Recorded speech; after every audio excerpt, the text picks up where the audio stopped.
Try not to die by tripping over yourself, Quinn. A boy shouted down the hallway, laughing uncontrollably right after. Quinn dismissed the petty mockery as he carried on walking down the school corridor. The harassment had become a daily occurrence for him, but it still bothered him just as much as it did every other day. Thus, he wasn't able to hold back his desire to retaliate. Quinn slowed down his stride and stopped. He pushed his glasses back up onto the ridge of his nose as they had slipped down from his face. Just from looking at the glasses, it was clear that he needed a new pair. One could tell that they were heavily worn. The glasses looked crooked as he wore them, and even the temples had tape covering them. He then turned around and immediately raised his middle finger, responding to the slander. I bet you don't even know how many fingers I'm holding up. Upon hearing the taunt, the boy clenched his fist and started running towards Quinn. You level 1 piece of crap. When are you going to learn that you don't belong in this world? The boy placed both of his hands together, and a green ball of light started to form between them. When he was only a few meters away from Quinn, the boy threw his hands forward and a green beam shot out from the palm of his hands. Quinn had nowhere to go, and the ray of light was too fast for him to dodge.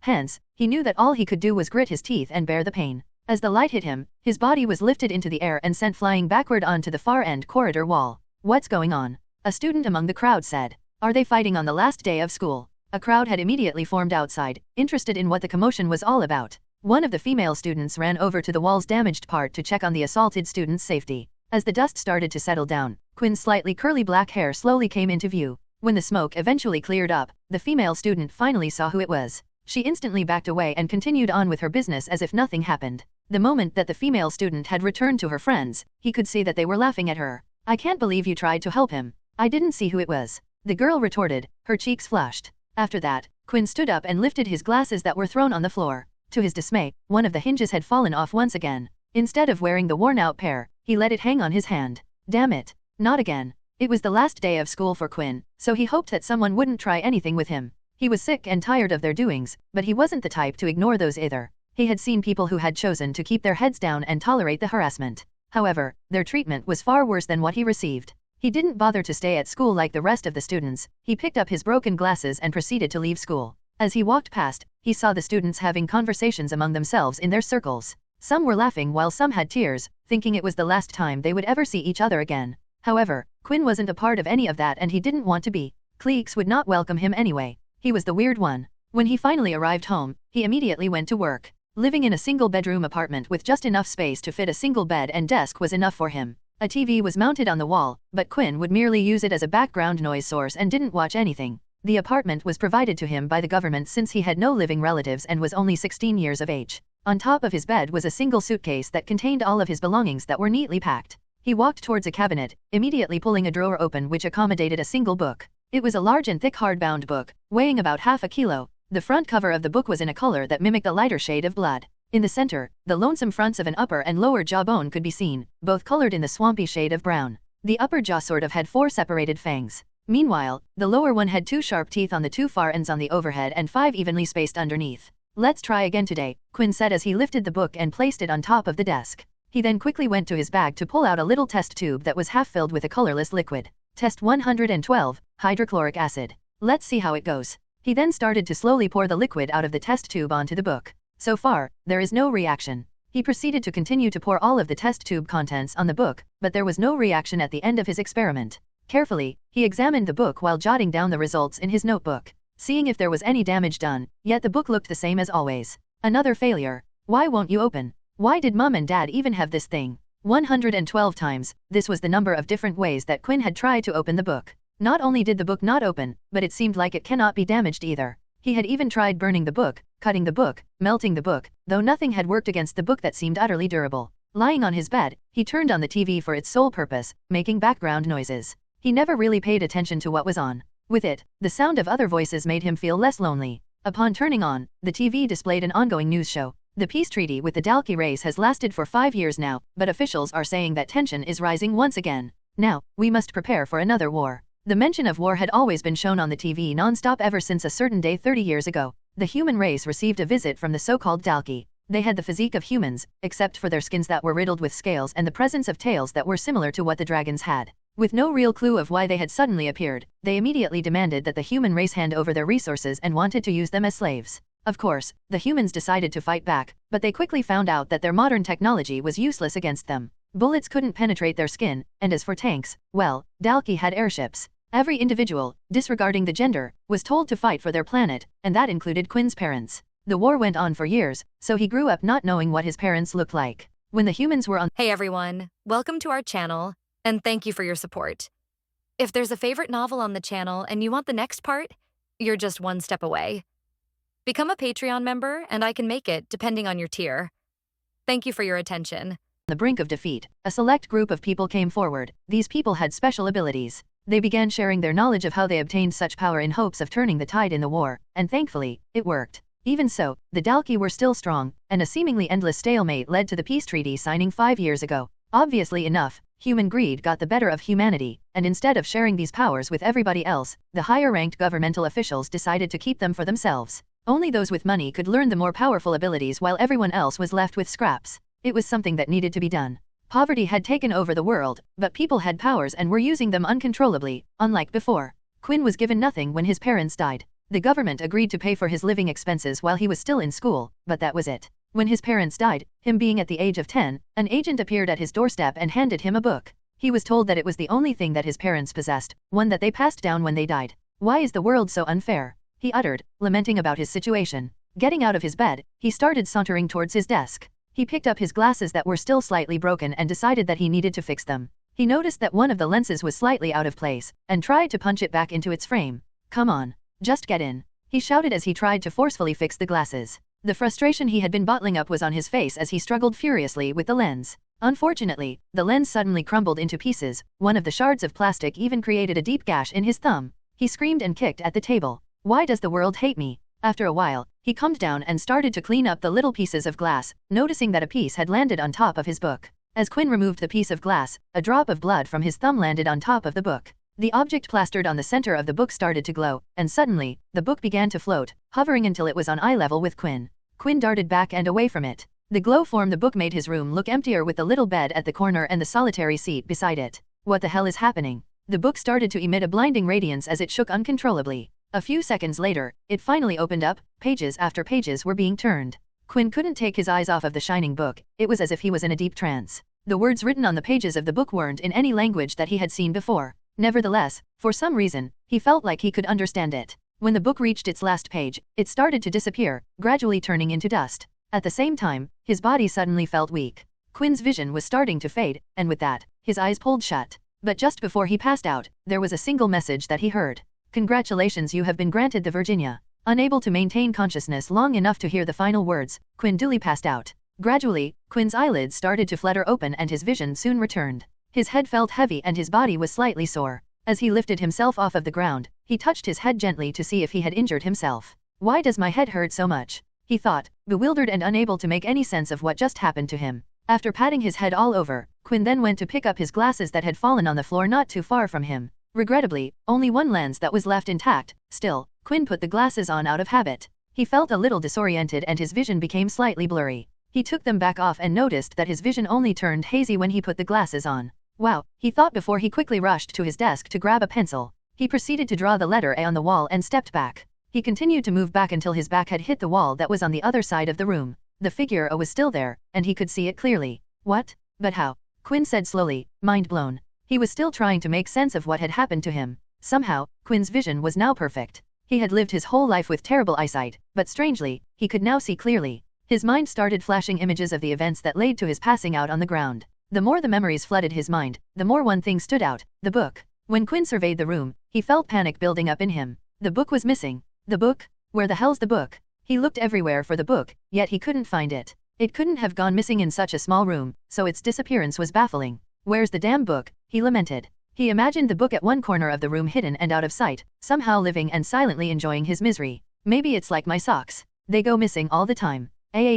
Don't be stupid. This is a book we're talking about, not a sock," he muttered, trying to reason the uncanny comparison. Quinn tried to think hard about what had occurred a few moments before he collapsed. He took his mind back, moment by moment, then he suddenly remembered the book hovering in the air. Then, just before closing his eyes, he heard a few words. What was it, he thought. A type of system message. As soon as Quinn said those words, a status screen appeared right before his eyes. User, Quinn Talon. Race, human. Level 1. 0/100 EXP. HP 10/10. Strength, 10. Agility, 10. Stamina, 10. Whoa, Quinn said. It was like the old games people used to play all the time when the Earth was not in danger of being overrun by some alien creatures. Quinn noticed that, on the status screen, there were more tabs that were placed on the top. Accordingly, even without doing anything and just by reading the tabs in his head, the screen automatically switched to the Skills tab. Skills. 0 skill points available. Skill locked. Skill locked. It was strange, but he played along, curiosity fueling him. His life was normally characterized by boredom as he had no friends, and was the loneliest child in the school. On the Skills tab, Quinn wasn't really able to see much. Everything seemed to be locked and slightly grayed out, so he quickly moved on to the next tab. Shop. Unlocks at level 10. Can I do anything? He wondered. The last tab was the Quest tab. Finally, it seemed like a tab that wasn't locked behind a requirement. Main Quest. Reach level 10. Daily Quest. Drink 2 liters of water. Reward, 5 EXP. After checking everything that the system had to offer, Quinn had to just think about closing the system and it did. When he thought about opening it again, the screen immediately popped up in front of him. There was another thought on Quinn's mind that explained what was happening to him. The book that his parents had left him was an ability book. These books could often be bought at very high prices from the military or a company. Some were even sold on the marketplace. He had never seen any of such books, but only heard of them in whispers of fellow students that would have nothing to do with him. However, Quinn had never heard of an ability book that promptly disappeared, granting the user a system such as the one he currently had. The ability books were designed to be learnt manually. It wasn't something that one could pick up and instantly understand how to use, and it definitely did not appear as a screen overhead when one thought of it. A smile started to slowly appear on Quinn's face. This was great news for him. He had always been a level 1 ability user because he could never afford to buy any ability books. To his fortune, he had something that he could use. His mind raced, reeling out options for him. He had things he could practice, things he had never done before. The book would help him, he thought. Water bending, come on. Quinn said as he raised his right palm forward towards the kitchen sink, expecting water to gush from the tap at his command. Embarrassingly, nothing happened. Okay, next. Wind, out. Quinn did the same again, but there was nothing happening. After trying out many different things according to all the abilities that he had seen before, it turned out that he was unable to perform any of them. He made his way to his bed and sat dejectedly on it. What the hell is this useless thing? Is it really just a system ability? Quinn thought about it for a while. If it truly was like a game, then perhaps, by completing the quests, he would eventually get stronger and unlock more skills. He had heard the students in school gush over those memories, which were shared to them by their parents. Some of them still had these games, which were now antiques sitting in their homes. Maybe it was his mistake that he was treating it like an ordinary ability book when clearly, it was not. He was still unable to find it, and ability books did not disappear into thin air. Usually, ability books were based around one ability. It was important for a person to select their first ability book carefully, since a regular human body could only perform one ability attribute in their lifetime. If one got transform ability as their first ability, they would only be able to acquire other skills that were related to this attribute. For instance, if someone obtained fire as their attribute, they could solely dedicate themselves into gathering skills that the attribute fire could utilize. But this book was different, he felt it. What ability book could completely heal his eye defect? Quinn went to open his mini fridge, grabbing the bottles of water that were inside. He soon began downing the water bottles one by one. Damn, how much is 2 liters? My belly feels like it's going to burst. After finishing his 4th bottle of water, the screen popped up in front of him, and a new notification message appeared. Daily quest complete, 5 EXP has been granted. 5/100. Well, at least I know how the system works now, Quinn said, satisfaction evident in his tone. A loud knock from the door startled Quinn. He jerked and almost threw the empty bottle of water he was holding on the ground. The knock came again. There was only one group that knocked like that, the real soldiers. Quinn dashed towards the door and opened it. As he opened the passageway, standing in front of him was a large, muscular, bald-headed man wearing a black military uniform, signifying the Earth attribute. There were several medals on his garment. His name was written on the area of the uniform right above his chest, Sergeant Griff. Boy, it is time for you to vacate your room immediately. The vehicle has been waiting outside for 5 minutes already. With everything that had happened, Quinn had forgotten about his move today. It's time for you to head to military school, Griff announced. Due to the war between humans and the Dalki, every individual was required to go to military school for the duration of 2 years. Although humans and the Dalki were currently embracing a peaceful period, nobody believed it would last forever. The Dalki were not to be trusted. Their taste and hunger for power and their desire to control creatures they considered to be beneath them could hardly be kept at bay. Every single day there would be news regarding one race antagonizing the other, even on the verge of waging war. The citizens had this foreboding that an altercation could break out at any moment. Quinn quickly went to the toilet before heading off with Sergeant Griff. His bladder felt like it was going to burst any second now because of the sheer amount of water that he had drunk. Once he stepped out of his room, welcomed by the outside world, something strange happened. A new notification screen appeared in front of his eyes. Your body is being hit by direct sunlight. You are affected by the sunlight. All stats will be halved while you are exposed to the sunlight. All of a sudden, Quinn's body felt extremely sluggish. He felt like he had just finished running a marathon and now needed to rest. His arms and legs felt heavier than usual, but there was nothing he could do about it. Quinn proceeded to inspect his status while Sergeant Griff gave him a strange look for stopping as soon as they had set foot outside. "Are you okay, boy?" the sergeant asked, getting ready to apprehend the boy in case he planned to make a run for it. Every year they would have some unwilling to come peacefully. However, Quinn was not listening, nor did he have any plans to escape his responsibility. He was merely too busy looking at the screen before him, seeing that his stats had gone down. However, it wasn't just his stats, his HP had also been drastically reduced. HP 5/5, Strength 5/5, Stamina 5/5, Agility 5/5. What kind of drawback is this? Quinn wanted to shout out, but he was still aware that he was no longer alone. "Quinn," the sergeant called out again. He was still staring at the screen as another notification appeared. "You have received a new quest. Daily quest, avoid direct sunlight for 8 hours. Reward, 5 EXP. Quinn's mood was lifted as soon as he saw the new daily quest. Unlike the one that required him to drink water, this was something that he could do naturally just by sleeping. If the system worked the same way it did in games he had heard about, that would mean that once Quinn had earned 100 EXP, he would be able to level up and also increase his stats. Hence, the more daily quests Quinn got, the better it was for him. "What are you doing walking so slowly? The school will eat you alive if you carry on like that," Sergeant Griff shouted, waking him up from his stupor. Quinn reached a large bus parked just outside of his apartment block. When he entered the bus, he noticed that it was already full of students who should be the same age as him. Some steps back, Griff stood watching him, his hands behind his back. Quinn had not even realized that the soldier had stopped. When he turned back to look at Griff, he could have sworn that Griff was a stone statue. He turned back to the bus in front of him and discovered that he didn't recognize any of the students. That could only mean that they had all come from a different school. He felt a little relieved. With these new people, maybe the bullying would stop. Since nobody knew him, he had a chance to impress them, maybe even make some friends. He opted to sit at the front of the bus since it was the only seat that was still available. The screen popped up in front of him immediately as he sat down. Stats have returned to normal. It appeared that avoiding direct sunlight meant his stats would instantly return to normal. He was happy for it, since his body felt reinvigorated once again, as if a heavy weight had been lifted from his body. Well, at least it looks like it's only direct sunlight. The students were all talking to each other in excitement, but that stopped as Sergeant Griff boarded the bus. "All right, it's time for us to head to the military academy," he announced, signaling the driver to begin their departure. The bus jerked to life and started to move. The students were finally on their way. There was silence in the bus throughout the journey. Whenever a student started to speak, Griff would immediately glare in their direction, prompting the student to shut their mouth. Griff didn't even have to say anything, since they all knew what he wanted just by staring them dead in the eye. About 10 minutes into their journey, the pop-up screen came up again, and Quinn received another message. "A substance in the air has been detected. You are feeling sleepy. Resistance +1. Quinn found this message quite strange. So, he started to check out the interior of the bus. He noticed that half of the students were already asleep and the other half were drowsing off. He tried to fight it, but felt his body getting heavier. His eyelids were shutting down. At long last, even Quinn felt dizzy as sleep hovered around his consciousness. "Your resistance to the substance has increased. Resistance +1. Then, he heard the sound of loud footsteps coming towards him. He looked up to see Sergeant Griff hovering above him. "Looks like a few of you were able to resist the sleeping gas. Guess we'll just have to bag you." A black bag was thrown quickly over Quinn's head and his vision was completely covered. The gas started to slowly creep up on his consciousness, overpowering him. There was nothing he could do. His hand fell limply by the side and he dozed off, abandoning consciousness.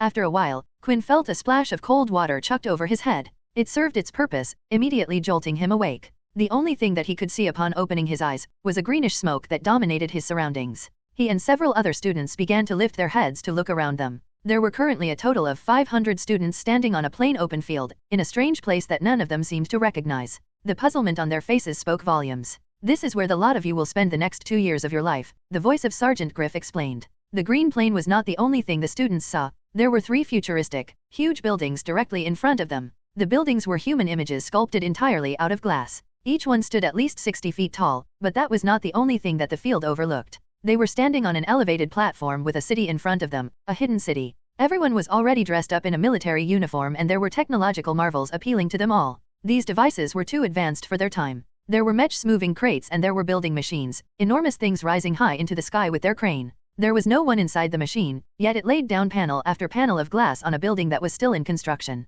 There were flying ships, coming too close to the ground that Quinn was afraid that they would crash into the high-rise buildings and send a shower of glass falling on the people in the city below. However, no such thing happened. They all followed a particular path. Then there were levitating trains which rose high into the air, running on rails that none of the students could see. Some of the technology they were witnessing had yet to be made public. After the first war with the Dalki race, the humans had managed to make leaps in all sorts of technological fields. This was because they had managed to salvage a lot of equipment from the Dalki once the war was over. The military had decided to keep most of it for themselves. Some of the things they had found would just be too dangerous for the public to use. At least that is what they claimed. When Quinn finally managed to stop gawking at the new world he had been thrust into, he felt the weight on his hand and noticed that there was something placed around his wrist. It was a digital watch, yet there was nothing displayed on the screen yet. Placed on your wrist is your lifeline. It will identify you as a student at this military base. It will allow you to access certain areas, pay for food, and all sorts of other things. When not in use, the wristwatch will display a number, your corresponding power level, Griff said. It sounded to Quinn like he was speaking some strange foreign language, and from the confusion on the other students' faces, he was sure he was not the only one having difficulty understanding what the man was saying. He had believed that his life might change after coming to military school, but it seemed like it was going to be the same game, only in another place. We will immediately begin testing your respective levels. Don't move until you are called forward, understand? Griff shouted with a smile on his face and everyone just nodded. The sergeant looked frightening with his smile. It was completely contradicting his hard face. Good luck. When abilities had first been introduced to the human race, people had quickly discovered that some were far more powerful than others. The abilities themselves were also different from person to person. They were dependent on how many mutant cells could be activated within the body and how much a person's body could withstand. Not long after came the introduction of the power level system, which differentiated between a total of 8 power levels. These levels indicated how many mutant cells were in the body but not how strong the ability was. The military further divided them into subcategories. 1.1, 1.2, all the way to 1.9. Just to identify everyone.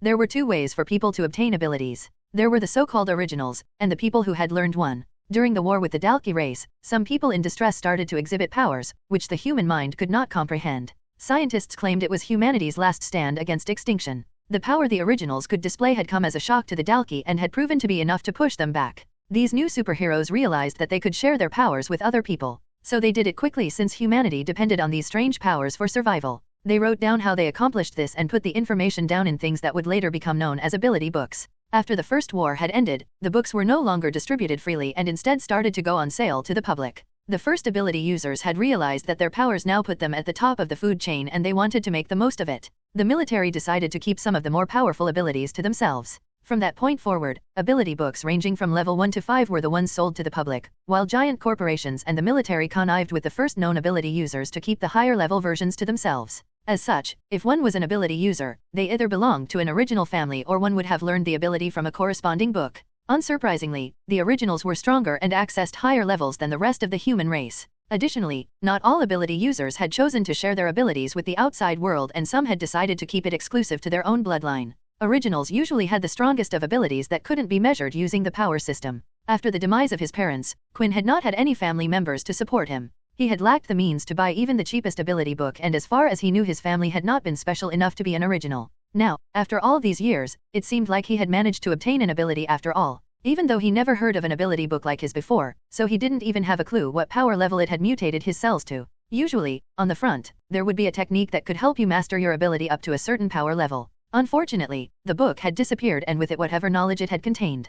Quinn lifted up his hand to look at the watch, which indicated his current power level was 1. When he looked around, he noticed that everyone else's watches currently showed the same number. Sergeant Griff was standing in front of all the students, calling out names in groups of 5. These students would then be transported somewhere to take the test. Quinn was hopeful at first thinking that he might have been able to change his ability level for once, but the screen which had popped up before him caused him to worry. You are being hit by direct sunlight. All stats will be halved. He had no correlation on how good 10 strength, 10 agility, and 10 stamina were. He just knew that it would be greater than his current 5, which didn't bode well for this upcoming test. But if his eyesight was anything to go by, then it should mean that it would place him at least in the top condition of a normal human being. Right now though, Quinn felt incredibly weak and sluggish. His body felt extremely hot, and he was sweating buckets. Quinn thought it was a good thing he had drunk a load of water beforehand. Otherwise, he would have been extremely dehydrated. Hey, are you okay? A stranger standing next to Quinn asked. The stranger had slick blonde hair and hazel green eyes with a chiseled face and sharp jawline. He stood before him at a height of 6 foot 2 inches tall compared to Quinn's 5 foot 11 inches.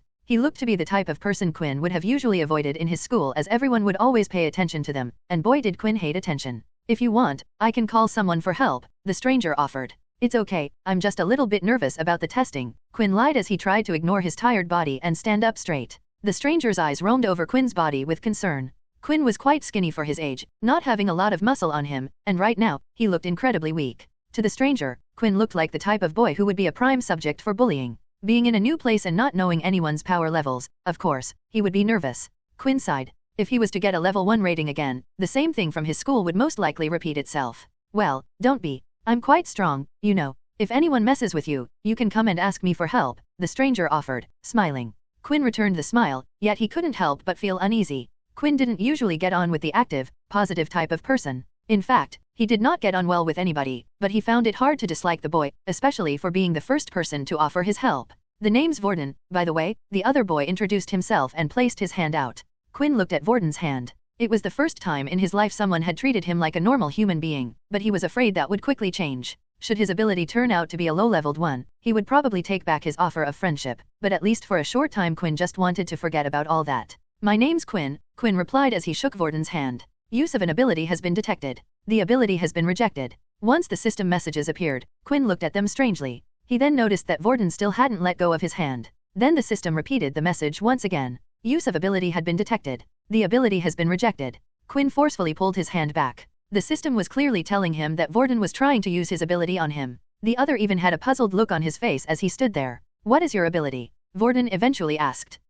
Quinn paused, thinking for a while whether he should answer or not. Ultimately, he wanted to see Vorden's real reaction. I don't have an ability. Vorden no longer had a puzzled look on his face, but he did not look pleased either, as if the answer had been insufficient to sate his curiosity, but before he could say anything, Sergeant Griff made an announcement. Next group, Quinn Talon, Vorden Blade, Peter Chuck, Layla Munro, and Aaron Helly. Come to the front to take your test. Once the 5 students heard their names being called, each of them began to make their way towards the sergeant, who was waiting for them in front of the crowd. Apart from Quinn and Vorden, there was another boy in their group. Peter looked to be the most nervous among anyone there. He would constantly look around him and he couldn't stop fidgeting either. His body frame was quite small, but it suited him for he wasn't that tall either. Looking at him reminded Quinn of himself. A small frame with glasses and scruffy brown hair, he was not much for a physical attraction. The other 2 members were both girls. Layla had short brown hair and a tall figure and she was carrying a bow on her back, which surprised Quinn since not many people carried a weapon these days apart from a specific group of people called Pure. They were a group of people who claimed that abilities were a blight upon humanity and instead opted to use weapons.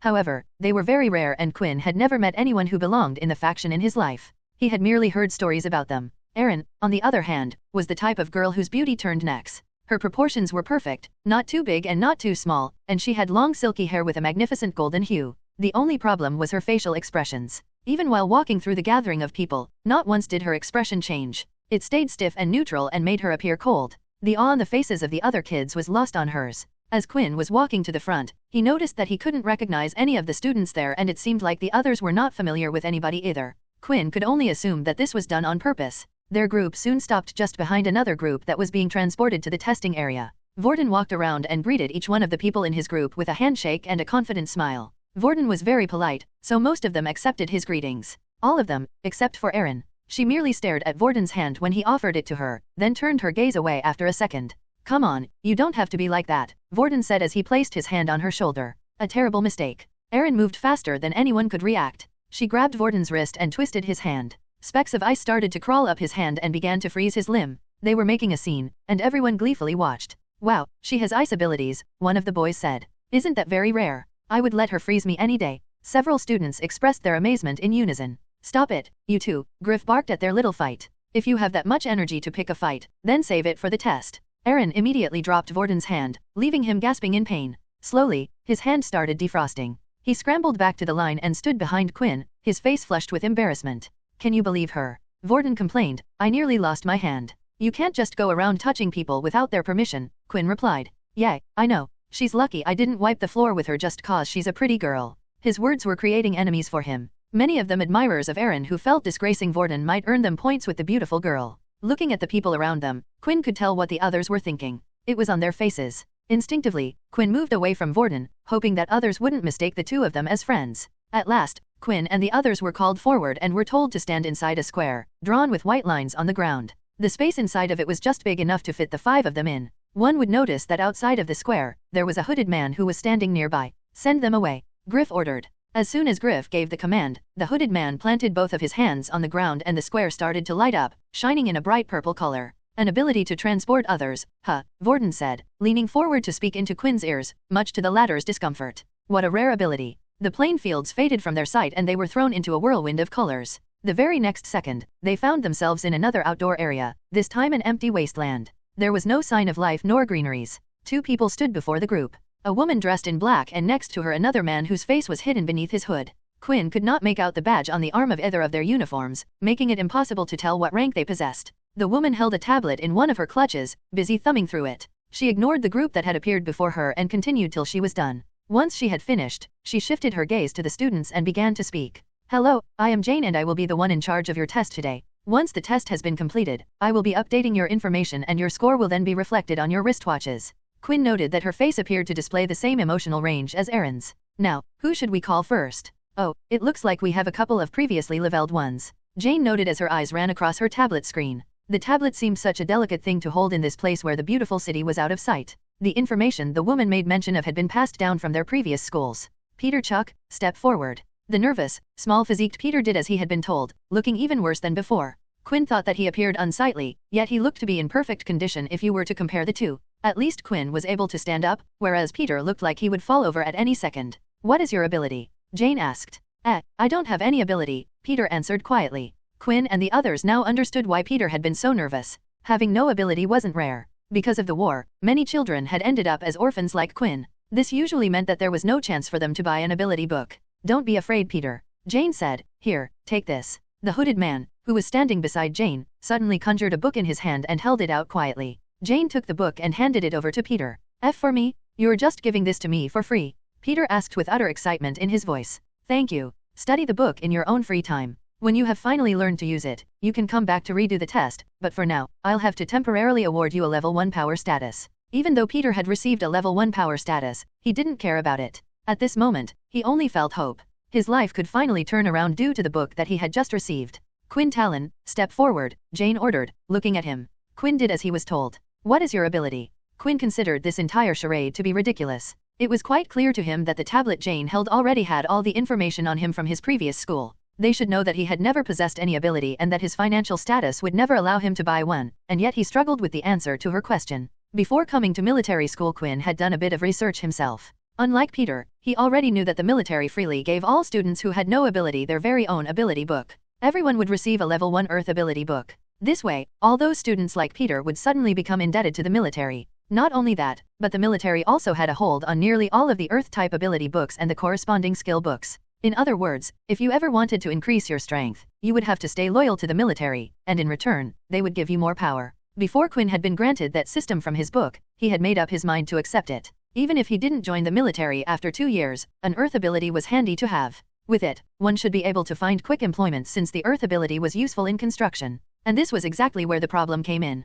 Quinn already seemed to have an ability, which meant he was unable to learn a new one. The ability book they would give him was practically useless. He was also pretty sure they would keep tabs on every student they had given the ability book to, meaning the teachers would expect him to use Earth powers one of these days. Quinn took a deep breath and answered, I don't have an ability. Just like before, the hooded man standing by Jane's side plucked a book from thin air and handed her the book. Her eyes were cold and emotionless as she handed it to Quinn. Quinn took the book from Jane, but suddenly another screen appeared before him. Unable to learn this ability. Would you like to convert the book into 10 EXP? Quinn had somewhat expected the system to display the first message, but the second one truly surprised him. He was really tempted to take the book and use it as a form of EXP, but he knew there would be questions asked later on. I'm sorry, but I don't want it, Quinn said as he handed the book back to Jane. The instructor looked at him with raised eyebrows, the first sign of her being able to actually display any sort of emotion. In her 5 years working as an instructor, this was the first time someone with no ability had rejected the book.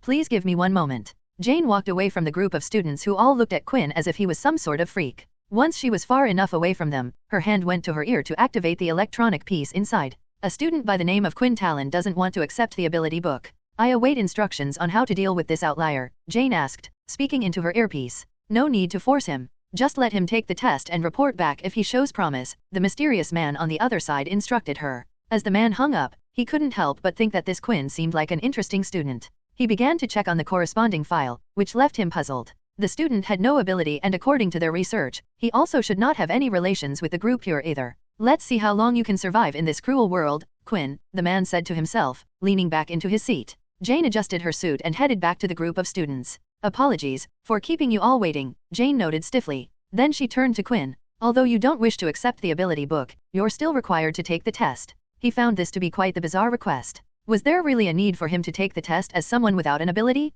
It felt like the only reason they wanted Quinn to continue was to humiliate him for refusing their help.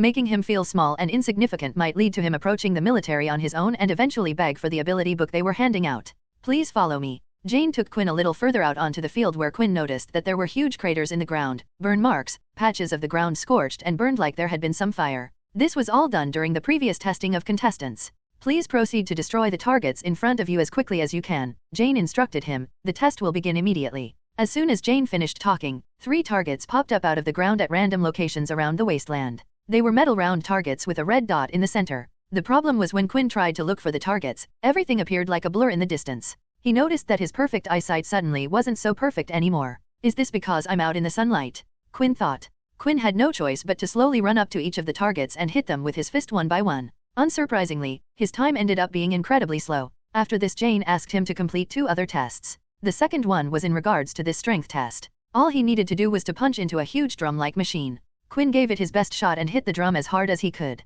The drum vibrated and made a small sound, eventually displaying a digital number in the center. Strength 5, Jane announced and noted it down on her tablet. For the final test, there was a big circular machine with many holes on its front. It hovered over the ground without touching it. Once the test started, the machine fired holographic spikes at the examinee. All Quinn needed to do was avoid being hit by the spikes for as long as possible. The machine went up in levels and eventually got faster and shot out more spikes. It was a torturous process, and Quinn soon got tired of dodging and was hit. The machine whirred and ceased working. Agility 5, Jane announced this time and once again noted it down.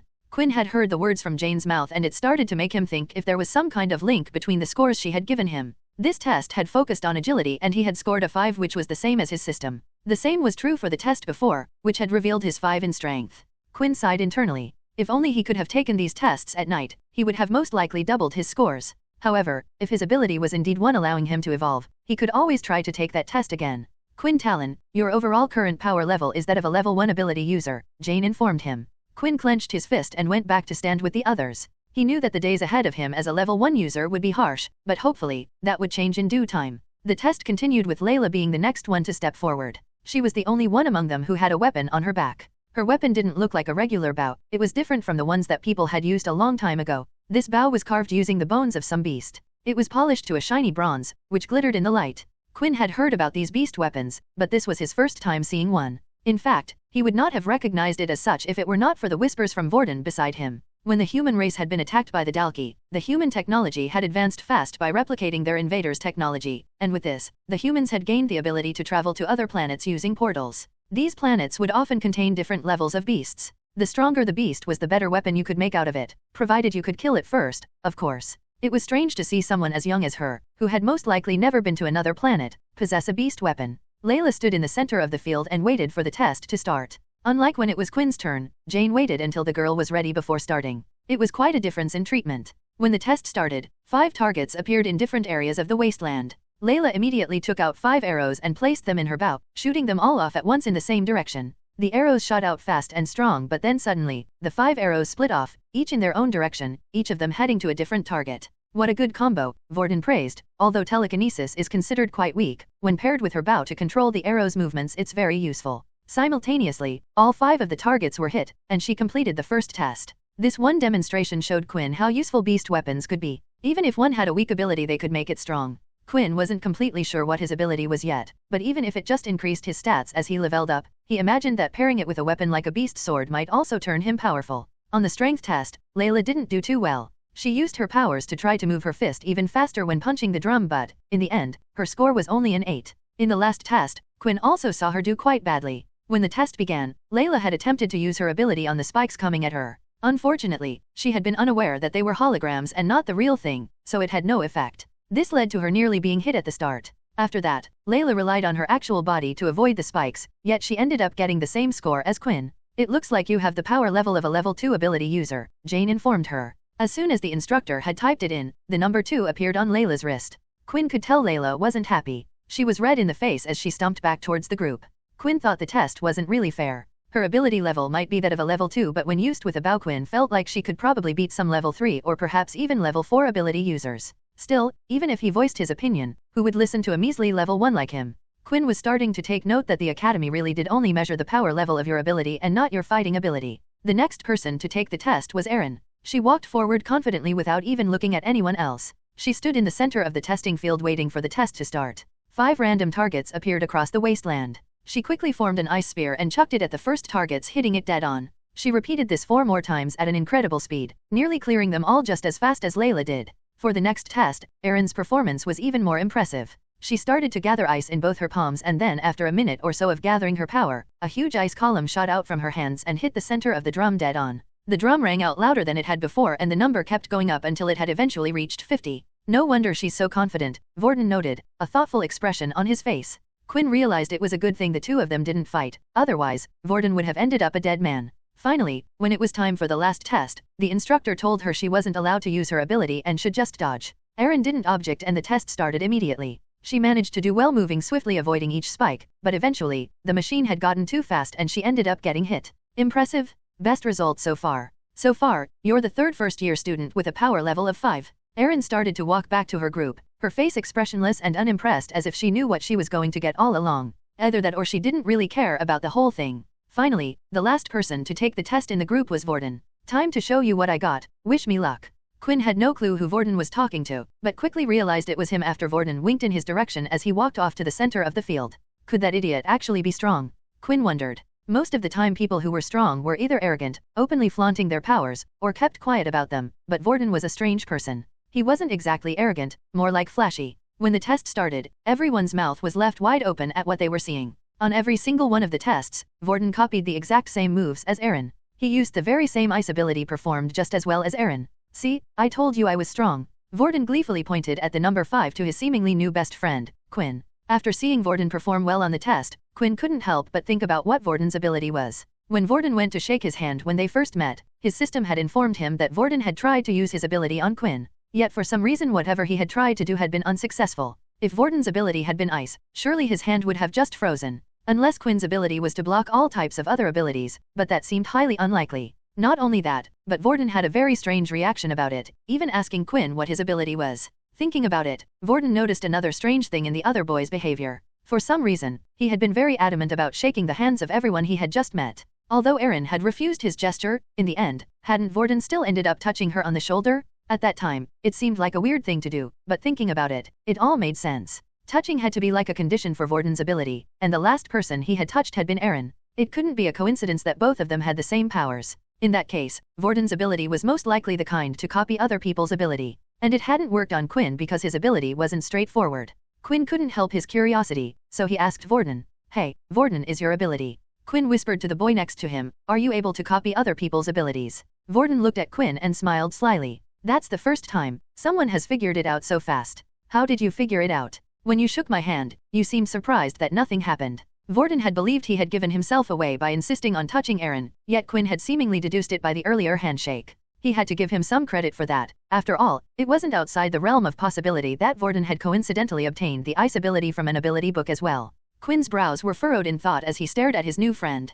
He had never heard about an ability book that could grant one the power to copy the abilities from others, which could only mean one thing. Are you an original? Quinn asked for confirmation. Vorden didn't say anything but simply winked back at Quinn, which pretty much confirmed his theory. Although all abilities were derived from originals, nowadays it was used to refer to a person belonging to one of those families who had decided against sharing their abilities with the outside world. It was even rumored that the strongest originals had the power to easily surpass the power level of 8. Once the test had been completed, the hooded man teleported the students to the front of the academy where they would be staying. The academy was huge and the tallest building in the entire city. It was as if someone had put together 3 hotels. There were 10 different teachers in total who stood in front of the academy. Once in a while, a group of 5 students would be teleported in front of one of the teachers and told to wait until all the students had finished conducting their tests. Eventually, there were a total of 20 students in the front of the teacher Quinn and his group had been assigned to. Okay, all of you need to follow me as I take you around the school. The teacher up front told them. Dell was a middle-aged man with blonde curly hair who wore glasses. While Dell was walking around, describing the various places in the vicinity of the academy, he had a perpetual, easy smile on his face, like nothing would be able to upset him.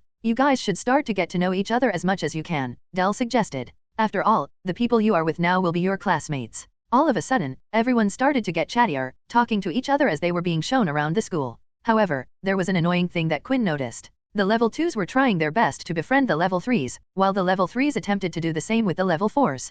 Quinn and Peter appeared to be the only 2 level 1s in the class. Without even realizing it, they had been pushed to the back of the group, and Peter was plodding along with his head held down. It seemed to have affected Peter a lot more than Quinn, but the latter had already predicted this outcome during the examination. This was no different from regular school. He still looked around for his new friend and discovered that Vorden was nowhere to be found. There you are. Vorden called. Man, suddenly all those students just started jumping all over me. Next thing I know, I look to my right side, and you're gone. Come on. Let's look around together, buddy. Quinn truly considered Vorden to be a strange person, yet that wasn't a bad thing. Vorden noticed Peter next to Quinn. Oi, you, stop being a downer and come with us. Peter looked up and pointed a finger to himself. Yes, you, Peter. Do you see anyone else beside Quinn? Vorden asked in his boisterous voice. The three of them continued the tour at the back of the class while the teacher kept leading them around the school. In the midst of the tour, a battle arena was shown to the students, where they had similar testing equipment to the ones in the wasteland, as well as several square fighting platforms. They were also shown their homeroom classes, battle classes, sports rooms, and all sorts of facilities.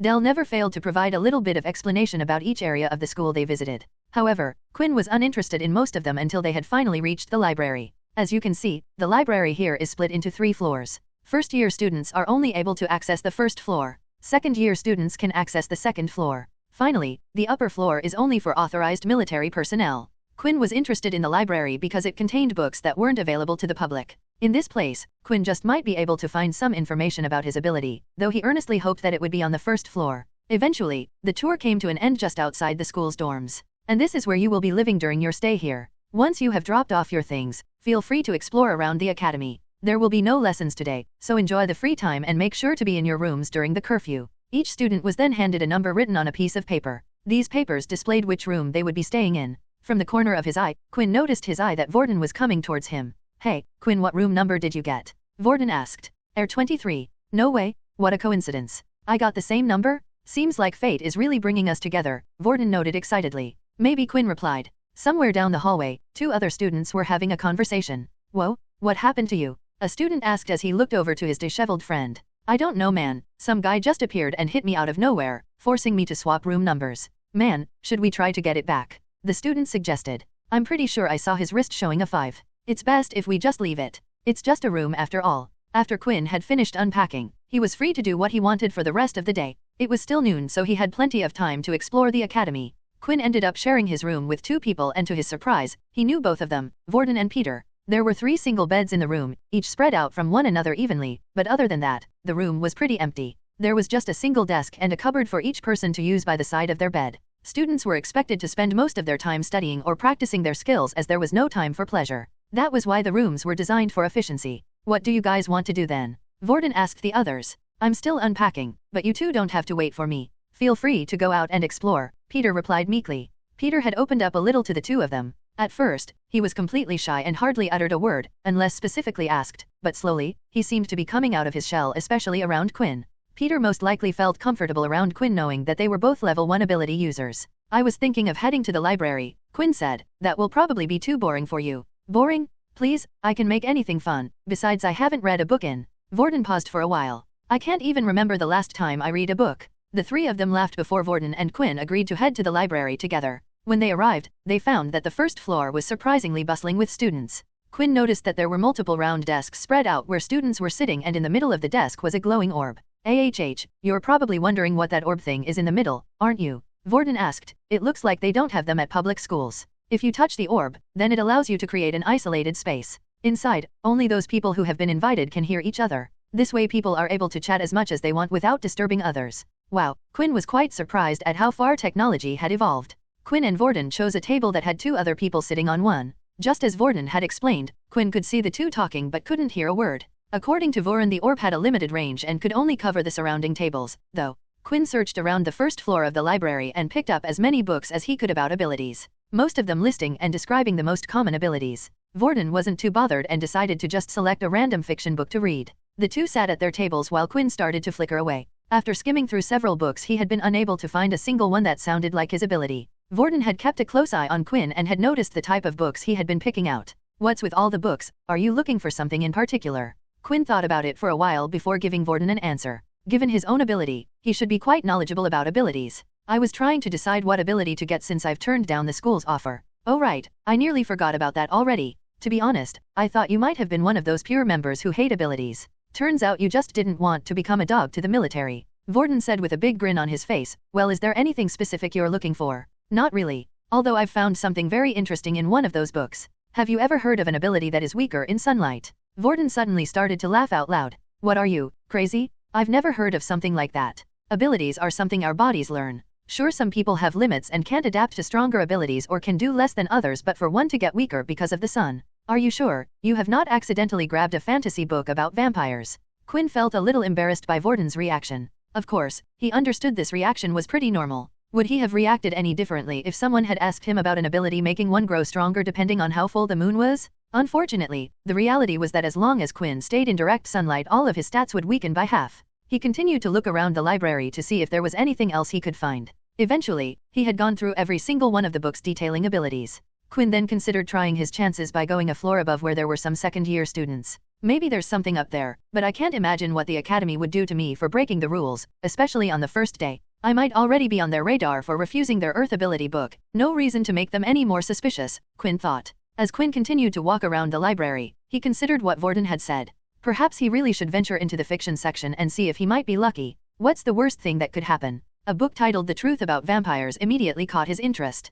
Quinn took out the book and gave it a quick look. Despite abilities being widely accepted, there was not a single person who had come out claiming to be a vampire. Quinn couldn't help but sate his curiosity, so he started to read the book. After reading and skimming through the book, Quinn found most of it to be useless. A lot of the things that vampires didn't relate to him at all. Vampires were required to drink human blood. Some could transform themselves into bats and cast illusions, while others were incredibly skilled with the sword and hypnosis, but Quinn had none of those things. The only thing he could relate to was getting weakened by the sun. Eventually, Quinn decided to close the book and call it a day. It didn't seem like he was going to find anything from the first floor of the library. As soon as Quinn closed the book though, he heard a familiar sound and the pop-up appeared at the corner of his eyes again. You have gained more knowledge about the system. 10 EXP received. 15/100 EXP. What? Quinn blurted out. Quinn stared long and hard at the message and reread it multiple times. It can't be. Why did I get EXP from reading that fantasy book? He knew he had to test it out. After reading several different books about abilities, not a single one had given him EXP, but for some reason this one did. He decided to pick up another fantasy story, one about dragons, this time titled Reincarnated into a Human. He did the same as before and skimmed through most of it, reading only the headings and subheadings. When he closed the book, there was no reaction. It was the expected result. Filled with the urge to test one more thing, he picked up another book that was also about vampires and did the same. When he closed the book, the system still showed no reaction at all. In the end, Quinn theorized that after reading all the books, he might have gained so much knowledge about abilities that the system had chosen to reward him. The for some reason delayed message had only coincidentally appeared right at the time he was reading up on vampires. Naturally, there was another possibility, but that one was a little harder for him to believe. He didn't wish to believe that the book about vampires had somehow been related to his system. When Quinn finished checking things out at the library, he noticed that Vorden had disappeared from the table and was no longer there. He must have gotten bored and gone somewhere else. I'll probably see him later in our room. Quinn looked outside the window and noticed the sun was starting to set. He had been in the library for a total of 6 hours so far and he had not even noticed the time fly by. Then when Quinn was just about to leave, a new message popped into his view again. Daily quest number 2 has been completed. 5 EXP received. 20/100 EXP. Each time Quinn got a message from this strange thing inside his body, he got a satisfying feeling seeing the number inch closer to 100. Beneath it, there was a certain uncertainty, a dreaded thought that this would end badly. Nevertheless, he couldn't wait to see what would happen once he had reached the goal. His best guess was that he would level up. After all, the system even stated that he couldn't use his shop feature until he was at least a level 10. The only thing Quinn wished for at the moment was a quicker way to level up. With just the 2 daily quests a day, it would take over a week until Quinn reached level 2. Right now, there wasn't much he could do about it. He could only live his everyday life as a normal person. As Quinn left the library, he decided to head to the battle arena. A thought had seized his mind and he wanted to try something out. He was walking through the school hallway when he saw a kid being pushed up against the wall by another student. The boy on the wall looked like he had already been hit a few times and had bruises on his face. So it really did start here as well. Quinn thought dejectedly. He managed to catch a glimpse of the boy's wristwatch and saw that the number on it indicated that the boy was a level 1 ability user, but had a power level of 1.2. Quinn was quite surprised at this as the bully was very weak himself, which was a rare occurrence. The only people he would be able to bully were people who had a power level of 1.0 like Quinn or Peter. That's when Quinn suddenly recognized the one who was up against the wall. It was, in fact, Peter. Quinn was debating with himself whether or not to get involved in the first place. He hated bullies more than anything. They had ruined his school life and chances were that soon enough he might become a target as well. He quickly made up his mind. He had wanted to test out his strength and it seemed fate had presented him with the perfect guinea pig. The student in front of him was only at a power level of 1.2, so there was a high chance he could win, especially inside where he was not weakened by the sun. The student lifted his fist again to give Peter another punch. You think you can just bump into me like that, say sorry and that's it? He shouted as he swung his fist. Quinn started to walk by as if he was not seeing the fight between the two. The bully was so engrossed in his act that he didn't notice Quinn until the latter pretended to fall over and bumped into the student, causing him to stumble off balance and miss. Quinn? Peter asked as he looked up. What the hell was that for? The student shouted, sizing up the person who had bumped into him. The first place the student's eyes went to was of course Quinn's watch. Seeing the low number, his confidence grew. What the hell is a level 1 piece of rubbish like you doing? I was waiting to see how long it would take for someone like you to appear. It seems like I lost a bet with myself. I thought it would at least take a couple of days before scum like you would act out. And what do you think you are going to do about it? Peter was starting to feel slightly worried about Quinn. Earlier at the test site, Quinn had revealed that no ability while the student he was facing did have one. Peter thought they might stand a chance if the two of them fought together, but he was too afraid. If possible, he would have liked to avoid any further confrontation. He had been hurt his whole life and didn't want to be hurt anymore. Sadly, this was just how the world worked. The people at the top were the ones with the strongest powers, so nobody could stop them from bullying those who were weaker than them, and in turn, they bullied the even weaker ones. In the past, Peter had tried fighting back. It was when the bullying had only just started at his old school. He had thrown back a punch and had even managed to hit the person in the face, but it had only made things worse. As a result, he had been beaten 10 times harder than normal, and ever since the bullying had only worsened. For the new bully, he had been on the bottom of the social ladder, yet for the first time ever, he had met someone even weaker than him. All the pain he had suffered through, for once he wanted to be on the other side. That way he didn't feel like he was at the bottom of the food chain. Quinn then noticed that the student had both of his hands held behind his back as if he was preparing something, and a notification popped up before him. An enemy ability user has been detected. Initiating battle mode. You have received a new quest. First fight, defeat your opponent. Reward, 50 EXP. To Peter, it looked as if Quinn had gone mad. Not only did he agree to a fight, but Quinn also had a giant grin on his face as he held up his hand in what looked like a badly copied battle stance. How was Peter supposed to know that Quinn was elated to have found a fast way to level up? Even without the help of the system, Quinn could tell the student was obviously hiding his ability. Come on, what happened to your big balls? The other student taunted him.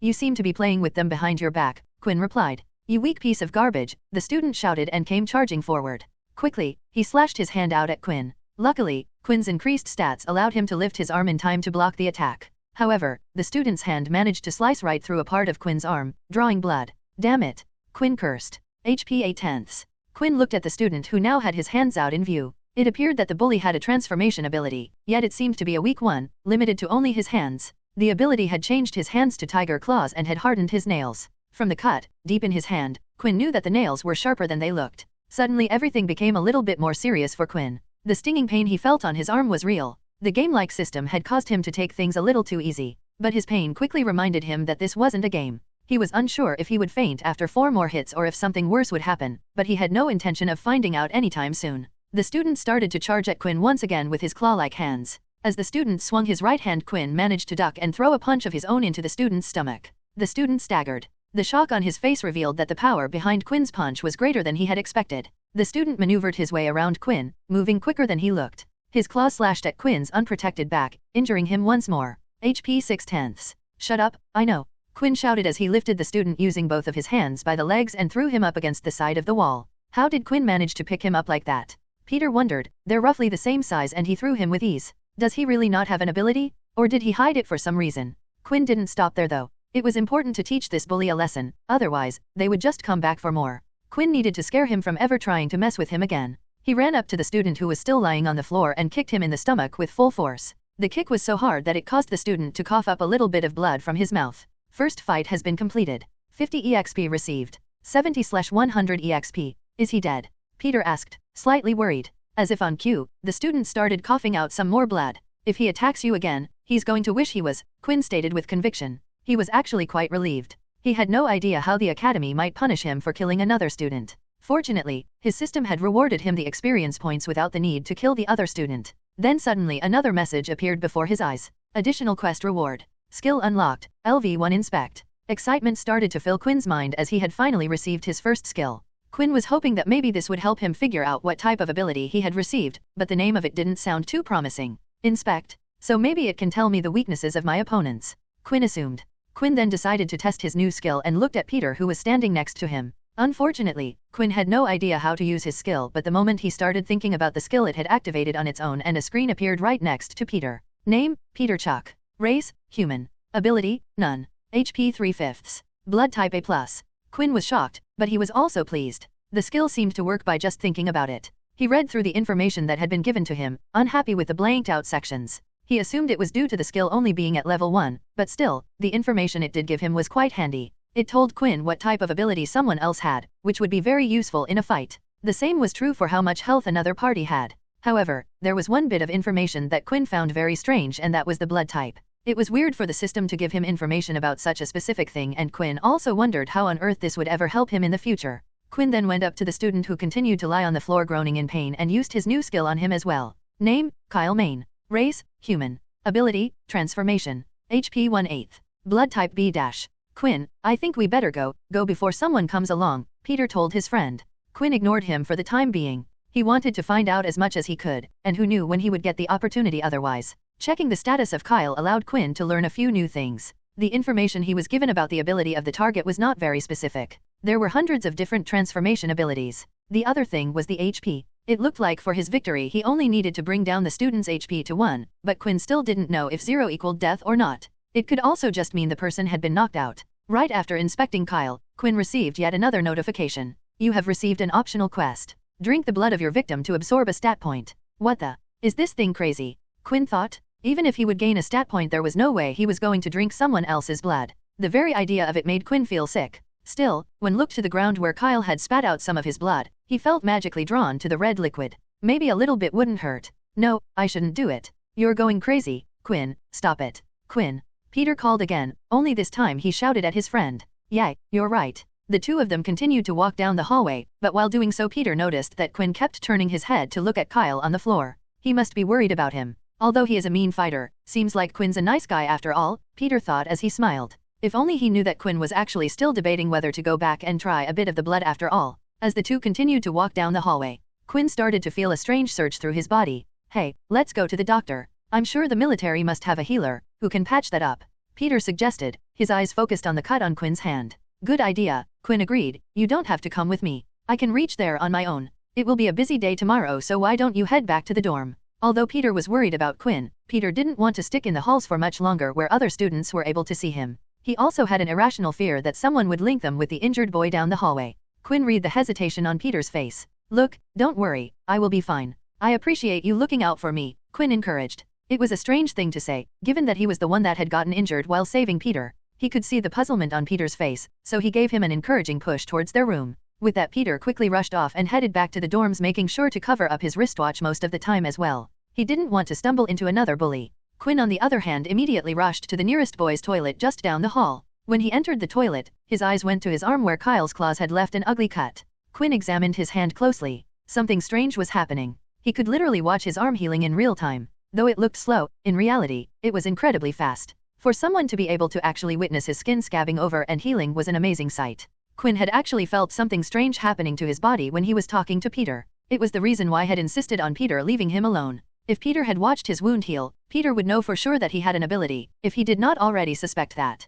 Quinn waited a few minutes and opened up his status screen. It was as he thought, his HP slowly regained as well. HP 8/10. Eventually, the wound on his arm and back had healed completely and only the rips on his shirt were left. HP 10/10. Your HP has recovered. Your hunger has grown. Does this mean the system uses food to heal my wounds? I guess it makes sense. The energy has to come from somewhere, Quinn thought as he felt himself getting hungry. It was as if he had just missed breakfast or something. When Quinn had the chance, he would get a quick bite to eat. Before Quinn headed back to the dorms, there was one more thing he wanted to do. He wanted to get back to the training room that they had been shown while touring the school. It was getting late and the students had an early start in the morning, so most of the students had already returned to their dorms. This meant it was the perfect chance for Quinn to head to the training room without anyone seeing him. He finally reached the training room in the academy, a large oval dome-like building with a huge empty space in the middle. At the edges of the room were rows and rows of technological equipment. There were giant mech robots, shooting targets, and things Quinn had no idea what they even did. Still, he hadn't come for those.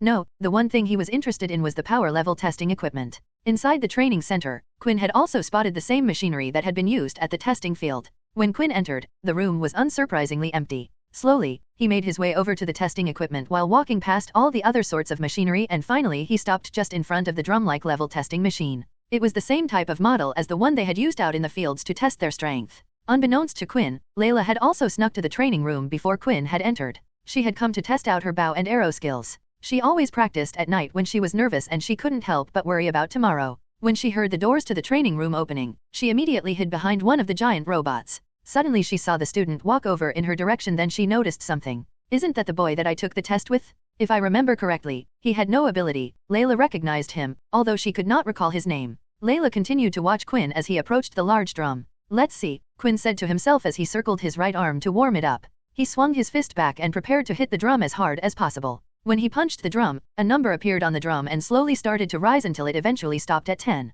Seems like I was on the mark, Quinn exclaimed happily. He had come to test his theory about his status screen stats matching the equipment the school used, and he was seemingly right. Layla, who had been watching from behind one of the robots, also noticed Quinn's new score. Confused and curious, she decided she wanted to find out more about this mysterious student, and would stay hidden to learn more. Quinn then went to the hologram spike machine. Last time Quinn managed to last 10 seconds against the machine before it got too fast for him to dodge the attacks. Since his stats were no longer halved, he figured he would last longer. This time, Quinn started the test, weaving and dodging through the spikes. Unlike out in the fields, he felt more agile as the spikes whizzed past him. When the test was done, he lasted exactly 20 seconds. With Quinn having confirmed his results, there was nothing left for him to do but head back to the dorm and wait for the next day to start. Meanwhile, Layla, who had stayed hidden this whole time, had seen everything. She couldn't understand why a student would hide his strength in the school. A low power level meant that one would be targeted by others. Layla only had one thought while she looked at Quinn. Maybe there will be a use for him. She decided that from now on she would keep a close eye on Quinn.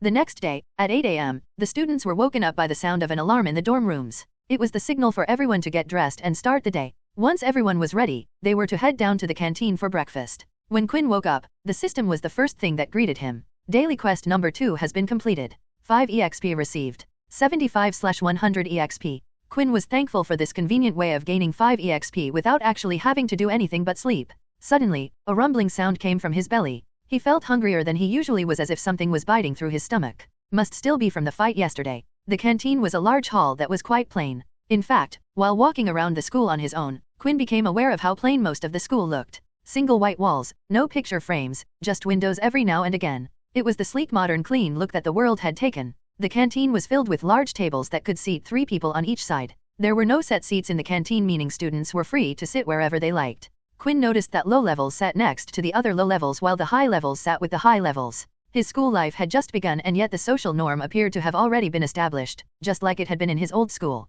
When Quinn was waiting in line with Peter and Vorden, a student came late into the queue. He nonchalantly walked past his peers and eventually cut into the line ahead of the rest. Not a single person said a word in protest. The reason for this was simple: the offender had a higher power level than them. Quinn hated these types of actions, but right now there was nothing he could do. Once the 3 of them got their food, they started looking for a place to eat. Why don't we go over there? Vorden pointed at an empty spot. Are you sure, Vorden? Peter asked. That's a level 1 area. You don't have to sit with us if you don't want to, right, Quinn? Yeah, don't force yourself, Quinn replied. Quit talking nonsense, you two. We're friends. I don't care about this stupid power level hierarchy going on. The 3 of them then went to sit down with the other lower levels on a table. The area slowly started to fill up, but not nobody else had decided to sit at their table. Everyone could see his high power level, so the other low levels wanted to stay away, fearing he would bully them. As soon as they sat down, Quinn started to dig in without any regard for table manners, eating everything that was given to him, even the bits he usually didn't like. Hey, if you're not going to finish that, do you mind if I take it? Quinn asked, his eyes on Peter's plate. Sure, go ahead, Peter said, a bit surprised about Quinn's appetite. Quinn ended up not only eating all of his food but also the leftovers from his 2 friends. On top of that, Quinn had also grabbed 8 bottles of water as he wanted to finish his other daily quest as soon as possible. The last time when he had been in the sun, he had sweated far more than usual, but thanks to the water he drank beforehand, he hadn't felt too dehydrated. If they were to go outside again, then this would be a big help to Quinn. For a skinny guy, you sure know how to gorge yourself, Vorden teased. Although Quinn had clearly eaten a lot, for some reason he still felt a little pang of hunger that wouldn't quite go away. Luckily it was bearable and didn't distract him too much. Daily quest number 1 has been completed. Reward 5 EXP, 80/100 EXP. Now there were only 20 points separating him from his first level up. He could not wait to see what benefits it would bring him. As he thought about the system, he recalled that he had received the inspect skill as an additional quest reward from his fight yesterday. He turned to Vorden and decided to use it on him. Name, Vorden Blade. Race, human. Ability, none. HP 10/10. Blood type 0-. Quinn paused for a second as he read over what he was seeing. For some reason, the system was stating that Vorden had no ability. Hey, Vorden, can you still use Aaron's ice powers at the moment? Wow, I didn't know you were so interested in me, Vorden said as he rubbed the back of his head. Actually, my ability resets every day and I haven't touched anyone today. Besides you two, of course, but you two are duds for my ability. They continued to talk for a bit until another alarm notified them that breakfast was over and that class would start soon. On their way, Peter and Quinn spotted Kyle, who did not look at all as if he had been in a fight, much less lost it. Do you think he'll tell the teacher what happened?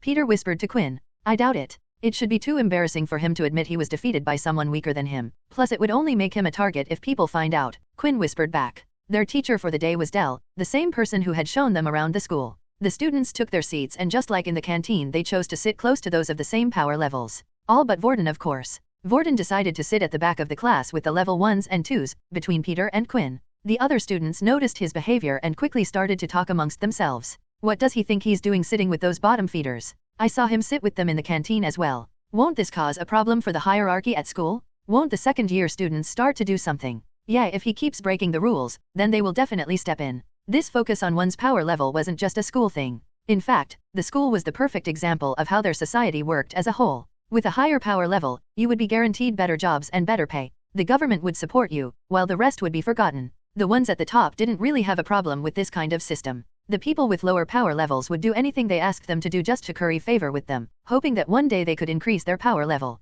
Anyone who tried to upset this power system was usually quickly silenced. It was the primary reason the group known as Pure existed in the first place. They wanted to fight against this system and re-establish dignity for all humans, yet the government had branded them terrorists. Dell coughed loudly to silence the gossiping students, so he could start his lecture. It was about the introduction of the school and the Great War. When we were about to lose the Great War against the Dalki, Dell began, his voice rising to capture the rapturous moment, his eyes blazing. That was when they came forward. The originals. These humans had kept their abilities hidden for hundreds of years, only passing them down to their family members. He paused and looked around the class to make sure every student was paying attention before he continued. Thanks to them sharing their abilities with the rest of humanity, we were able to reverse the tide of war and beat back the Dalki. When we talk about an original today, we're either referring to the founders of that ability or a member of one of the groups who have refused to share their abilities with the rest of the world. Dell then suddenly had a serious look on his face. We might live in a time of peace for the moment, but who knows when the war will start again. That is why you are here. Once the class had finished, it was time for the students to take a break.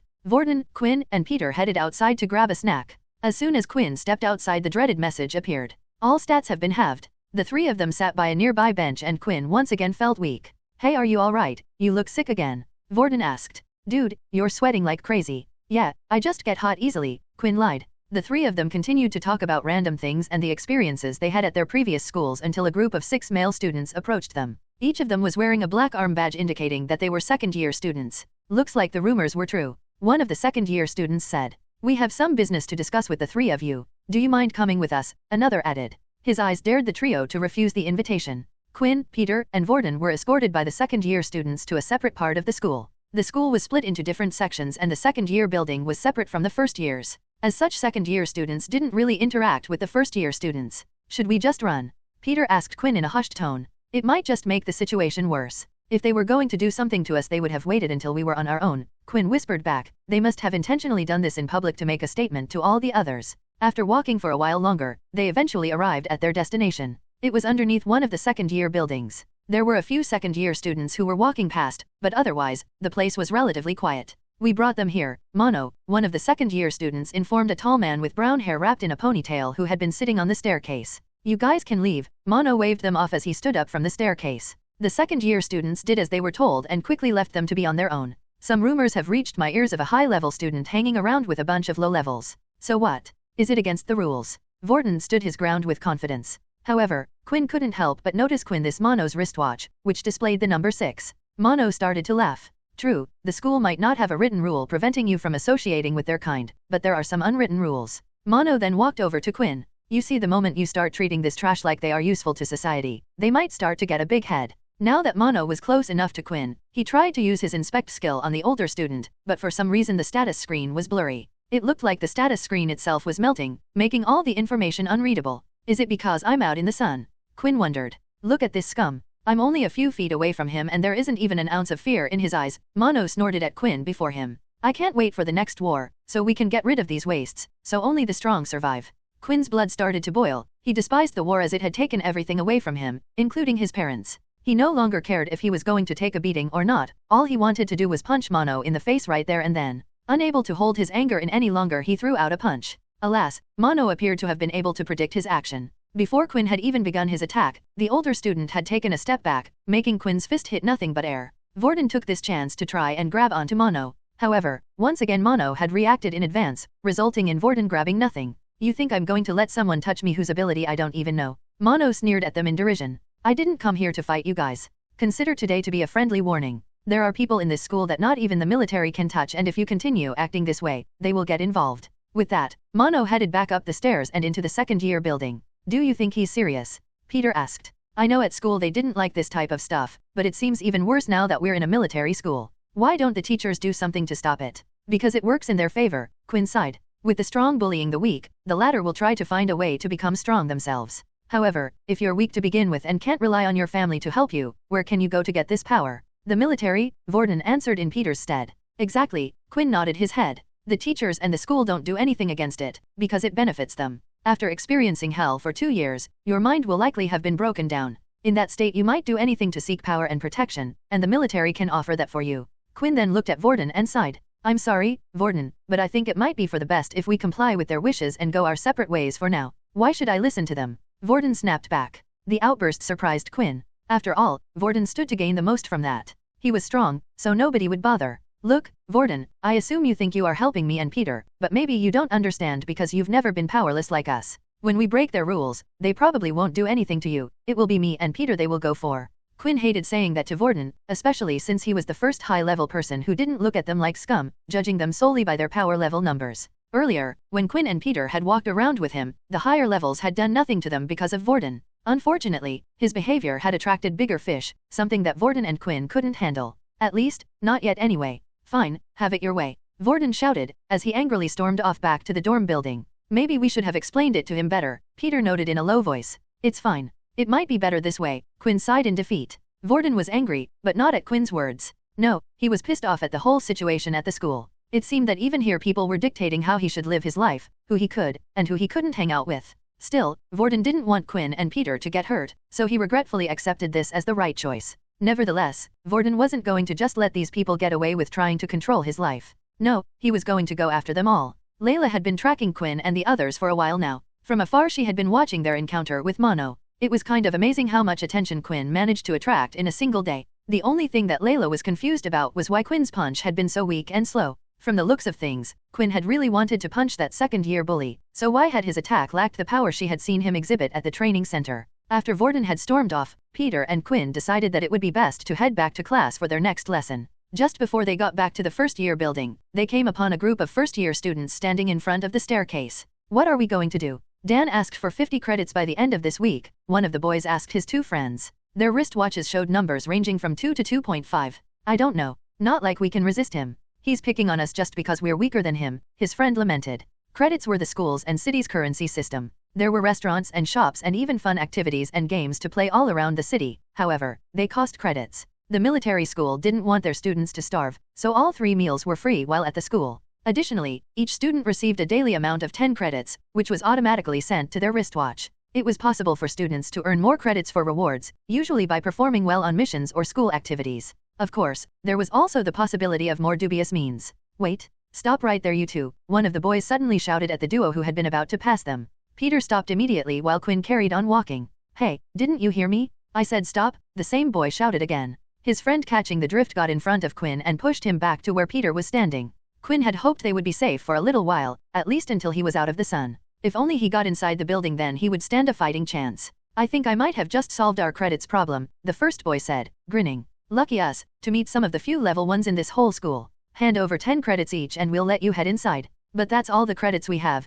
Peter complained. Look, I don't want to do this, but if I don't then my arse gets beat. If you're unhappy, complain to the guy who made me do this. Hand over the credits, now. Peter looked at Quinn with some slight hope in his eyes, perhaps thinking that his friend might be able to do something like last time. Unfortunately, after trying to hit Mono, he knew better than to try and fight them. Besides, these were level 2s, even at full strength, he was unsure if he could beat them. Fighting them as he was would just result in a beating, so if there was the opportunity to skip that part by paying them off, then that was the best course of action. Just when Quinn received another system message. An enemy ability user has been detected. You have received a new quest. Second fight, defeat the student known as Raleigh. Reward, 50 EXP. A power level difference of 1 has been detected. Additional EXP will be rewarded. Now that fighting them involved EXP and the potential to level up, a confrontation with them started to become really attractive. Still, Quinn wouldn't let his greed win him over. Currently, there were 3 level 2 ability users in front of him, but the system had only asked him to defeat one of them. The first thing Quinn needed to do was get inside so he could use his inspect skill and find out which one was named Raleigh. Using it outside, it would only appear as a blur. For now, Quinn decided to hand over the 10 credits. He placed his watch on the other boys and the credits got transferred over. Peter ended up doing the same and the 2 of them were allowed to enter the building. Hey, that was a great idea, man. One of the boys praised his buddy. Should we just stay out here until we find someone weaker again? Oh, come on. Quinn thought. He had been sure that after paying them, the trio would enter the building, but now they planned to stay outside, waiting for more victims. He suddenly stopped and turned around. Oi, what are you looking at me like that? Scram, unless you want an ass-kicking, one of the boys yelled at Quinn when he saw his gaze. Quinn clenched his fist and shouted, really? Unfortunately, the other 2 boys also turned their heads, but one of them said anything else. Damn, Quinn cursed when he realized that finding out which one was Raleigh might be harder than he had imagined. However, he still had more aces up his sleeves. If you pull this sort of thing again on me again, Raleigh, you're dead. Quinn said and gestured with his hand a cutthroat. The boy with red hair in the center moved forward and his face was slowly starting to match his hair. What the hell did you say to me, you little punk? Have you completely lost your mind? He aggressively moved towards Quinn, ready to punch him in the face. Run! Quinn shouted towards Peter. Like a bolt of lightning, the 2 friends ran as fast as they could to their next class. What did you do that for? Peter asked while running. I felt bad just giving them the credits, so I wanted to at least annoy them a little as payback, Quinn lied. Peter couldn't help but think Quinn had to be a little mad, yet he liked the fact that his new friend didn't seem to take crap from people, even when they were stronger than him. Admiration mixed with incredulity started to appear in his eyes when he looked at the other. Just outside their class, before they moved in, Quinn opened up his quest menu. To his delight, he discovered that although he was away from Raleigh, the quest remained active, indicating that he could get the EXP at any time, as long as he could beat the other. At least, he now knew which one Raleigh was, so he only had to wait for the right opportunity. You're going to help me level up, he mumbled to himself with a grin. Since it was the first official day, most of the classes had been introductions about what they would learn during their time at military school. Peter and Quinn had done their best to avoid most other students after everything they had been through. Fortunately, luck finally had smiled upon them and nobody had troubled them. Once classes had finished, it was time to go for dinner. Quinn noticed he still had this pang of hunger in his stomach, so he was looking forward to dinner with enthusiasm. This time, Quinn and Peter both sat on their own at a table in the low-level area. Peter started to look around the room as if he was trying to spot someone. I don't see Vorden anywhere. Do you think he's okay? Peter asked, some worry in his voice. Quinn's eyes, which had been focused on his meal so far, roamed around the room as well, yet he too was unable to find Vorden at the canteen. I wouldn't worry about it too much. I think we both know that he is a lot safer than us at this school, Quinn reminded Peter. The 2 continued to eat and once they finished dinner, they decided to head back to their dorm room. To their surprise, Vorden was already in the dorm room, lying on his own bed. When the 2 of them closed the door behind them, Vorden lifted his head and smiled at Peter and Quinn like usual, as if the whole episode with him leaving them in the hallway in anger had never happened. Hey, I've been waiting for you 2 for a while now, Vorden said as he got off the bed. I wanted to apologize for earlier. I wasn't angry at you guys but just at this whole situation. When Vorden got up from the bed, Quinn noticed a bruise on the side of their friend's face. It was slightly red and a little swollen. What happened to your face? Peter asked. Oh, this. Vorden touched the marking. I got into a little scuffle of my own, but don't worry, I didn't lose. You don't have to worry about me, I'm strong. He flexed his muscles as if to stress his point. A loud growling noise escaped from Quinn's stomach, shifting the topic. Peter and Vorden immediately looked at Quinn, whose face had gone red with embarrassment, before all 3 boys broke out in laughter. Sorry, I guess I'm still hungry after dinner, Quinn explained, his head behind his arms, trying to hide behind them. Why don't you grab something from the convenience store? It's not too far away, Vorden suggested.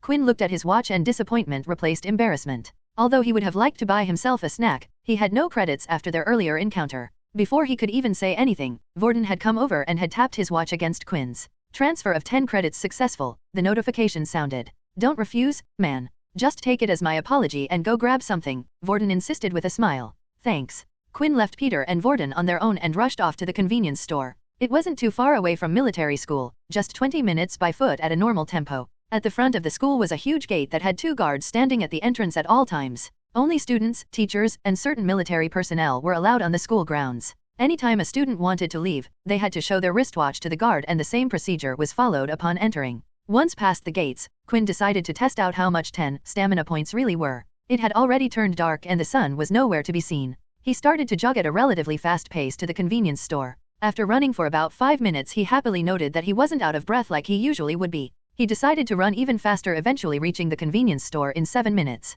Impressive, Quinn thought. He had run over 1 kilometer in just under 5 minutes and he was not out of breath. He realized that his body had changed. He no longer had the weak body he used to have, but the body of an athlete. Another thing he noticed while running at night, he could see everything very clearly. Even when there were no street lights, it was as if the moon had lightened everything up.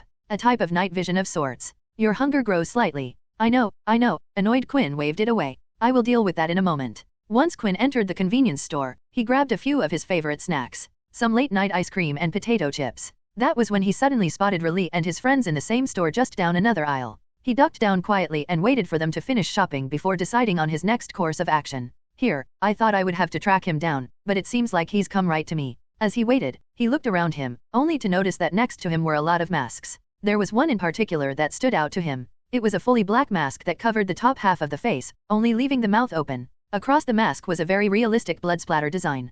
Quinn waited until he heard Riley and the others leave the store. Then he grabbed the mask and snacks and placed them on the counter. Ironically, while Quinn had been busy stalking Riley and his friends, he completely ignored the only other person in the store, Layla. What the? We're months away from Halloween, so what is he doing buying a mask like that? She thought to herself. She decided to continue to follow Quinn and see what he was up to. Hey, we're going to shoot some hoops in the park, you want to join? One of the boys asked Riley. Nah, you know my ability is useless for playing games like that. Riley replied, I think I'll just head back and wait by the school gate, see if there are any more suckers I can leech some credits from. The other two boys looked at each other. They felt guilty, aware that what they were doing was morally wrong. Still, they told themselves that they were merely doing it because they themselves didn't want to get beaten up by a higher power level. While this might have been true for the two of them, Riley had started to gain pleasure from bullying those weaker than him. Riley started to head back to school and passed through a small park on the way back. The area was completely void of people at this time and had very little lighting. There were also plenty of trees for Quinn to hide behind. It's showtime, Quinn hyped himself up as he put on the mask. Quinn continued to follow Riley through the woody area of the park, waiting for him to get to a good spot before ambushing him. It was mostly dark outside and the only visible light in the area was coming from either the moon or the single street lamp. Making sure that nobody else was around, he got ready to strike. Even if he spots me now, he won't know who to come back to for revenge, he reassured himself, adrenaline pumping through his veins. Riley, oblivious to the fact that he had company, went through the information on his watch. The glowing light displayed his total of 80 credits. I'm a genius. I don't know why I didn't do this sooner, he thought to himself. With this much, I have more than enough to pay off Dan, while keeping some for myself. And as long as I stay on Dan's good side, no one will try to attack me. Riley was still lost in his daydream when out of nowhere something hit him from the side. He felt the impact on his face and staggered to the floor, holding his chin. When he looked up from where he had fallen, he saw the silhouette of a boy standing over him with a horrifying mask. Under the moonlight, it looked like real blood, making Riley panicked. What the heck? Who are you? Riley shouted, his voice shaking.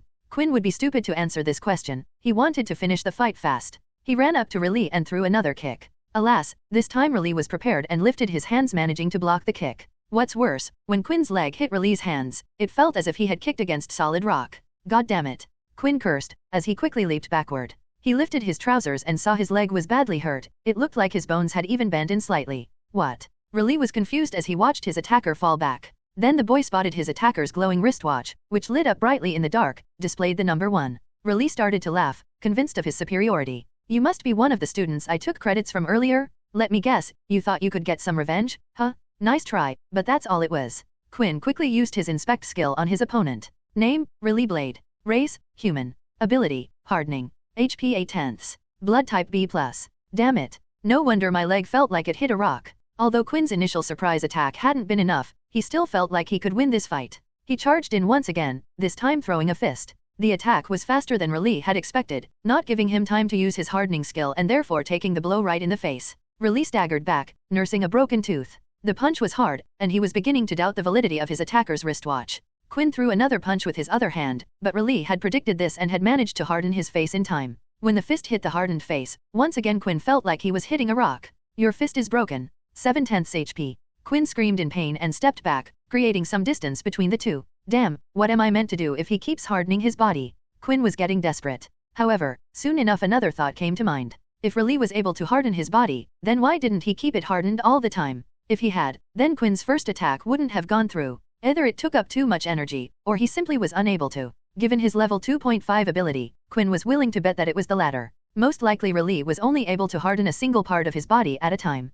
It was just a theory, but Quinn had nothing to lose and this gave him a plan. He ran forward at Riley once more, shouting, I'm going to punch that ugly face of yours, even if it's the last thing I do. Riley hardened his face and was ready to laugh at his attacker, once again ending up hurting himself, but at the last second Quinn changed his punch into a kick aimed at the boy's unprotected stomach. It worked. Quinn thought as the other bent over in pain. Next, he feigned a knee toward Riley's stomach, only to end up punching him on the back of the head. Receiving the attack, Riley lay on the ground defenseless. With one last fast swift attack to the back of his head, the red-haired boy got knocked out. Second fight has been completed. 50 EXP received. Additional reward, 20 EXP received. 100/100 EXP. You have reached the maximum amount of EXP. Would you like to level up? Would I like to level up? Why even bother asking? Quinn wondered what possible reason he might have to not immediately accept. Once you have leveled up, any changes will be irreversible. Not heeding the warning, Quinn shouted out, who cares? Yes. Congratulations? You are now level 2. Evolution process has started. Evolution? What the fuck? His euphoria from a moment ago had instantly vanished, replaced with a large stabbing pain in his heart. The organ started to beat faster than it had ever done before, the blood rushing through his veins all over his body. The excruciating pain was too much for him. Falling on his knees, he tried his best to refrain from screaming, afraid he might alarm someone. The pain continued to spread throughout his body. He was so focused on that feeling, that he failed to notice that his broken hand was healing alongside his leg, his full attention on the sharp stabbing pain, now in his teeth. To Quinn, the torturous experience had lasted a lifetime, yet in reality, only 5 minutes passed, before a new notification appeared before him. Congratulations, you have successfully evolved. You are now a halfling. Quinn stared at the words the system was showing him, unable to make sense of them. He had never heard of the term halfling before, and apparently the process was irreversible. Before he could spend any more time on it, even more messages appeared. Your stats have increased. Skill unlocked, LV1 Blood Swipe. Blood Swipe, the skill has a range of 5 meters. It will fire out a red line of energy from the user's hands. To use the skill, the user must use their own blood, causing -1 HP per blood swipe.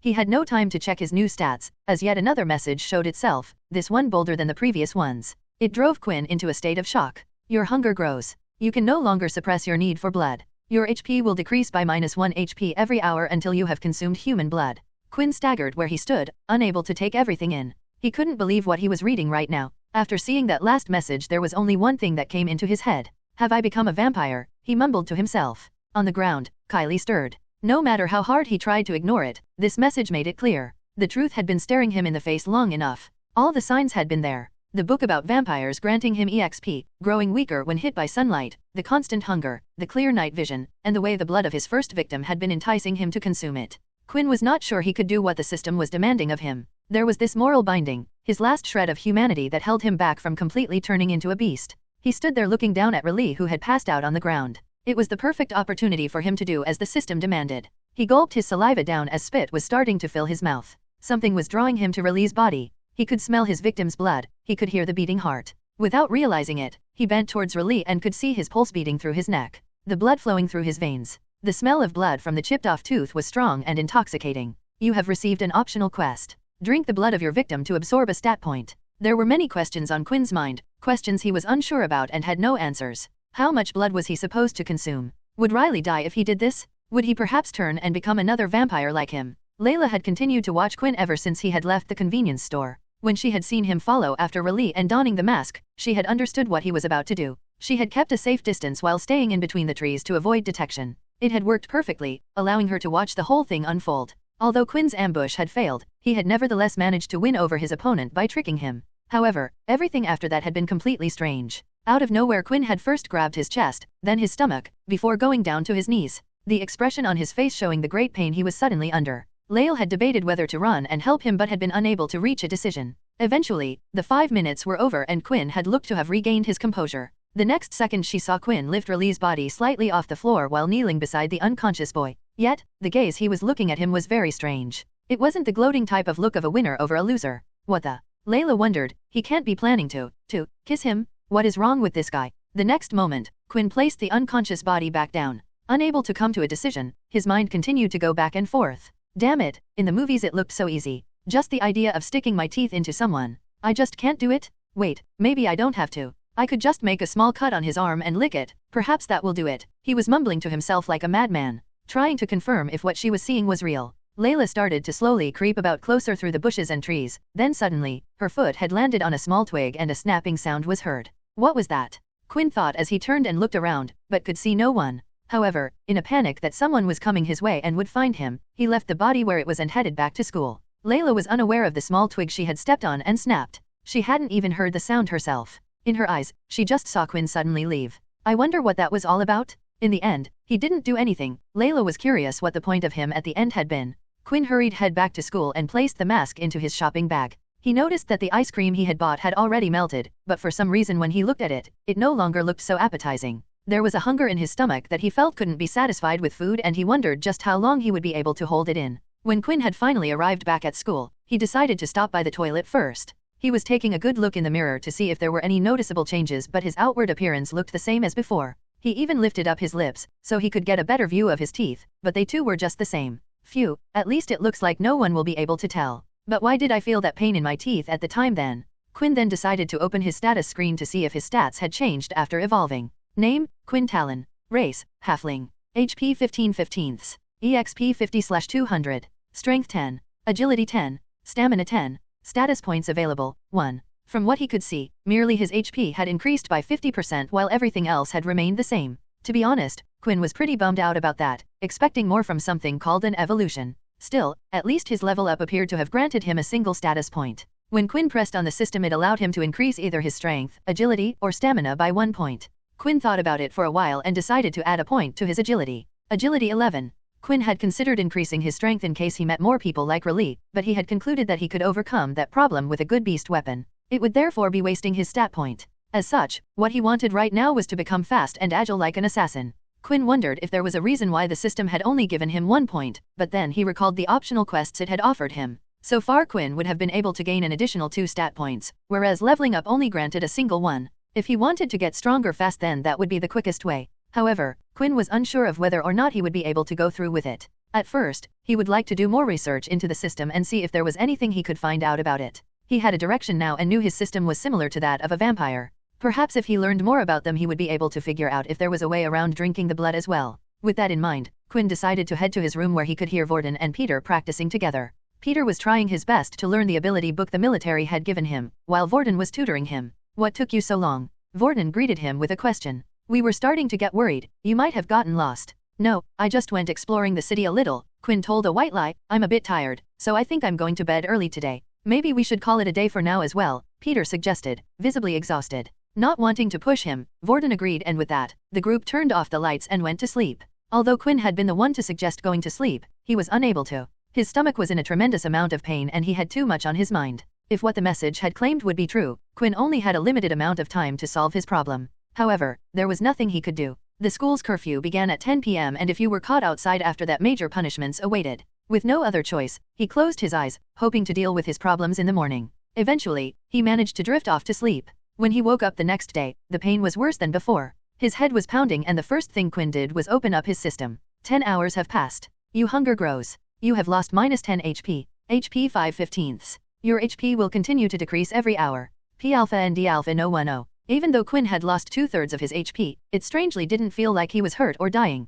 It was different from when he was out in the sun. Instead, it felt like all his senses were on high alert. Hey Quinn, are you alright, man? Vorden asked, seeing Quinn's face. Yeah, I just got to go somewhere. Quinn excused himself as he rushed out of the room, heading down to the canteen. Everything that had happened so far had been a miscalculation on Quinn's part. Although the system had warned him about his 1 HP loss every hour, he hadn't expected his body to react like that. In fact, he had only planned to sleep for 5 hours. That way he would have nearly half a day to come up with a plan how to rid himself of his problem, ideally before morning classes started. Quinn started to calculate how much time he had left. Breakfast was mandatory and lasted from 8 till 9, followed by classes that would last until noon. Their break was merely to get from class to lunch. In other words, for the next 4 hours, he was required to be somewhere in the school. Of course, there was always the option of skipping. However, this wasn't a regular school. The army would severely punish him and hunt him down if he behaved like a troublemaker. However, did that really matter, if he was going to die anyway? Quinn made his way to the canteen queue to be served some food.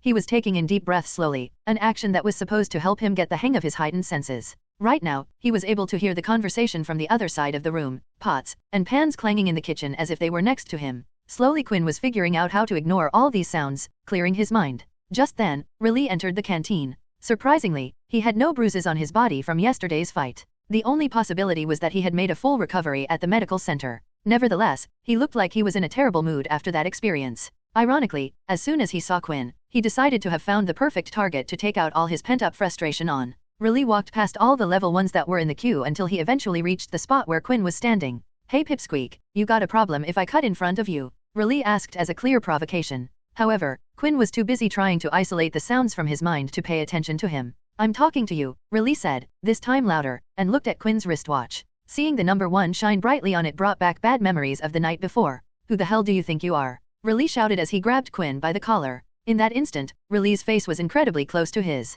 Just like yesterday, he could hear Raleigh's heartbeat. He could feel the blood flowing through his arm and muscles lifting his shirt. Something took over Quinn's body and he immediately hit Raleigh's arm away and pounced on him, causing the two of them to fall to the ground. Quinn was now on top of Raleigh and had both his hands pinned down. Get off me, you crazy animal! Raleigh screamed, but when Raleigh tried to overpower Quinn and lift his hands, it was impossible. His ability to harden his skin was useless in this kind of situation. Then Quinn started to feel something growing in his mouth.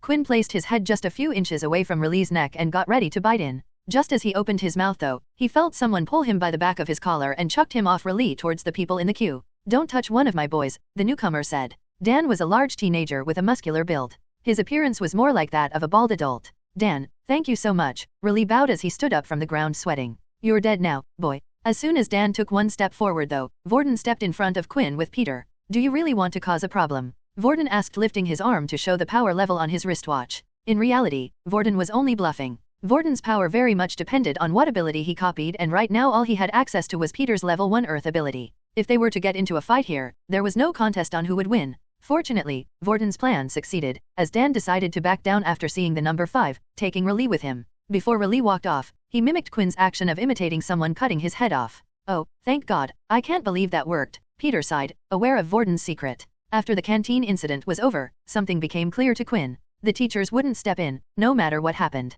In the canteen, there were many guards standing in each corner of the room, but not a single one had done anything to help. After the group finished eating, it was time for them to go to their morning classes. Quinn was unable to concentrate on anything. All he could do was try to calm himself down while in the middle of class and watch his HP slowly tick away. It was driving him insane seeing the number go down each hour, making him regret not having bitten into Raleigh's neck when he had the chance. By lunchtime, Quinn once again rushed off without Vorden and Peter. 1/15 HP. What the hell is happening to me? Quinn was worried. His hands wouldn't stop shaking. Each time Quinn's HP went down, it was getting harder and harder to control his own body. Sooner or later, he thought, he would go crazy. During class, he had multiple visions of tearing the place apart and ripping out the blood from his fellow students necks to crave his desire. Without realizing where he was walking, Quinn eventually ended up in the library. In the quiet corner of the library down one of the aisles was the fiction section.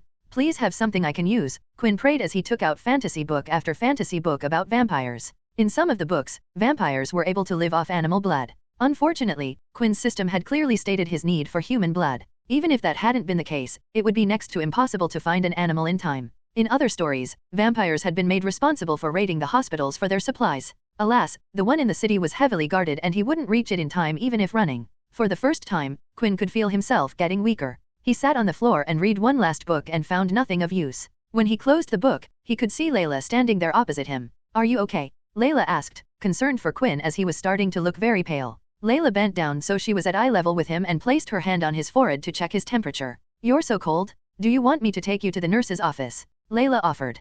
Quinn hadn't heard a single word she had said. Her neck had been too mesmerizing. The urge was uncontrollable. Sighing, he pulled Layla by the arm, bringing her close to him. A weak sigh escaped his lips, as he bit into her neck. As Quinn opened his mouth wide, he could feel the ends of his teeth elongate. He didn't know what had come over him, it was as if his body had just taken control and was working on instinct. His teeth quickly sunk into Layla's skin and at the same time, a gush of blood entered Quinn's mouth. Surprisingly, Layla didn't feel any pain from this, instead, she felt pleasure. A tingling sensation ran through her body as she felt the blood rush up through and out of her neck. Even if she wanted to resist, she couldn't, the bite seemed to have a paralysis effect. Finally, Quinn's hunger was dissipating. Your hunger has decreased. Your hunger has decreased. You will no longer lose HP. Even though the messages appeared one after the other, Quinn continued to suck Layla's blood away. HP regenerating? HP regenerating? 15/15 HP. Only after the last message appeared, did Quinn's mind fully return. Immediately, he let go of Layla, causing her body to fall to the ground. What the? Quinn wondered aloud, unsure where he was. Looking around he noticed the poor girl on the ground. Shit, did I do that? As if to answer his question, the images of what he had just done popped into his head. A+ blood type has been absorbed. You have gained 1 strength.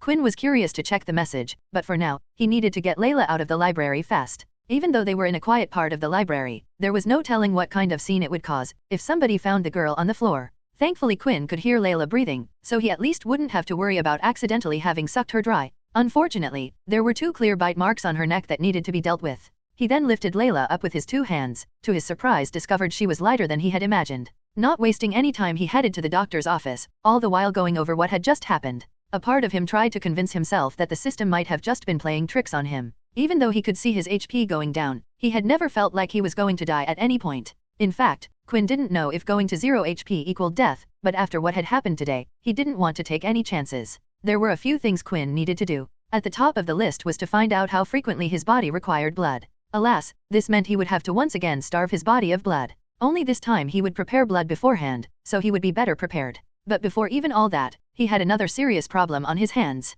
Would Layla remember anything when she got up, or would Quinn have to convince her to keep it a secret? If others were to find out of his rare ability, it would start a bidding war between the private companies and the military. They would do anything to get their hand on such a new type of ability. Before anyone could find out about Quinn, he had to become strong enough to protect himself. While Quinn walked down the hallway, he got quite a few looks from the other students. It wasn't strange to see someone carry an injured person in the school, but it was strange for a boy to carry a girl unless they were an item. After enduring all those strange looks, Quinn finally reaches the infirmary. Inside, there was a single female doctor named Haley, who looked to be in her early 30s. She wore round glasses and had her hair up in a ponytail. Quinn never got the chance to mess around with girls while at his old school, but looking at the doctor, he couldn't help but appreciate her natural beauty. Another one. Haley sighed before pointing at the back. There's a free bed there. If you could leave her there, I will get to her as soon as I can. Quinn did as he was told and placed Layla gently on one of the single beds in the back. The infirmary was quite large. Quinn had never seen a school have one so big. There were a total of 30 beds, yet as far as he could see, Haley appeared to be the only one working there.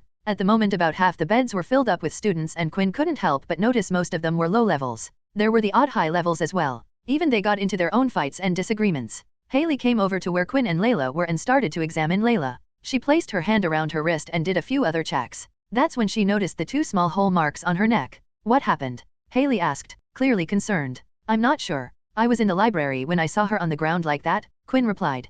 Classes ended not too long ago, so it can't have been too long since she passed out, yet the wound on her neck looks like it's already healing on its own. Haley noted while writing down her analysis. Still, I can't be sure if it will heal, and it would be a shame if a pretty girl like her ended up with a scar. Haley then placed her hand on Layla's neck where the bite marks were. She closed her eyes and after a few seconds, lifted her hands and the bite marks had vanished. Is it okay if I wait here for her? Quinn asked. Oh, young kids these days, Haley grinned. She's lucky to have someone as caring as you by her side. No, Quinn waved his arms to stress his point. We're just friends, that's all. Haley gave him a strange look, seemingly doubting his declaration, but there were other students she had to attend to. After Haley had gone away to look after other students, Quinn decided to open up his status screen. Strength 11, Agility 11, Stamina 10. So, it really did give me an extra stat point after all. He was unsure how exactly sucking someone's blood strengthened him, but he decided not to question it too much. Interestingly, Quinn had received 2 optional quests to suck the blood of those he had defeated. He had assumed that the stat point was like an extra reward for winning a fight, but it appeared like there was no actual need to fight against someone first. In that case, Quinn was theoretically able to drink anyone's blood to gain stat points. However, what would happen if he drank Layla's blood again? Would he gain another stat? There were so many questions Quinn had no answers to. He looked at Layla lying there peacefully. Right now, he was in complete control over his body and there was no urge for him to suck on Layla's neck again. After checking his teeth, he was thankful that they had gone back to normal. That's when Quinn decided to look around the room until he finally found what he was looking for, a syringe with a needle. Quinn looked around the room and Haley appeared to be busy dealing with another student. He carefully took the syringe and hid it behind his back and then quickly scooted over to where Layla was once more. I'm really sorry about this, Layla, Quinn apologized to the girl, but you're going to have to be my guinea pig. Quinn took out the syringe and carefully looked at where Layla's veins were. Luckily, Layla was quite pale, making her veins more visible. He carefully searched for the right spot and just when he was ready to extract some blood, he heard someone crash into the room. Is Quinn here? A panicked boy's voice asked. Why's Peter here? Quinn immediately put the syringe into one of his trouser pockets and came to see what his friend wanted. Quinn, thank God you're here. Quick, I've been looking everywhere for you. It's Vorden, he's in trouble. Although Quinn had no idea what was happening, just from looking at Peter's face he could tell it was serious.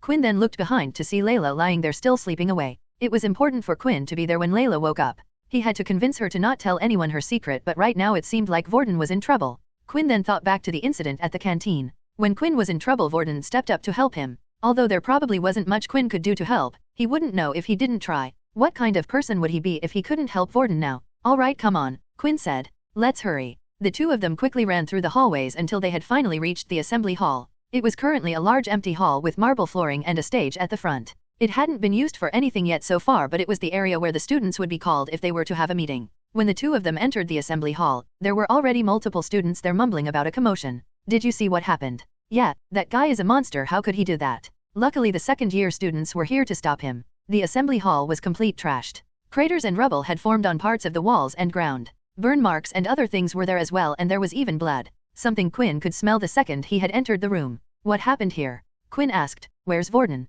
Clearly, a fight had taken place here and Quinn feared the worst. I don't know, Peter replied. Me and Vorden were busy messing around practicing my earth ability together. That's when a bunch of second years I'd never seen before came up to us asking for Vorden. Vorden told me not to worry, but of course, I worried, so I followed them. That's when I saw them take him to the assembly hall, but two of the students stood guard and wouldn't let me come inside. I didn't know what to do, so that's when I came looking for you. Quinn and Peter then went around asking the students what happened, but when they did, the students seemed to avoid the question or completely ignore them, as if they were told not to tell anyone what they had seen. While Peter continued to ask the students that were still in the hall about what happened.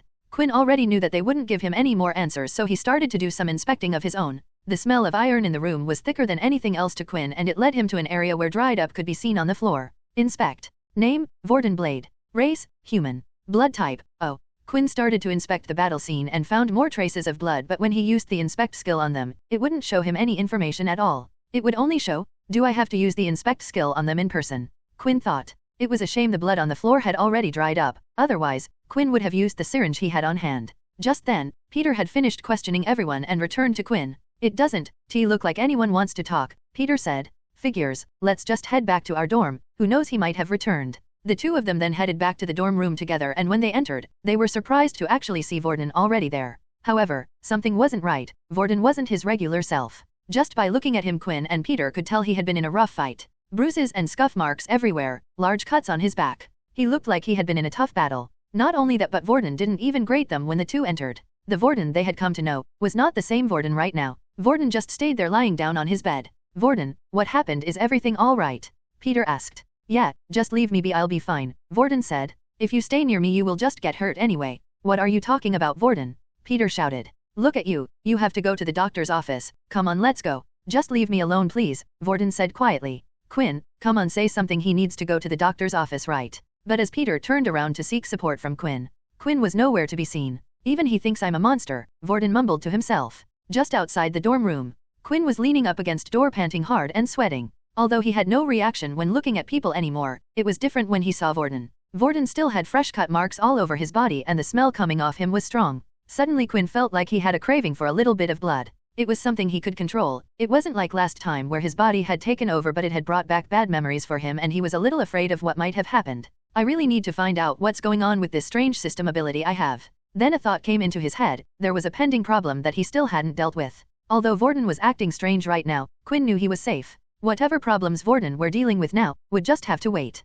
Every second wasted meant there was a chance for Layla to wake up, and who knew what would happen when she did. Just then, at the same time, in the doctor's office, in the corner, at the back of the room, Layla slowly started to open her eyes. Huh, what happened? Layla said. Where am I? As Layla looked around the room, she started to rub her neck, and at the same time images had flashed through her head of what had happened at the library. She remembered everything. When images of what had happened to Layla started flashing through her head, she immediately started to get this tingling feeling over her body. She was reacting to the memories of Quinn biting into her. It wasn't a painful memory, but quite an addictive feeling. The sensation of the blood rushing through her body. Her face was starting to turn a little red just thinking about it. That's when she lifted her hand and placed it on her neck. Huh, I can't feel anything. Oh, so you're awake, Haley said with a smile. You were sleeping so peacefully there, I didn't know when you were going to wake up. How did I get here? Layla asked. Oh, a boy came in and dropped you off. He said he was your friend. I can't remember his name, but he had short black curly hair, Haley said with a smile, thinking about the two of them. This confirmed Layla's thought.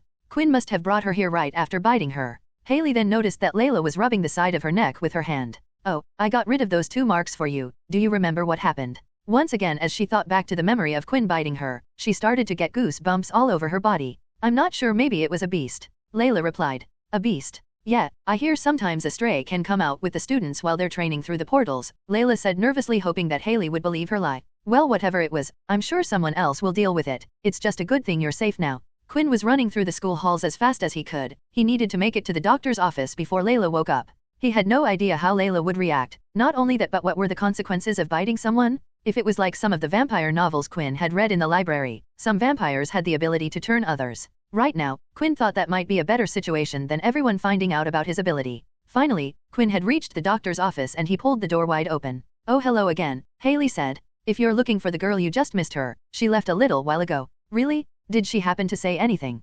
Quinn asked. Judging by Haley's reaction, it didn't seem like Layla had said anything, but he needed to make sure. Oh, you mean about the wound? She said that a beast might have attacked her, although I highly doubt that. It looked more like snakebite, but how did it manage to get into the school and all the way up her neck? Haley continued to ramble on. She often did this as she was left on her own a lot of the times, being the only doctor stationed at the school. It was a lonely job. Thanks for letting me know, Quinn said as he closed the door. Why did Layla decide to keep it a secret? Quinn thought. He had basically assaulted the poor girl. Could it be that she didn't remember what happened, or maybe she was planning to use it blackmail against him, but that didn't make sense. She had nothing to gain. Quinn had always thought like this. People, when they did something, always did it for selfish reasons. That's just the way people were. He couldn't believe that Layla would keep this a secret for no reason. Just then, while Quinn was outside the doctor's office thinking of what to do next, he felt a hand on his shoulder. You and me, we need to talk, Layla said. Had she been waiting here this whole time? This was bad. Layla clearly indicated that she knew something, which meant losing her memory of the events were unlikely. The two of them then headed to the library where the incident took place.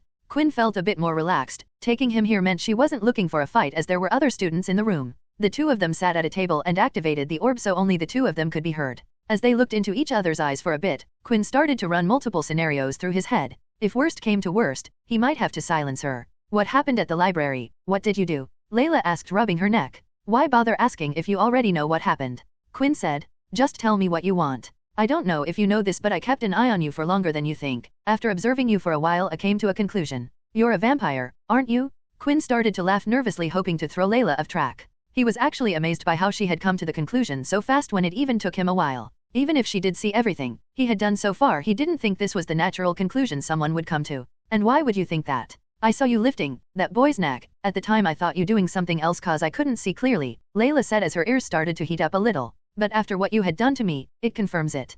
Quinn started to sweat slightly at the integration. He wasn't worried about Layla herself, but the troubles she could bring him in the future. Quinn didn't know what to say and thought he would wait for Layla to make her demand. Layla then took a deep breath before saying her next words. This is what Quinn was waiting for, her request. I want you to hear me out. I want you to make me a vampire. Quinn was so shocked by the words that had come out of Layla's mouth that he nearly fell out of his seat. What? Do you realize what you are saying right now? Please, Layla said as if she was begging him. It's a childhood dream of mine. This type of things only happens in books or fairy tales, and now I have the chance for it to happen right now, she said with her eyes lit up. Now Quinn realized why Layla didn't tell anyone. Simply put, this girl was crazy. Layla had grown up her whole life reading fantasy stories and comics about all sorts of things. Before the whole war started, her father used to work as a writer, so her home was filled with books and stories, and her favorite ones were always about vampires. She loved everything about them, how they had to keep their identity secret to the world, the super strength they had, the super speed, and the fact that they could live on nearly forever. When abilities were realized to the world, it made fantasy stories a thing of the past.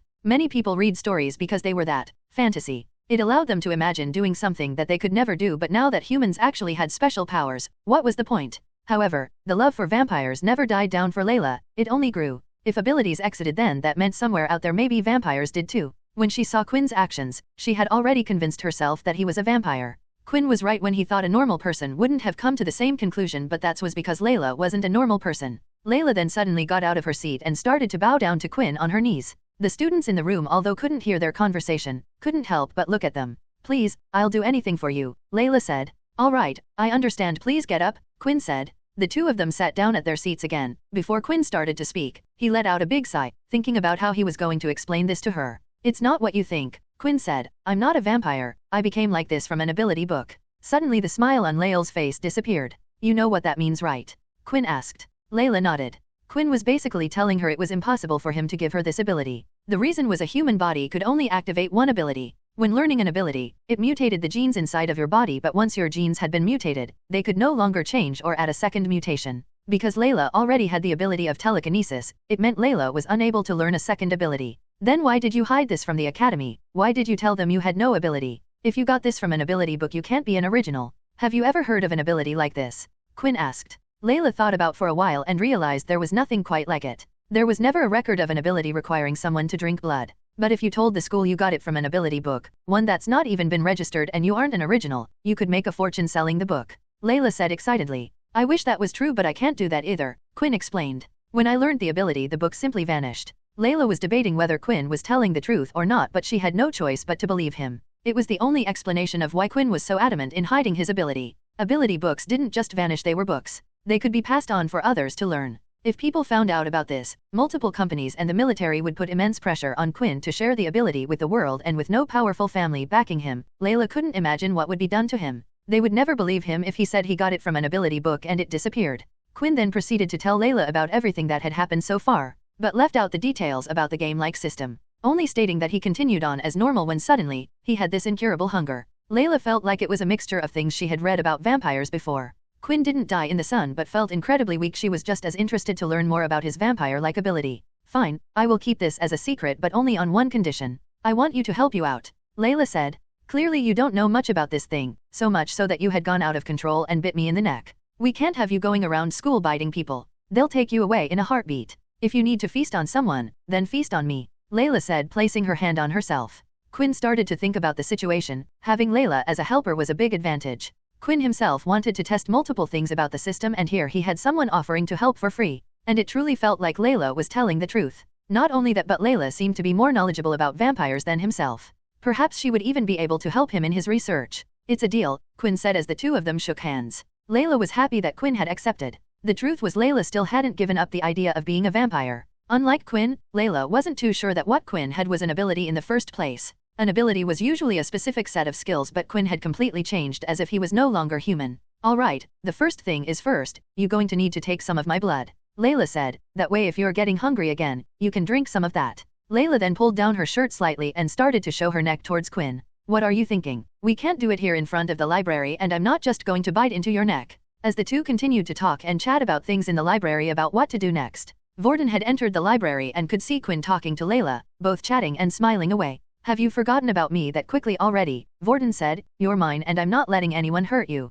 Peter was currently running around the school looking for Quinn or Vorden. For some reason, both of his new friends had suddenly started acting very strange, and Peter didn't know what to do about it. His life at his previous school had been hell, and he did everything he could to serve those above him. And for the first time ever he had made friends that protected him. Quinn, even though he was a low level himself, had stood up for Peter and Vorden, who had not only protected him but helped him learn his new ability. Something had happened to Vorden and suddenly he was acting strange. Although Peter had no clue what was going on with Quinn, he had some idea about what had changed Vorden. It was after whatever had happened at the assembly hall with the second-year students. But no matter who he would talk to about it, not one person would give him an answer. Some even began to threaten him. That's when Peter could hear a familiar voice. While walking down the hallway, Peter could hear someone speaking, a voice he recognized. As he turned the corner, he saw that it was indeed Vorden. Vorden stood there staring idly at the ground. Peter quickly hid back around the hallway corner. So far, whenever Peter had spotted Vorden, he would just ignore him and walk away without even speaking to him, but now it sounded like Vorden was speaking to someone else. Would you two calm down? Vorden said. There was then a brief pause before Vorden spoke again. I don't care if he hurt the little one's feelings. It's not like Quinn isn't allowed to talk to other people. Again, there was a slight pause. Look, if you get involved and hurt them, I won't forgive you. I won't let something like last time happen again. The whole time Peter was listening into the conversation, the only voice he could hear was Vorden's, but it was clear that he was speaking to someone. Peter couldn't take it anymore and decided to take a peek, and as he did, still the only person he could see was Vorden. Did the other person leave already? Peter thought. Just then he saw Vorden start to walk off. The bell had rung, indicating that it was the end of their lunch break and it was time to head to afternoon classes. That's when the library doors opened and Quinn and Layla appeared out walking together. Quinn, Peter said as he waved him over. I'll meet you at the front gate tonight once classes are over, Quinn said to Layla before leaving to join Peter. The two of them then started to walk off to class together. Hey, are you okay, man? Peter asked. I was worried about you when you suddenly bolted out of the room like that. Yes, sorry man, I couldn't hold it in any longer, otherwise my underwear would have turned brown. Whoa, too much information, Peter said. Anyway, I'm glad you're okay. Look, I'm really worried about Vorden. Ever since he came back from that assembly hall, he's been acting strange. Quinn placed his hand on Peter, seeing that he was clearly startled. This whole time Quinn had more important things to worry about, but now that he had solved the most pressing matter, he had time to focus on other things. Don't worry, we'll find out what's going on together. When they entered their next class, they could see that Vorden was already in his seat, sat down, ready even before them. Oh hey guys, how you doing? Vorden said with a smile. Peter went to sit in his seat to the right of Vorden while Quinn went to sit in his seat to the left of Vorden. Hey, are you feeling better? Peter asked. Earlier it seemed like you were kinda sulking. Yeah, don't worry, I just got kinda thrown around a bit by the second years and it got me pretty down, Vorden replied. What happened at the assembly hall? Quinn asked. Then Vorden's face slightly changed. It was as if he was trying to hold something back. Vorden clenched his fist for a few seconds and finally relaxed his hand. Guys, don't worry about it too much, you know I'm strong and know I can handle myself. Although Peter was quite satisfied now with Vorden, as he seemed to be his regular self, Quinn noticed that Vordan seemed to be holding something back, almost suppressing something when he asked that question. As other students started to enter the classroom when they saw Vordan, they immediately started to whisper. If Vordan would look back at them, they would turn their head as soon as possible. As the students sat down, the talks continued and several different words could be heard. Monster, freak, weirdo, crazy, and all these words were being aimed at Vordan. It was as if the whole school was sharing a secret that Peter and Quinn weren't allowed to know, and not even Vordan himself would say what had happened. After hearing these words, Quinn noticed that Vordan stayed there motionless with his head down. He hadn't even written any notes down in his notebook about the lesson. Although it seemed like no one would tell him or Peter what had happened, Quinn now had another ally that might be able to help him, and that was Layla.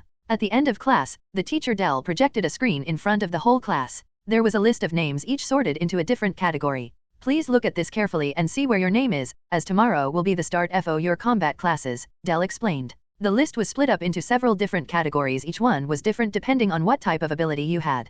Elemental abilities, transformation abilities, enhancement abilities, and so on. That's when Quinn also noticed that his and a few other names were not on the list, including Vordan's. If your name is not on the list, it's because either your ability doesn't fall into one of the categories or you are an original with a unique ability. You are free to choose to go to whichever class you believe suits you. Students are also able to switch between combat classes if they wish. These are not set in stone but the school's recommendation based on your ability. The list of available classes was then sent to each student's wristwatch, where they were to register for the type of class they would be interested in. I wonder what combat class would be best for me, Quinn thought as he looked at the long list. After classes had finished for the day, Vordan had offered to help Peter with his training again, especially since tomorrow the two of them would be in the same combat classes, the elemental class. Hey, do you want to come with us?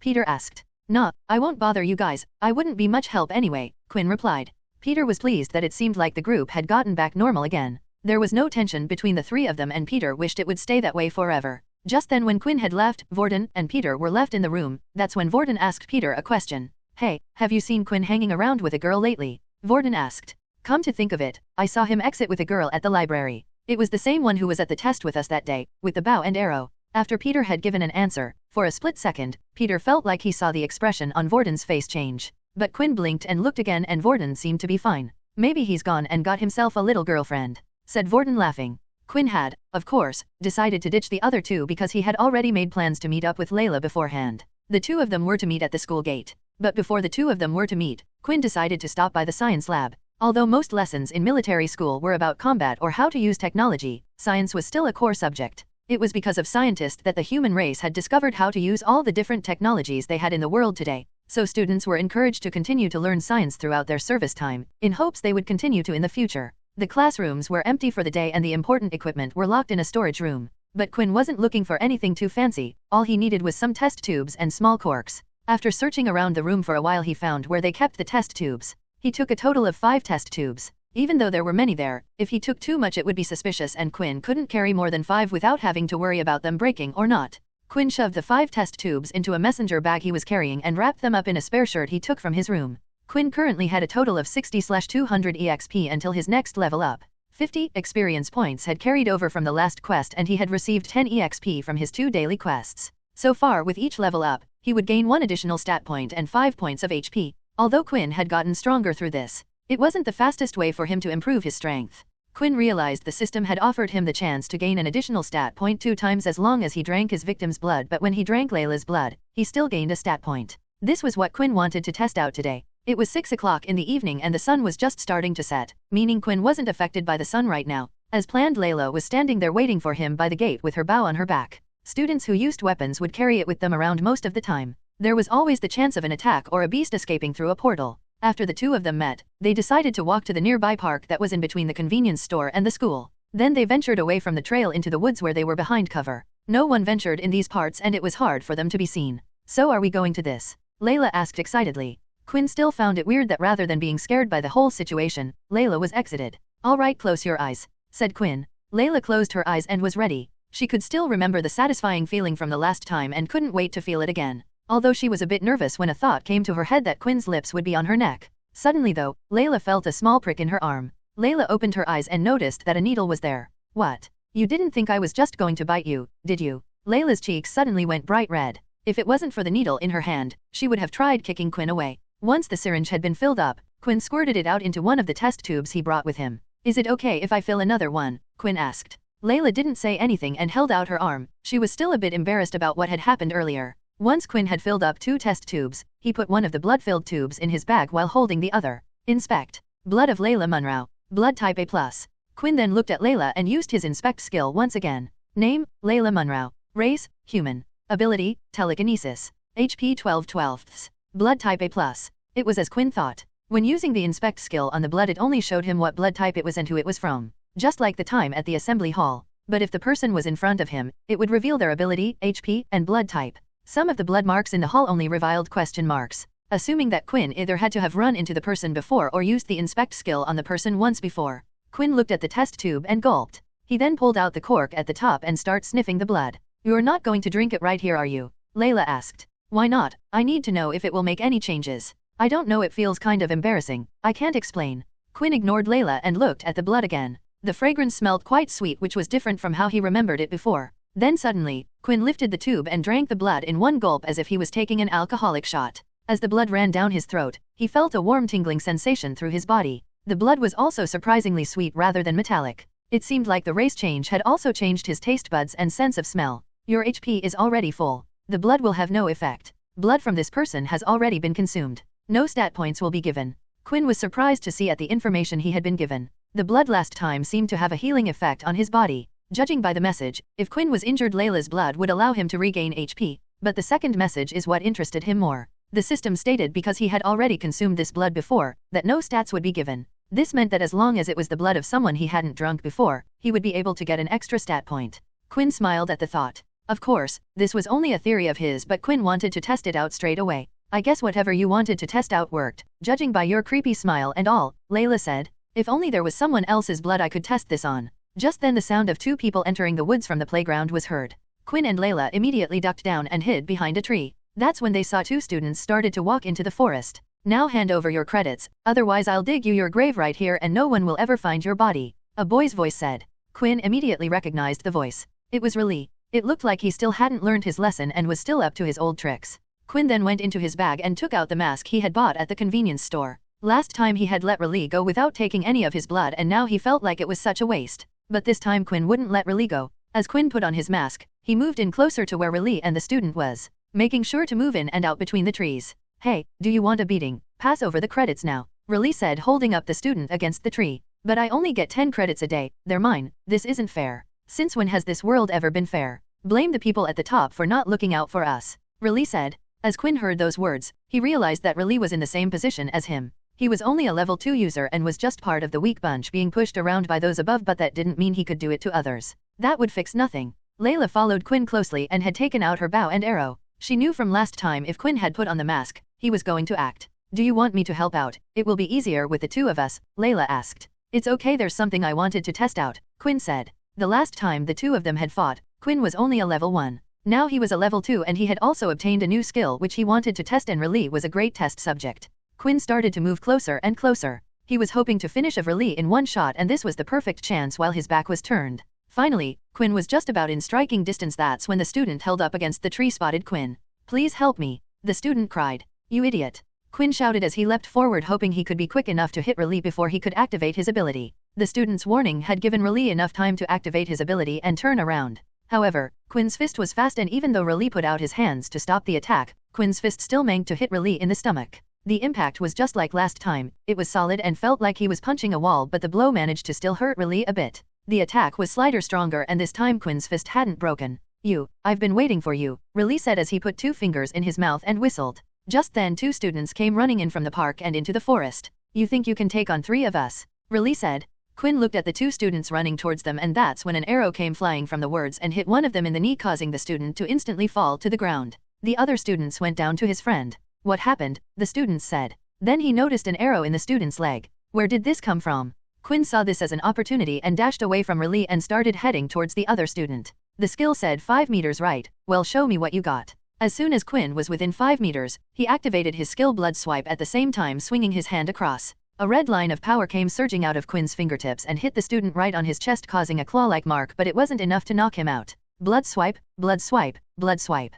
Quinn then cast 3 more blood swipes, swinging his arm out. Each blow managed to hit the student dead on. With multiple marks across his chest, he had finally collapsed to the floor. HP 11/15. An opponent has been defeated. 50 EXP granted. 110/200 EXP. Blood swipe had no cooldown but did use 1 point of HP per swipe. As long as Quinn had HP he could continuously cast out his blood swipe skill. Raleigh, seeing his two teammates who were of equal power level to himself be defeated in an instant, started to feel scared. His body was shaking and all he wanted to do was get out of there. He turned away from his friends and started running deeper into the forest. Quinn's speed was greater though and was easily able to catch up. When his attack was in range, Quinn cast 2 more blood swipes aiming for the back of Raleigh's ankles. As they hit, Raleigh fell to the ground. Please don't hurt me, I'll do anything," Raleigh begged. "Oh really?" Quinn then placed his watch up against Raleigh's hand. "Over all your credits. But if I do, I won't have enough credits for Dan, he'll kill me," Raleigh said. "Is now really the time to worry about Dan?" Quinn asked. Raleigh quickly transferred over 50 credits that he had obtained that day over to Quinn. "So will you let me go now?" Raleigh asked. Just then, Raleigh could see a sinister smile appear on Quinn's face through the bottom of his mask. "No," Quinn said. He then went up behind Raleigh and held him in a choking position. Raleigh tried activating his hardening skill but Quinn's strength was still strong enough to get through and eventually caused Raleigh to pass out. "That's for pushing me around in the canteen." Quinn then looked at Raleigh's body and noticed that his ankles were bleeding from where he had used the blood swipe skill. Quinn then went to his bag to pull out a test tube and held Raleigh's leg up, allowing the blood to slowly drip into the test tube until it filled up. Quinn also filled up a second tube for testing later on. Next were the other two students. Layla had dealt with the other one she hit with her arrow earlier and the other student had passed out from the multiple attacks of blood swipe. Quinn then did the same with the other two students, collecting blood from their open wounds and from where Layla's arrow had managed to pierce the student's leg. After they had finished collecting the blood, it was time for them to get out of there and leave the scene. It was getting late and it was almost curfew time. If the students were out past 10 then the guards would go out looking for you. It seemed like not only did the watches act as a credit device and power level indicator but it was a tracker as well. Students who were found injured outside the school would be taken to the doctor's office. When the two of them arrived at school it was still 9 o'clock, so they had an hour before they needed to head to their dorm rooms. That's when the two of them had decided to head to the school roof instead. It was quiet up there, and no one was around so the two of them could talk freely. "So what do you need all the blood for?" Layla asked. "You know, if you need some blood you can just take some of mine anytime. I really don't mind." "Thanks, but I just wanted to test something out." Inspect. Quinn had used his inspect skill on each of the containers. The first was Raleigh's blood. Blood type B+. "Here goes," Quinn said as he popped the cork open and drank the small tube of blood. "You have regained 5 points of HP. 14/15 HP. B+ blood type has been absorbed.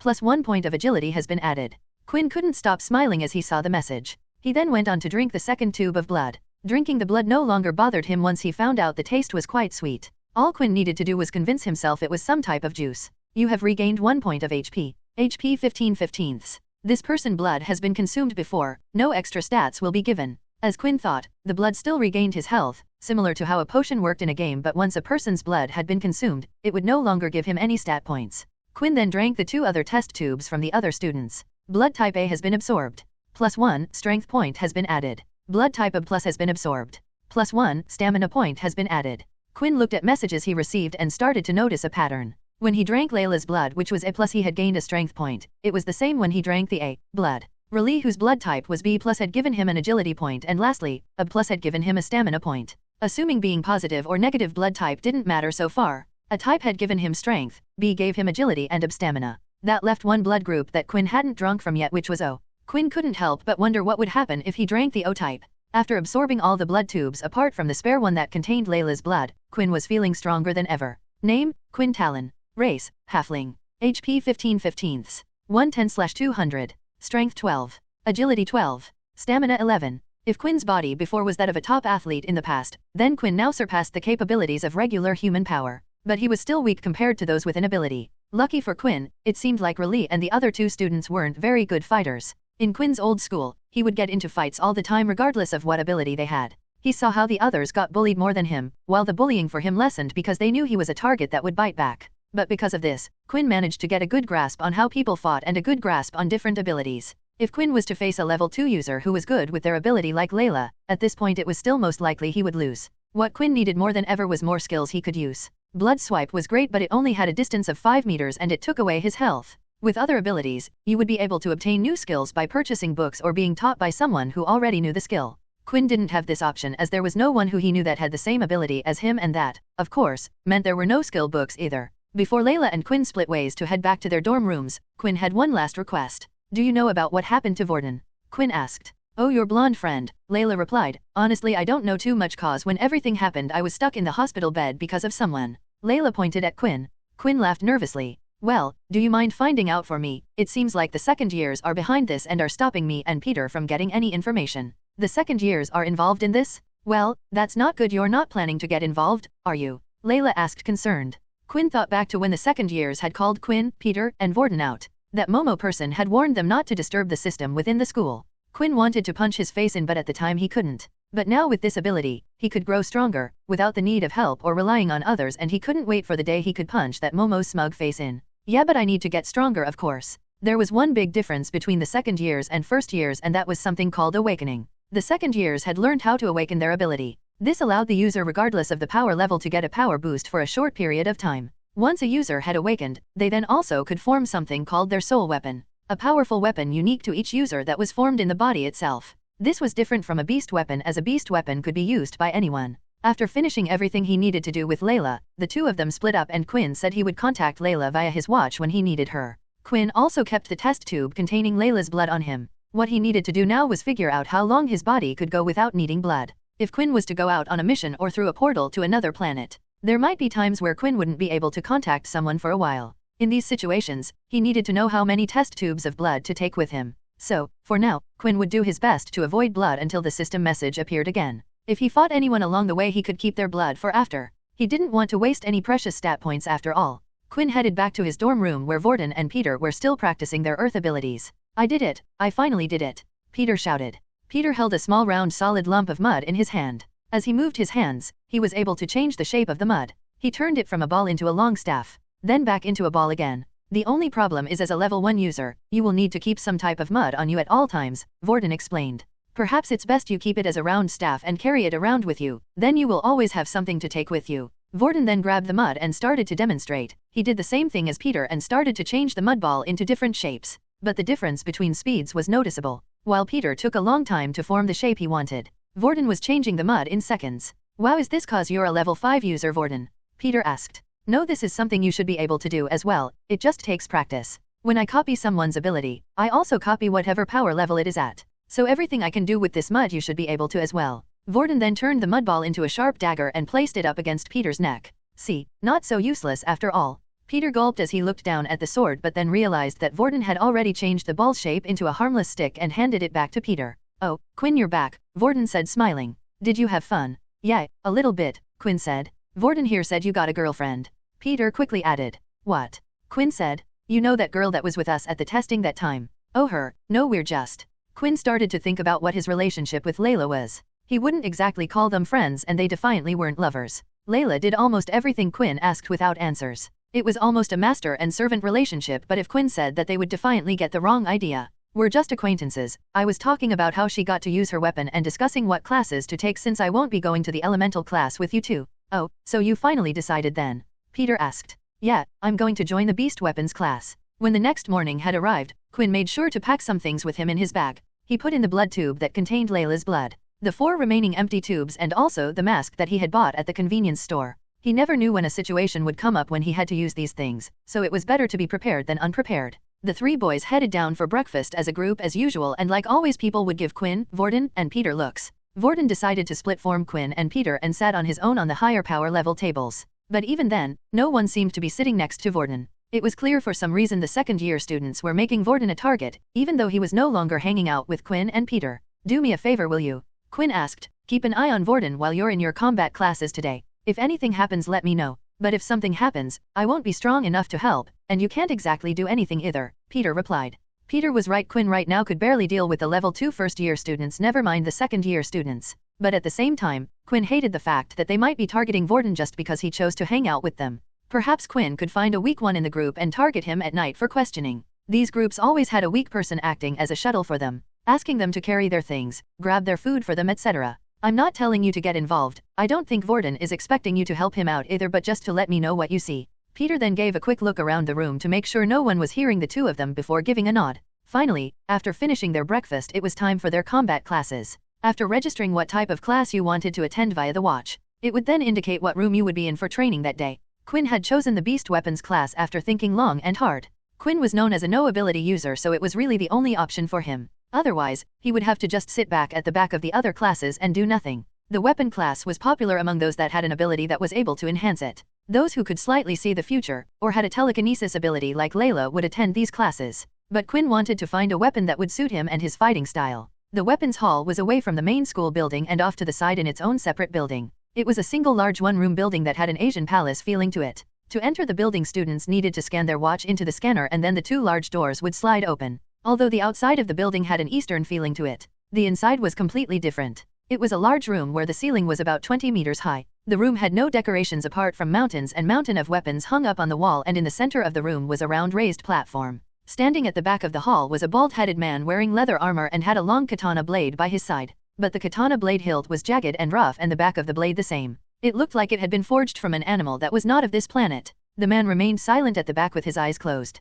Quinn could only assume the man was their teacher, being the oldest one in the room. The room slowly started to fill up with students, and that's when Layla had entered and spotted Quinn. She immediately came over to him and started chatting. Unlike when Vorden had spoken to Quinn, the other students didn't really pay attention because Layla herself was also considered weak. This class is a lot more popular than I thought, Layla said. The room was filled with about 30 students inside. The other classes had around 50, but it was still more than they had expected. Yeah, I wonder what weapon I should pick, Quinn said, staring at the wall. Well, I already have mine, Layla said, pointing to her bow on her back. A lot of the students in the room already had weapons of their own.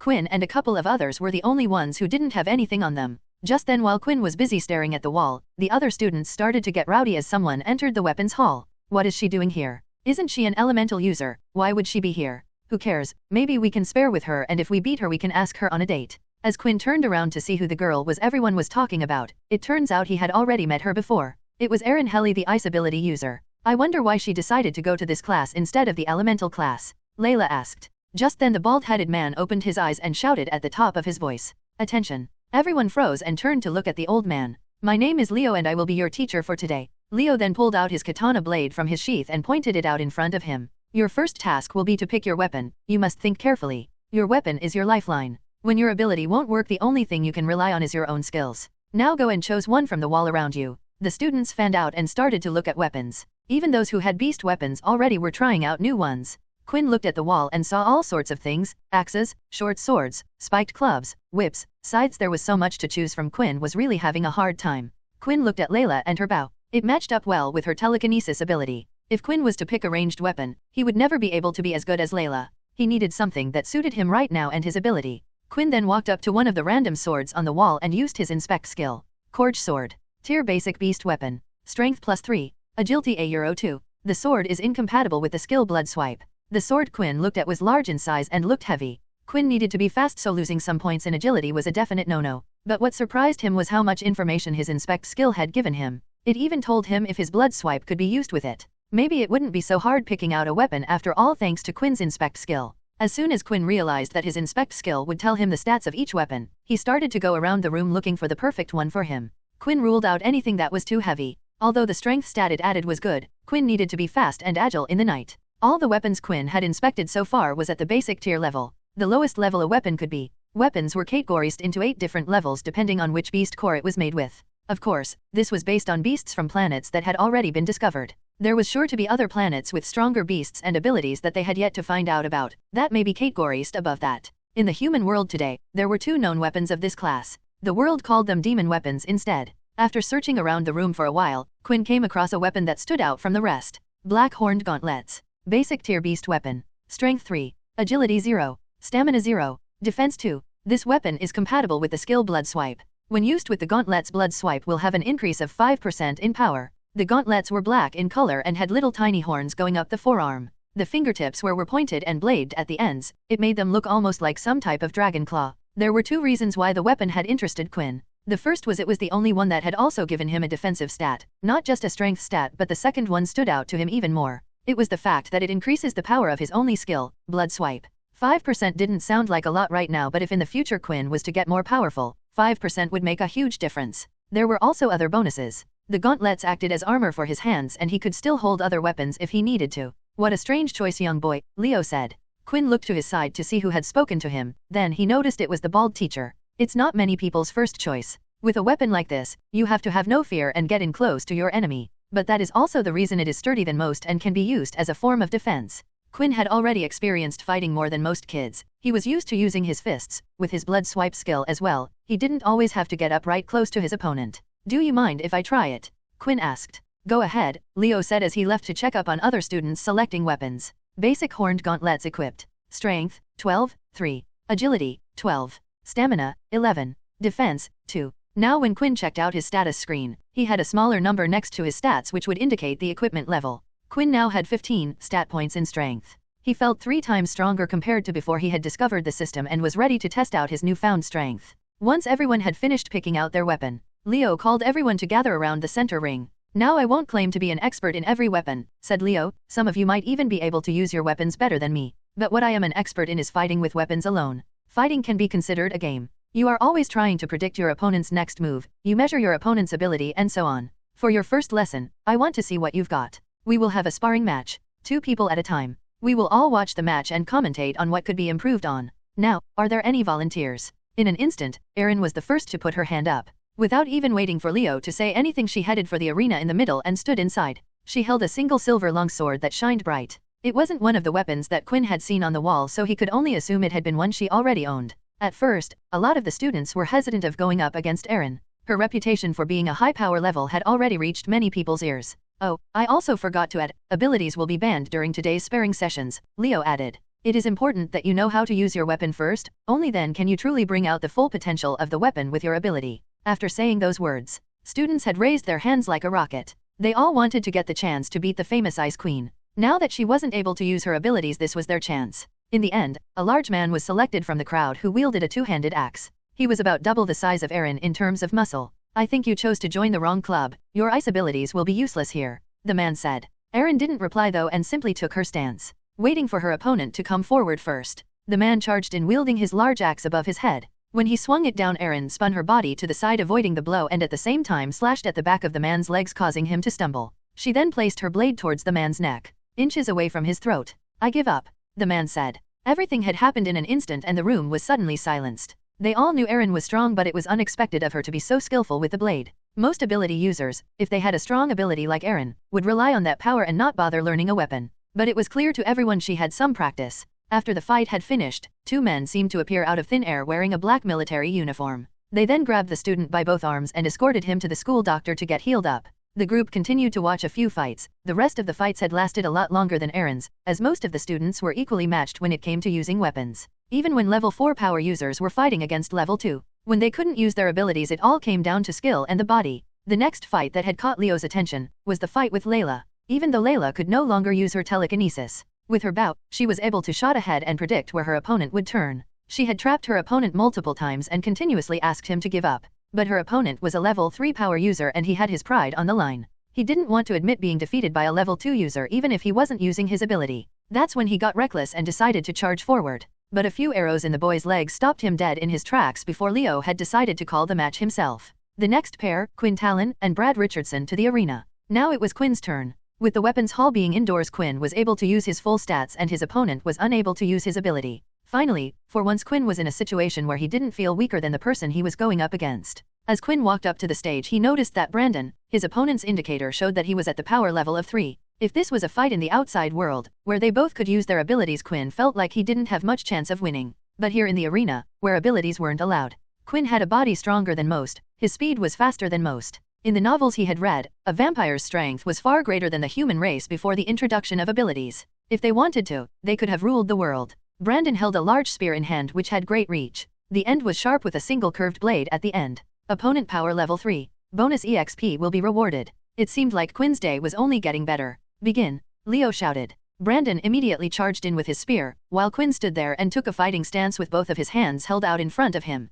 When Brandon was within striking distance, he thrust his spear forward. It was fast and impressive to the people watching outside. But to Quinn, who had 12 points in agility, it was easy for him to dodge. He avoided the spear strike and ducked down. Then before Brandon could pull the spear back, Quinn went and grabbed the spear with his hand. What the hell? Brandon said as he tried pulling the spear back. Let go. While holding the spear with one hand, Quinn opened up his other hand and swung out his fist like a claw as hard as he could at the spear. Then a few moments later the spear had been sliced in half. What the? My weapon, it's faulty. Brandon complained, but Leo did nothing to step in. Quinn rushed forward and before Brandon could do anything, Quinn punched him hard in the stomach. Brandon's feet lifted off the ground and it looked like his body was about to fly away. Inspect. Brandon Richardson. Ability, Elemental. HP 5/15. Blood type 0+.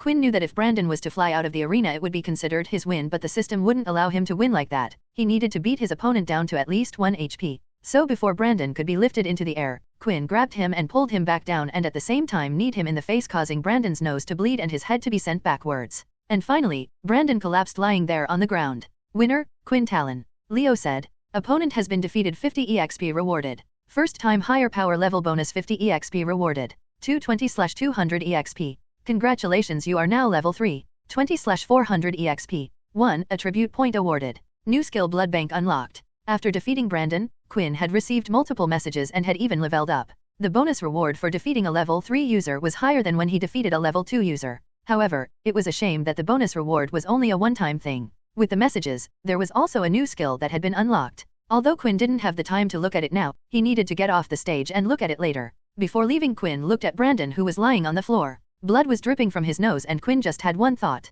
What a waste. It was a shame Quinn wasn't able to store or drink Brandon's blood. After all, everyone was watching, but if he did he would have learnt what the O-type blood did as well. The two military men again appeared out of thin air and took Brandon away to the doctor's office, but before Quinn could leave the arena a couple of boys shouted from the crowd. That's not fair. A boy said. Brandon obviously was using a faulty weapon. Yeah, and what was with that anyway? That idiot decided to still attack him anyway after seeing his weapon break. He should be punished. Another boy added. These two were friends of Brandon. One was a level 2.5 user named Faye while the other was a level 3 user named Loop. Leo then stepped up onto the stage and picked up the broken spear from the ground and started to inspect it. I can guarantee you that all the weapons in this hall are not faulty. Each one has been given the same care as the next. Then how can you explain the weapon breaking? Faye said. Unless, it has to be it. He cheated and used an ability. As soon as acquisitions were made, the crowd started mumbling to each other. They could see Quinn's power level, but not many knew about Quinn having no ability. Perhaps he had an ability that simply enhanced his strength, the students thought. Settle down everyone, I can guarantee that no abilities were used, Leo said.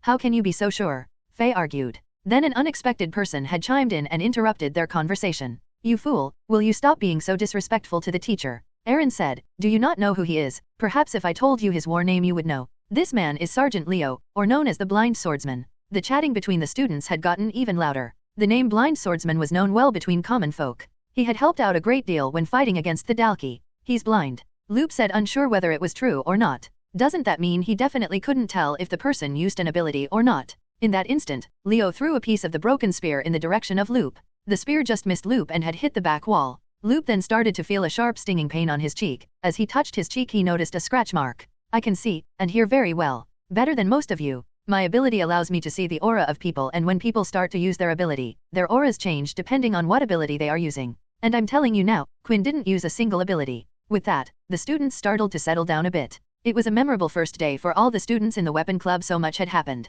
But the class was finally over and it was time for them to head home. Leo, however, couldn't stop thinking about the student known as Quinn. He inspected the spear again and again and found nothing out of the ordinary. However, what Leo didn't reveal was from the very beginning when Quinn had stepped into the room, he could see his aura was slightly different from everyone else's. It wasn't the same as when someone used an ability though, it reminded him of an aura of that of the beasts or the Dalki had, one that wasn't human. Pull up the file on Quinn Talon for me. File found. Leo's watch replied. Ability. No ability, power level 1. The watch said again.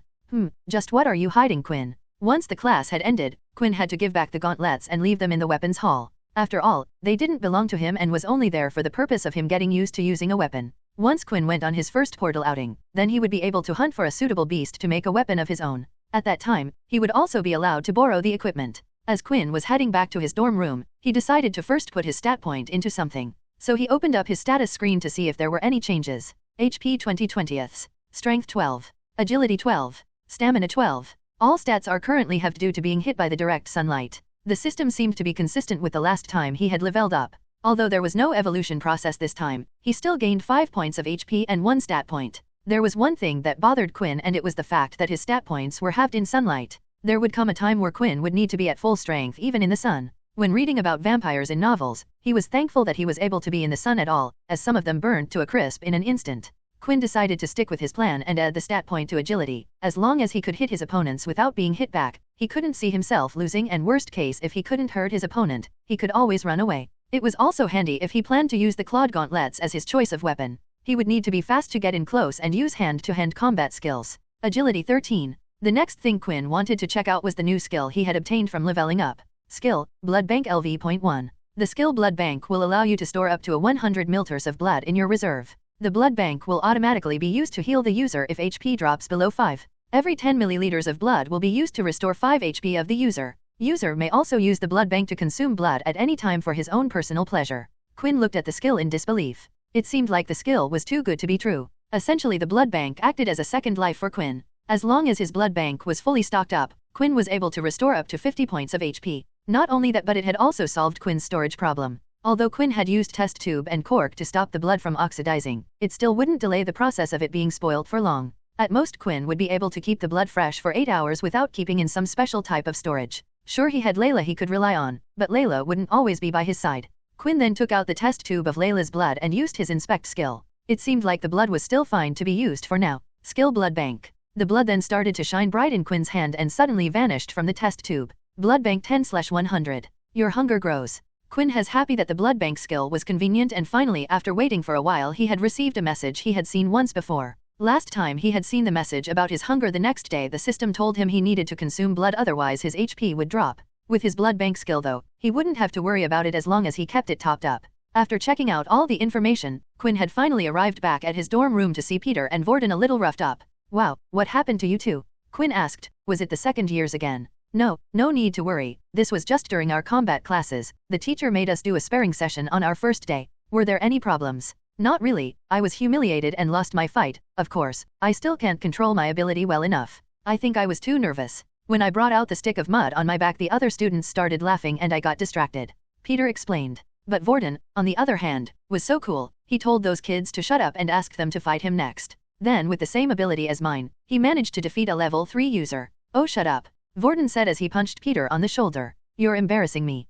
But it's true. You were so cool back then. The three of them continued to share stories about what had happened in their combat classes. Quinn had even talked about his victory against Brandon. At first, they were surprised, but when Quinn explained that the use of abilities was banned, they understood. The three of them were exhausted from their first day of combat classes and decided to get some rest. The next day when Quinn woke up, he was greeted with another message. Daily quest complete, 5 EXP has been rewarded. 25/400 EXP. Your hunger grows. Your HP will now drop by €1 HP every hour until human blood has been consumed. The message had appeared roughly 2 days after he had last consumed blood, meaning this was the time frame before he would need to consume blood again. Skill blood bank. 10 milliliters of blood will be consumed. Would you like to proceed? Yes. After selecting the yes option, a sweet fragrance entered his mouth, the hole he could feel in his stomach had disappeared, and once again he was satisfied and back to normal. Now all he needed to do was meet up with Layla and fill up his blood bank to the max. For the next week, combat class was a normal requirement for students. This would be the case until the teachers were satisfied to take the students on their first outing through the portals to hunt beasts.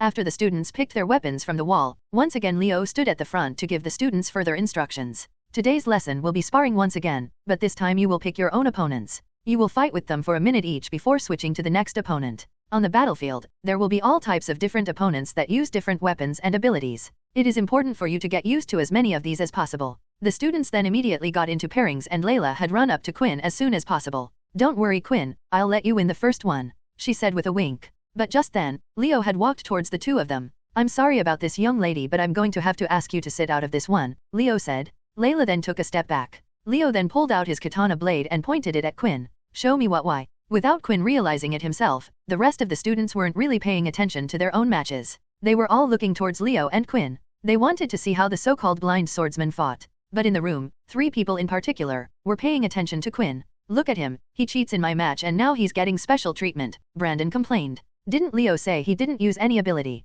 Loop asked. Don't be a fool, of course he did. He managed to break a beast weapon. Have you ever heard of that? Brandon complained. Maybe if he had a higher tier weapon, but all the weapons in this room are of the same tier. Yeah, I agree. Faye added. The weakling must have never won a fight in his life before, and then when he saw the opportunity, he just had to do it. Before the sparring match started, Quinn decided to use his inspect skill, but for the first time ever, not a single bit of information had come up. Does this mean he's too powerful? Maybe when the skill levels up I might be able to see something, Quinn thought. Just then though, a new message from the system has appeared. A strong opponent has appeared. Defeat the opponent for an instant level up reward. Suddenly, Quinn's blood started rushing through his body with excitement. He wasn't going to go easy on Leo in the first place, but if the match proved too easy then he was going to ease up a little to not raise suspicion. But with a reward like this, Quinn would figure out an explanation later. Every time Quinn leveled up, the EXP requirement seemed to double, making it harder and harder for him to level up. What's wrong? Leo asked. Oh, nothing, sorry, Quinn said as he got into a fighting stance. All right students, the minute starts, now,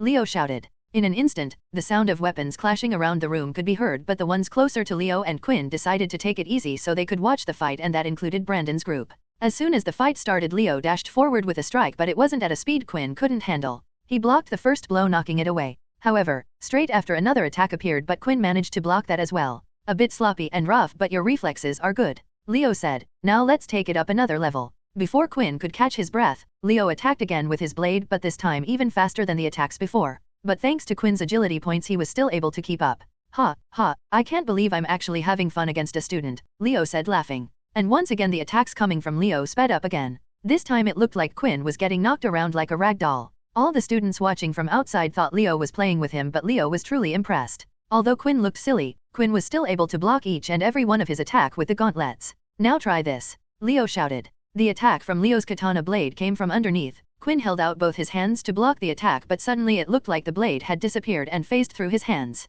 Before Quinn knew it, the blade was right underneath his chin. Beep, beep, beep. Oh, looks like our time is up, Leo said. About level 14 or 13 maybe, that's pretty good for a first-year student. Quinn was in admiration for the weapons teacher. At first, he didn't have a lot of respect for the teachers at the school. They would usually just dominate over the students and tell them to toughen up and get stronger, but Quinn felt like Leo was different. Quinn could now tell that Leo was able to beat him in a fight anytime he wanted. Leo was just testing him to see how strong he was. What Quinn also learned during that fight was just getting stronger and faster wasn't good enough. He needed to learn how to fight properly. Please, would you be able to teach me how to fight? Quinn asked as he bowed down. Unfortunately, the weapon you have chosen I do not specialize in myself. Although I do think it suits your fighting style, it seems like you have had some experience in hand-to-hand combat, Leo explained. There is one thing I can suggest to you. There's a popular VR fighting game that the military students from all the other schools play. The first thing you will need to do is get experience. Although the use of abilities in the game is not prohibited, so you might have a hard time, but still, I think it will be a good experience for you. Thank you so much, Quinn said as he bowed down again. Oh, and before I forget, it's been a while since I have had fun like that. As a prize, feel free to keep the gauntlets. When you get better in the future, come and challenge me anytime. I will be happy to fight you again, Leo said as he walked off back to the center of the weapons hall. After watching the fight, many of the students were quite disappointed. After seeing Quinn fight well against Brandon, they were hoping he would be able to do something against Leo, but to them, all it looked like was Leo toying with Quinn and throwing him around like a rag doll. Brandon then had come up with a brilliant idea and started to whisper into his friend's Faye's ear. All right students, it is time to get into your next pairing, Leo shouted. Just then, before Layla could get up and ask Quinn for a match, Brandon had gotten up in front of her. Do you mind if us two have a round? Brandon asked. Layla kissed at her teeth and scorned, but she didn't exactly have a good reason to say no. After all, it would only be a minute. Then another student, Brandon's friend Faye, had gone and approached Quinn. Please, I would like to be your next opponent, Faye asked as he drew out his two short swords. I don't see why not, Quinn said.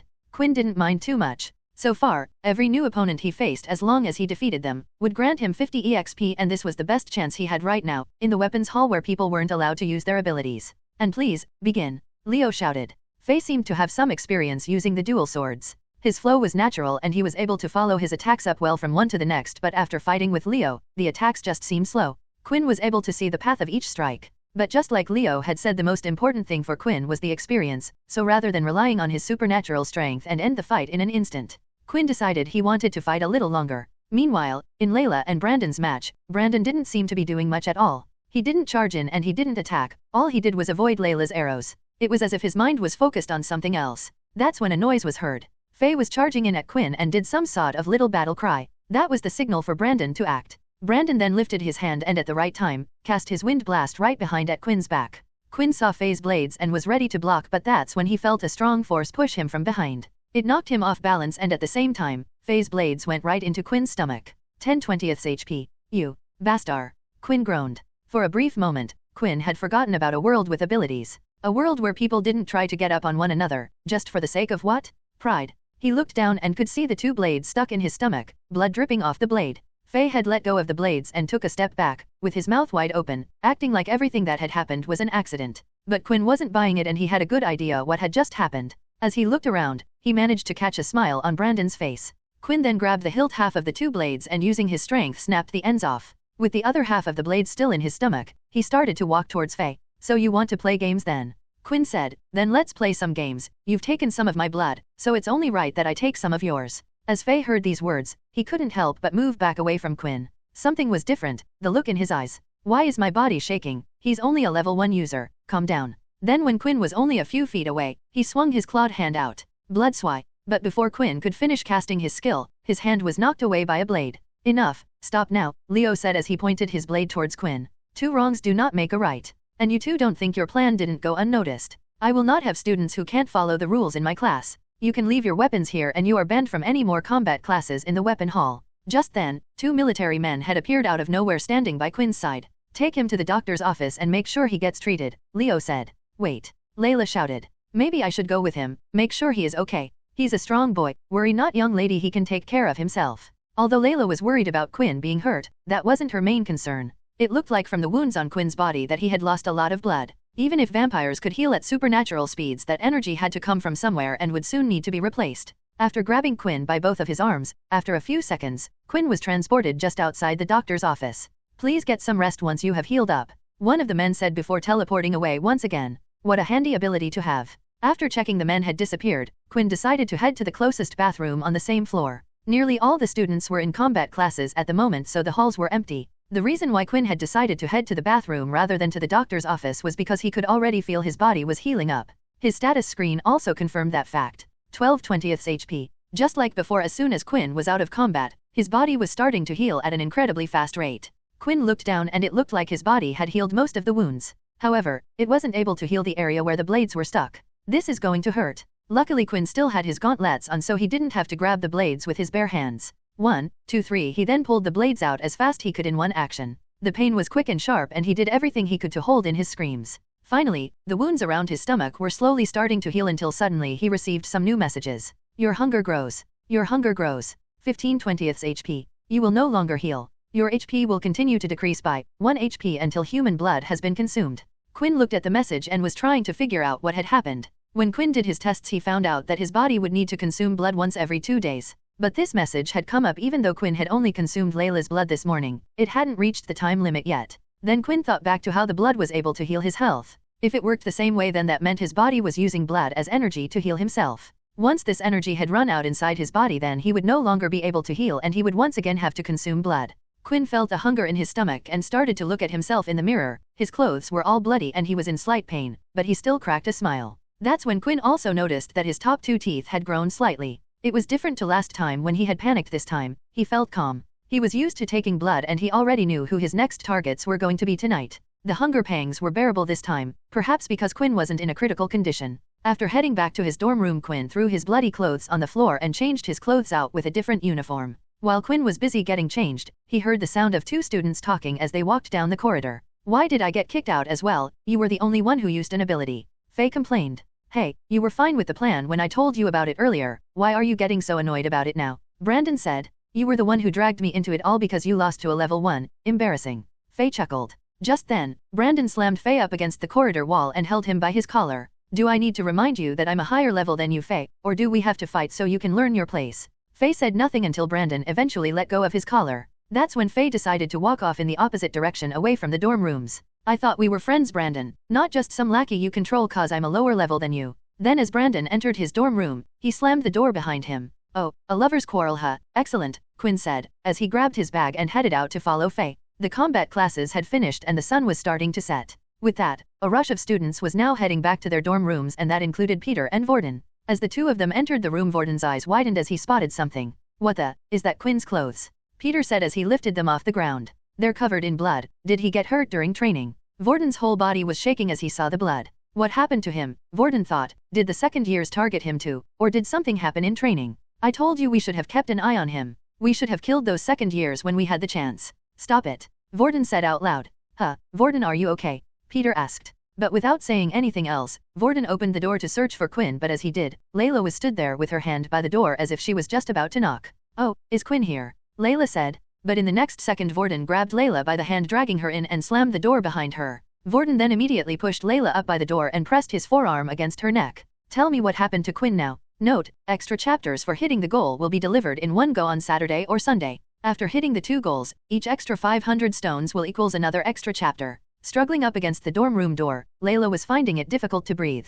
Vorden was applying an incredible amount of force with his forearm against her neck and his face was only a few inches away. What the hell's wrong with you? Layla managed to groan out. Hey Vorden, I think you're hurting her, Peter said quietly. Vorden suddenly started pressing against her throat even harder. Layla was struggling with all her might to get air, and if she didn't do anything soon, she was worried she might pass out. The little one didn't like you, and the other one told me not to get involved, but in the end, I'm always the one that has to deal with things, Vorden said. Layla's face started to turn a bright red, the veins on her neck were popping, threatening to explode as she struggled to breathe. Hey, seriously Vorden, you're going too far, Peter shouted. Shut up, Vorden shouted as he turned to look at Peter. My name is not Vorden either. That's when Layla saw her opportunity. The grip around her neck loosened a little as Vorden was distracted. She reached down into her quiver that was attached to her waist and pulled out one of her arrows, then proceeded to stab the arrow into the top part of Vorden's thigh. Arg! Vorden cried as he flinched and let go of Layla. Layla then quickly pulled out another arrow with her telekinesis ability and hovered it right in front of Vorden's face. Don't you dare move, you psycho, said Layla. I swear if you do, I will not hesitate to shove this arrow right in your head. Peter started to panic at the situation that was happening in front of him. There was no way he could jump in the middle of these two. He was too scared of getting hurt himself. I don't even know why Quinn asked me to look out for you. If you ask me, he's better off without someone like you. Wait, Quinn really said that, Vorden said in a gentle tone. Look, I'm sorry about what just happened, but I just want to know what happened to Quinn. As Vorden said these words, his eyebrows were slightly twitching. His personality had taken a complete 180 turn and Layla didn't know what to make of it.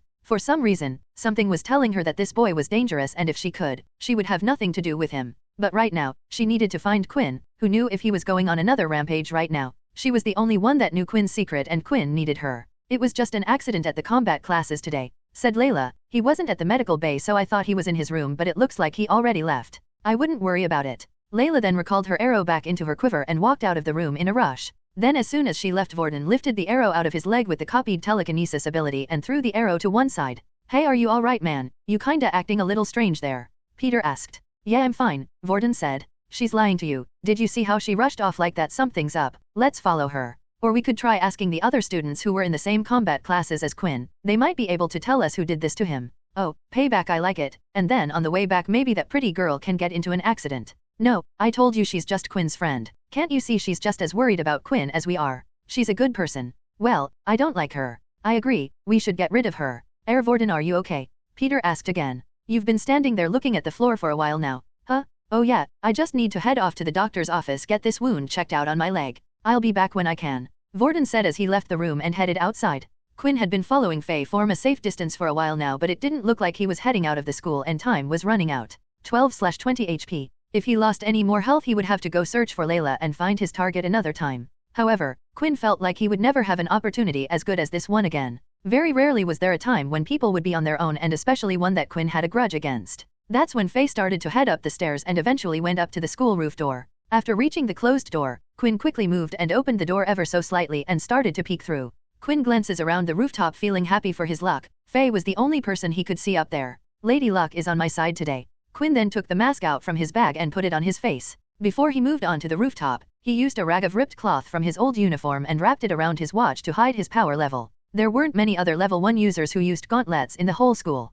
If Faye was to see his power level on his wristwatch, it would be a dead giveaway. As soon as Quinn would open the door, he knew the metal creaking sound would notify Faye that someone else was here. He needed to do everything as quick as possible. Ready and go. Quinn then pushed open the door and ran over to where Faye was in an instant. And as soon as Faye turned around, he could see was red blood lines in the shape of a claw coming out from a mysterious masked man. What the? Faye was too slow to react and all he could do was lift his hand, but the blow was extremely powerful. When the red lines touched his skin, it immediately caused blood to be drawn. It felt like 5 sharp knives were cutting him at the same time. Not only that, but the force was so strong it managed to throw Faye into the air. With his 12 strength and extra 3 from the gauntlets, Quinn now had a total of 15 strength, and then the gauntlets also increased his attack power by 5%, making the attack far stronger than Quinn had predicted. Faye continued to fly into the air until his body had hit the back of the gated fence. He then collapsed on the floor and passed out. 11/20 HP. Faye didn't even have the chance to use his ability to fight back. It was over in an instant. Blood started to drip from his arms and began to create a small puddle of blood, and before Quinn realized it, his teeth had grown into fangs. He slowly walked over to Faye and could feel his heart beating faster. The sweet fragrances were getting stronger, but Quinn didn't care about the blood that was on the floor. He was more interested in the single vein that he could see pulsating through Faye's neck. Quinn then lifted Faye slightly off the ground and without even thinking about it sunk his fangs into Faye's neck. Quinn continued to drink Faye's blood until multiple notifications had appeared. 20/20 HP. Blood bank has been filled 100 ml. A+ blood type has been consumed. +1 strength stat. 50 EXP has been awarded. As Quinn was enjoying the last few drops of blood when the sudden sound of the roof door being opened was heard. Huh, so why did you want to meet me on this roof again? Loop said, rubbing his head. Then when he looked up, he could see his friend covered in a pool of blood and a masked man with his teeth in his friend's neck. You monster, get off of him, Loop shouted. Inside one of the dorm rooms, Peter was waiting inside patiently for either Vorden or Quinn to come back. Usually, he would have gone off with Vorden, but the way Vorden had acted earlier had given him second thoughts. Even if Vorden was worried about Quinn, it made no sense for him to attack someone as soon as they opened the door. It was irrational, and not just that, but something stuck out to him at the time. The fact that Vorden said that Vorden wasn't his name. Peter wasn't exactly sure what he had meant by that. While Peter was busy worrying about the others, there was a sudden knock at the door. Are they back already? Peter said as he answered the door. When he opened the door though, Peter immediately tried closing it, but a hand had come out and held the door open. Looks like he's not here, Momo said, looking around the room. It was Momo who was at the door, and behind him, he had 2 other second-year students. Peter didn't have a good feeling about this. He remembered the last time they had met and how he had given Vorden a warning. Not only that, but one of the second-year students standing behind Momo, Peter recognized as well. When Vorden was taken away to the assembly hall, one of the second-year students stood outside as a guard and wouldn't allow Peter to go past him. Well, since you're the only one here, why don't you come with us? Momo said. We have some plans and we think you might be the perfect person to help us. Peter felt like he had no choice but to listen. Momo was a level 6 user. He was stronger than any of the current first years, and he knew if he refused, he would become a target. Before, Vorden would have been able to help him, but not against these guys, they were too strong. Back on the school rooftop, Loop had just arrived to see his friend being held by what looked like some humanoid creature. Loop and Faye had agreed to meet on the roof to discuss about what combat classes they should change to, now that he and Brandon had been kicked out. When Loop had arrived at the roof, he was surprised to see his friend lying there covered in blood. It was dark, so it was hard to see clearly, but as the creature held Faye in his arms and was biting into his neck, he could see glowing red eyes. Loop's mind instantly went thinking that it was some type of monster, but that's when he noticed that the so-called monster was wearing the same school uniform as them. An object started to grow out of Loop's body. It was a long thin white piece of bone that was the same size as a small sword. He pulled it out and threw it straight at Quinn. The flying sword bone flew straight at Quinn, but he knocked it away with his hand. Almost straight after, another piece of bone came at him, and behind it was Loop running right towards him. In both of Loop's hands, he held 2 white bone swords and swung them down at Quinn. However, Quinn managed to grab onto both of the bone swords, stopping them in place. When Quinn tried to use his strength to break the bones, surprisingly, nothing was happening. That was because of the difference in ability level. Loop was a level 3 ability user. The special substance he was able to create out of his body was stronger than that of a basic tier beast weapon. As the two were held in place, Quinn realized his strength was greater and started to push Loop back. When Quinn started to push Loop back, he quickly took in a deep breath and blew out. Straight after, white bone spikes had appeared on his body all over. The bone spikes had managed to pierce Quinn's body in several different places, but luckily he was able to avoid a blow to the head and his hands were protected by the gauntlets. 10/20 HP. It was a strong attack and it had hurt Quinn badly. Loop retracted the bone spikes into his body and was ready for the same attack again. As he breathed in though, he could see Quinn swipe his hand like a claw. Loop ducked down and instead of hitting him, the attack continued to go past and the red lines eventually disappeared into nothing. Let's see what you're hiding under that mask, Loop said as he stabbed one of the bone swords into Quinn's foot and then lifted another one at his face. However, Quinn decided to use all his strength to pull his foot from the sword. The bone sword stuck in his foot had ripped through his skin and tore through his shoes. His foot was now a mangled mess, but at least he was free. Doing his best to ignore the pain, Quinn jumped back a few feet to create distance between himself and Loop. This was bad. Not only did Loop have a strong ability, but unlike the people he had faced before, Loop was a good fighter. Quinn's sloppy skills weren't going to save him. Sure, he had more strength than his opponent, but that meant nothing if he couldn't hit him. 5/20 HP. Blood Bank auto use. 10/20 HP. 90 millimeters left in Blood Bank. In nearly an instant, Quinn's foot had healed. That's when he came up with a plan. 20/20 HP. 70 millimeters left in Blood Bank. Quinn had used the rest of his Blood Bank to heal himself. With this, he would be able to bridge the gap in skill. As long as Quinn didn't take a fatal blow to the head, he was sure the system would heal him in time. This time as Quinn rushed forward, he was no longer reserved about using his skills. He cast Blood Swipe after Blood Swipe, swinging his arms out. 14/20 HP. He had thrown a total of 6 Blood Swipes in rapid succession. They had come out fast and all Loop could do was defend with his bones. The first few attacks had been blocked, but Loop could feel how powerful they were. 8/20 HP. After defending against the first 6 attacks, Loop thought he was done, but another 6 Blood Swipes came straight after and his bone swords could no longer take it and eventually snapped. 18/20 HP. 50 milliliters of blood left in Blood Bank. Seeing Quinn continue to rush forward after him and his bone swords were broken, there was only one thing Loop could do. He took in another deep breath and just when Quinn was close enough, he blew out, making bone spikes appear all over his body. However, Quinn wasn't slowing down and continued to run straight into the bone spikes, piercing several parts of his body. At the same time he threw a punch out as hard as could, sending Loop flying backwards. Then to follow it up, Quinn released another barrage of blood swipes. 5/20 HP, 10/20 HP, 40 milliliters of blood left in blood bank. As each of the blood swipes reached Loop's body, he stood his ground, reinforcing his body with bones, but not long after he could no longer take any more punishment and collapsed to the ground. Opponent has been defeated. 50 EXP has been received. 130/400. The fight was a lot tougher than Quinn had thought. The only reason why he was able to be as reckless as he was because of his blood bank. Quinn hated to think about how he would have fought if he didn't have the skill. Quinn then looked back at Faye, who was on the ground. It seemed like after being bitten by him his targets would stay asleep for some time, which was a good thing, but now it was time for him to feast on a new person. Quinn walked over to Loop's body and cast his inspect skill. Loop's AV. Ability, Bone Manipulation. HP 125th. Blood type, O. Finally, Quinn was going to find out what use blood type O had for him. As Quinn looked at Loop's body on the ground, he noticed something strange. His current health was at 10 HP and his body was naturally drawn to the blood. Whenever his health was low, he would get hungrier. That bit was a given, but something that also happened was his 2 canine teeth would start to grow longer. When they grow longer, it made it easier to pierce his victim's neck. Although Loop was bleeding and Quinn was able to just drink from the open wound, this would only give him the extra stat point. He needed a good supply to also fill his blood bank. When inserting his teeth into his victim, it felt as though he instinctively knew the best location that would allow him to take as much blood as possible. Quinn lifted Loop's body from the ground. Only a few inches were separating their faces. I don't know whether it's a good thing or a bad thing that I'm finding it easier every time I do this.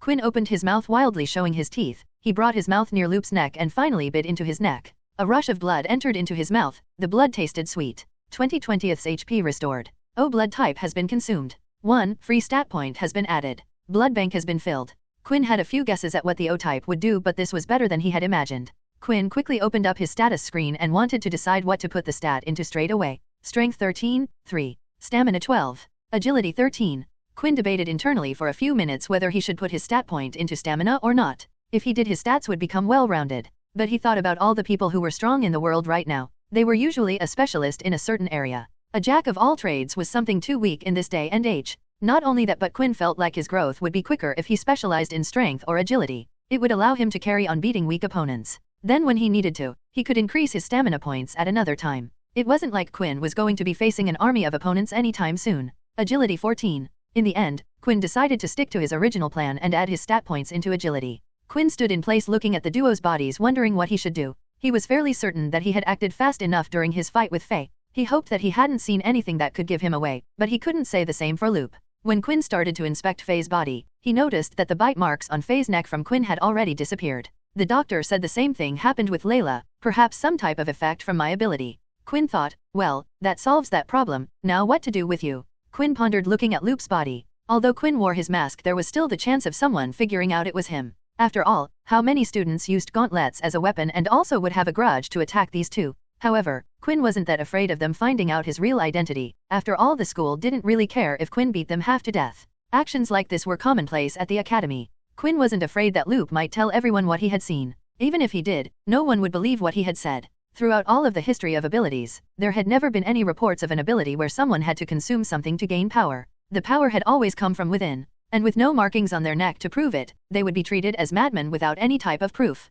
While Quinn was in the middle of his thoughts, he was startled when he heard the door start to open again. Quinn moved instantly at a lightning speed to try and flee the scene, but quickly stopped when he saw it was someone familiar opening the door. "There you are," Layla said. She then looked down and noticed the two bodies on the floor. "Quick, we have to get out of here. The guards will be here any second now." Quinn had taken too much time. He wasn't planning to take out two people. When a student was knocked out in the school or badly beaten, the wristwatch was able to ping their location to the school and inform them they were hurt. Then once this message was pinged to them, the guards would pick the students up and take them to the hospital. No one knew how it quite worked, as it was amazing. The watch was able to tell how much health someone had. Rumors were spread that it was an ability of an original that created the watches. Quinn and Layla hastily ran down the stairs but stopped as they could hear the sound of footsteps coming in their direction. "Oh no, we can't go this way." Layla then started to look around the roof. "I have a plan, grab me and let's jump." "Are you crazy?" Quinn said. "Even with my strength from this height, I would at least break my legs, and even if I can heal, I still feel pain. Just trust me, come on, I can use my ability." Quinn quickly lifted Layla with both arms despite his protest. With his strength, Layla was lighter than ever. He jumped onto the fence and looked down. The school was incredibly high. It was at least 4 stories. "I'm counting on you," Quinn muttered as he leapt off the building. As the duo was falling from the rooftop at an incredible speed, Layla closed her eyes and started to concentrate. Sweat started to form on her brows when suddenly, the two of them started to decrease in speed. They eventually reached the ground. Hey, that was pretty cool. You can fly? Quinn asked, stunned. No, my ability isn't that strong yet, Layla replied. At most I can only slow us down. Come on, let's head back to our rooms. As the two of them headed to their rooms, Quinn explained everything that had happened on the rooftop. Wait, what? Then aren't you worried that Luke might tell someone what happened? Not really, he has nothing to gain from it. Without any proof no one would believe him anyway, but there is one problem. There is the chance that if he does find out it's me, then he would come back with the others and attack me. I could take them out one-on-one, but as a group, I don't feel like I could stand a chance. It's true, Layla replied. A lot of the students have already formed their own groups and gangs to protect each other. All that's left are the ones that are too weak to be a part of anything. I know, why don't you create your own group? I could be like a sub-leader. Of course, we would keep your thing a secret. That's not a bad idea, especially if in the future we get targeted even more. Maybe I should ask Vorden if he knows anyone. The look on Layla's face suddenly dropped as she heard those words. That crazy guy, I told you he was bad news, Quinn. What, did something happen? It's best if you hear it from your friend Peter, maybe then you will realize how bad it was. After all, he saw the whole thing.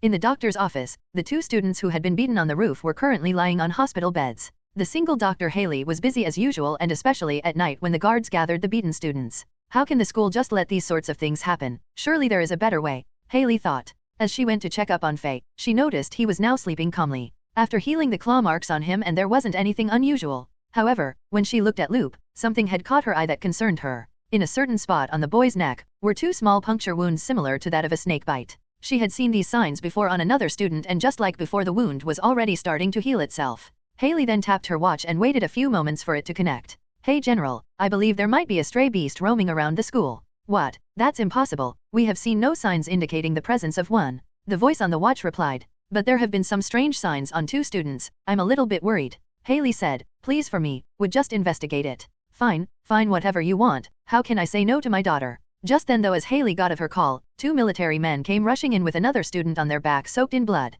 Hurry, this student is in critical condition, the guard shouted. They quickly placed the student on the bed and Haley quickly got to work. She tried to use her abilities, but it was useless. The student was already too far gone. He had died. Haley then tapped her wristwatch once again to open up a digital report log. Report, confirming the time of death 9:30 p.m., a first-year student named Brandon Richardson. When Quinn had arrived back in his dorm room, he was surprised to see that neither Vorden or Peter seemed to be there. It's nearly curfew time. I wonder what they're doing out so late. It was a shame because Quinn was hoping to either ask Peter or Vorden what exactly happened between them and Layla, but with it getting late and Quinn low on energy, he decided to get some sleep ahead of the others. And as soon as his body had hit the bed, he was out in an instant. He didn't even change his clothes and he just laid there on top of it like an old drunk man. A few moments later and Peter was the first to arrive back in the dorm room. He slowly entered the room and didn't even acknowledge the fact that Quinn had returned. He walked slowly over to his bed and placed the quilt over his head, slightly shaking. Then soon after Vorden had arrived, he could see a bulge wrapped underneath the sheets on Peter's bed. Then Vorden noticed that Quinn was sleeping. As Vorden looked at Quinn's peaceful face, he smiled. Looks like you were fine, Vorden whispered to himself. I'm sorry. Each one of them was dealing with their own problems, yet not one of them knew of the others. With a lot on their mind and no one to share it with, they had to sleep with their demons that night. As Quinn woke up, he was greeted with his usual morning message. Daily quest complete, avoid direct sunlight for 8 hours. 135/400 EXP. Quinn was satisfied with his growth in strength. However, he couldn't say the same about his leveling speed. He was currently only level 3 and had 2 skills he could use. Unlike other abilities where they gave you the control of something, Quinn's skills were a one-action type thing. If Quinn wanted to be on an even playing field with the higher level ability users, then Quinn would need more skills. After fighting with Luke yesterday, Quinn realized he needed a few things. The first was he needed to get better at fighting. Although his skills had been fine with defeating low levels so far, he couldn't say the same when it came to opponents who knew how to fight. It was only because of Quinn's blood bank yesterday that he was able to win the fight and fight recklessly. This meant he needed to learn some hand-to-hand combat skills. The second thing was he couldn't go out fighting students every day. Yesterday was a close call and he still didn't know if Luke knew it was him or not who attacked. If he wanted to keep this a secret, he would have to limit his activity at night. Or get strong enough so he didn't have to rely on the gauntlets, which were a dead giveaway. That left him with a new goal. When checking out the system, Quinn remembered that there was a shop function that would only open at level 10. This was now Quinn's new target. He had no idea what the shop would detail, but so far the system hadn't let him down. When Vorden had woken up, he acted like his usual self as he always had done in front of Quinn. Hey, did you get a good sleep? Vorden asked. When I came in yesterday you were completely knocked out. Yeah, I was pretty worn out yesterday after combat classes. I heard you got in an accident. Is everything okay? Vorden asked. As you can see, I have made a complete recovery. You don't need to worry about me. Hey, seriously though, Quinn, if you're getting bullied or hurt, just tell me. I know we said not to help each other out so the second-year students wouldn't get involved, but I can handle them, don't worry. Quinn smiled back at Vorden. He couldn't understand what Layla was so worried about. The Vorden in front of him now was the Vorden Quinn grew to like. Sure, he seemed to have his problems and lash out at times, but who didn't? Not wanting to ruin the nice atmosphere between the two of them, Quinn decided that he would ask Peter once the two of them were alone what happened. Besides, if he asked Vorden, there was the chance he would get a one-sided view of the events. As Peter woke up, Vorden greeted him too, but Peter only said very few words back. Now even Peter was acting strangely, Quinn thought. Is everything okay, Peter? Quinn asked. Yeah, I'm fine, Peter replied as he got dressed into a new uniform, a little bit spaced out. The three of them then started to head to the canteen, and as they were walking through the hallways, Quinn had spotted someone who he didn't want to see first thing in the morning. It was Loop. But as the two of them locked eyes, Loop instantly started to break out into a sweat and his hands were shaking uncontrollably. When the two walked by each other, Loop stopped and called out to Quinn. Hey, is it okay to talk to you, in private? Loop asked. Quinn immediately started to look around to see if there were any of Loop's friends nearby. If Loop was calling out to him, it was most likely because he had figured out that Quinn was the one who had attacked him and Faye. Quinn had put this into his calculations that they might group up to attack him, but he didn't think something would happen so soon. However, when he looked around, there was no sight of Brandon or even Faye nearby. With multiple students surrounding them, Quinn felt like it was unlikely that Loop would try anything here, and even if he did, he could at least defend himself without reviling his skills. Hey, is everything okay? Vorden said in a stern voice, not breaking eye contact with Loop. Yeah, it's fine, Vorden. You two go ahead, I'll catch up with you in a bit. As Vorden and Peter walked away, Vorden couldn't help himself. He kept staring back at where Quinn was.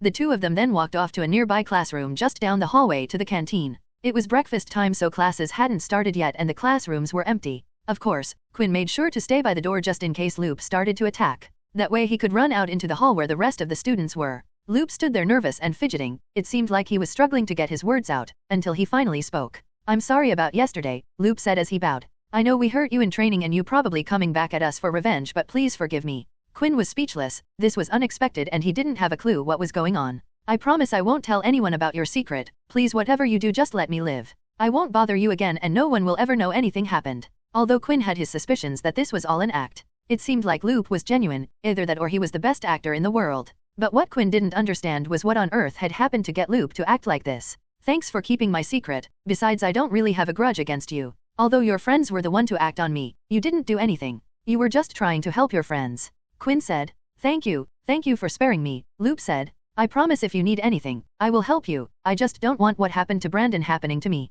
Brandon? Quinn said, confused. What happened to Brandon? At first, Loop was confused by the words that had come out of Quinn's mouth. There were two possible reasons he could be acting like this. Either Quinn was just pretending not to know, or when Brandon entered the hospital, he was still alive at the time. Meaning Quinn thought Brandon was still alive after attacking him. Look, I promise I'll keep your secret. I know you attacked Faye because of what happened at the weapons hall. It had to be you. Who else would attack him and have gauntlets like you? So you decided to go after Brandon next after taking down me. Faye explained. Look, I just want to continue living in school as normal. I don't want any drama. I don't know why you're hiding behind that fake power level of yours, but please, I just don't want to get involved and I'll stay out of your way. Quinn was trying his best to process the information he had just been told. Right now a student had died. To be honest, he wasn't really sure what the process or punishment was for a student's death, and at the same time, he didn't want to find out. If the other students were to learn about the attacks on Faye and Brandon, they would naturally assume it might have been Quinn wanting payback. However, the one thing that would make them doubt that was the fact that he was only a level 1 student. Right now, only Loop knew his secret, so it was no wonder Loop was afraid of him. With all this information, for now, Quinn felt it was best to play along. You don't have to worry, said Quinn. Like you said, you were only protecting your friend and you didn't actually do anything to hurt me during the combat class. As long as you stay out of my way, I will stay out of yours. Thank you, Loop said as he bowed down and left the room. After Loop had left, there was a thought lingering on Quinn's mind. Just who did kill Brandon? Was there anyone in the school that had a grudge against him? They had only been at the school a few days and the school purposely made sure no one knew each other before sending them here. It was hard for Quinn to come up with a suspect. All he knew about Brandon was what had happened at the combat classes. If a petty person like him was able to plan an attack like that, then perhaps he had made many enemies already. After finishing his talk, Quinn headed to the canteen to catch up with his other two roommates, but when he entered the canteen, instead of seeing Vorden and Peter sitting together like usual, Vorden was sitting on his own and there was no sign of Peter. Quinn quickly grabbed his food and decided to sit next to Vorden.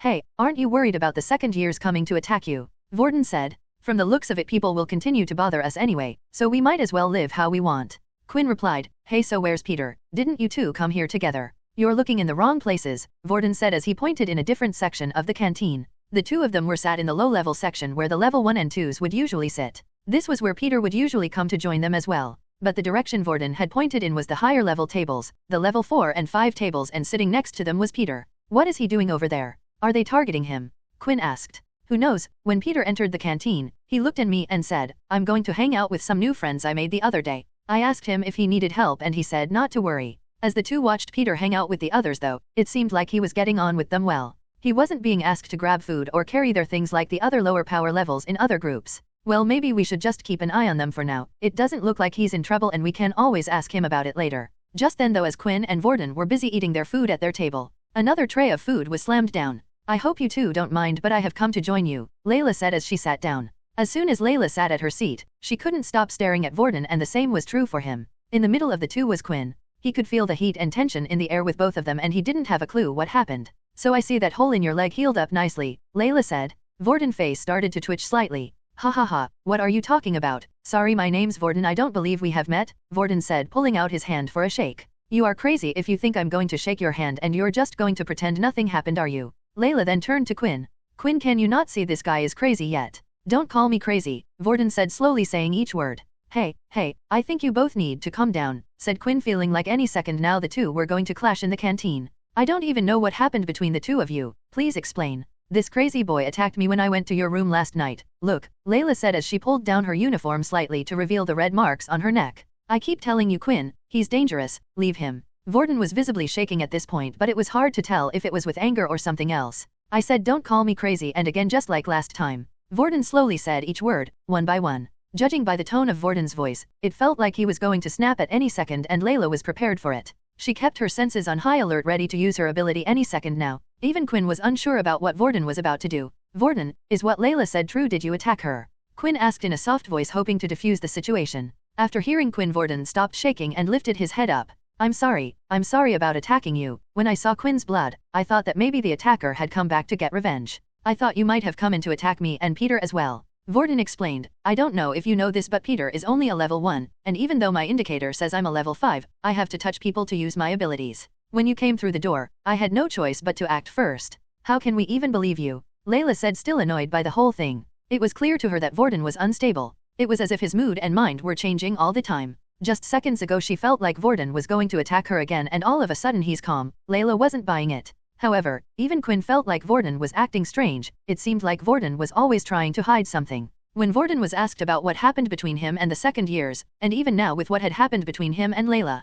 I'll just leave you to be for now, Vorden said. I'm sorry about what happened. Quinn, if you need anything just let me know. He then got out from his seat and left the two of them alone. Do you see what I mean? Layla said. The man is unstable. I understand he might have protected you a few times and he hasn't hurt you yet, but someone like him can hurt you at any time. Quinn knew what Layla was saying was right. This wasn't the first time Quinn had seen Vorden lash out, and it didn't seem like it would be the last either. But for some reason, Quinn was unafraid of Vorden like the others. All the acts of aggression that Quinn felt, it never felt like it was aimed towards him. In the hallway, while Vorden was heading to his elemental combat class, he decided to quickly step into an empty classroom on the way. He leaned up against the wall and took a deep breath. As he looked at his hand, blood could be seen. Vorden had clenched his fist so hard that his own fingernails had pierced his palm. Why did you get in my way? We could have taught that girl a lesson. What did I tell you? It's because of you we're in this mess in the first place. You attacked her. It's our fault, to begin with. Fine, but you understand that if you keep suppressing us, the little one's anger will only build up. The more he thinks Quinn is trying to get away, the angrier he will be, and then when he takes over,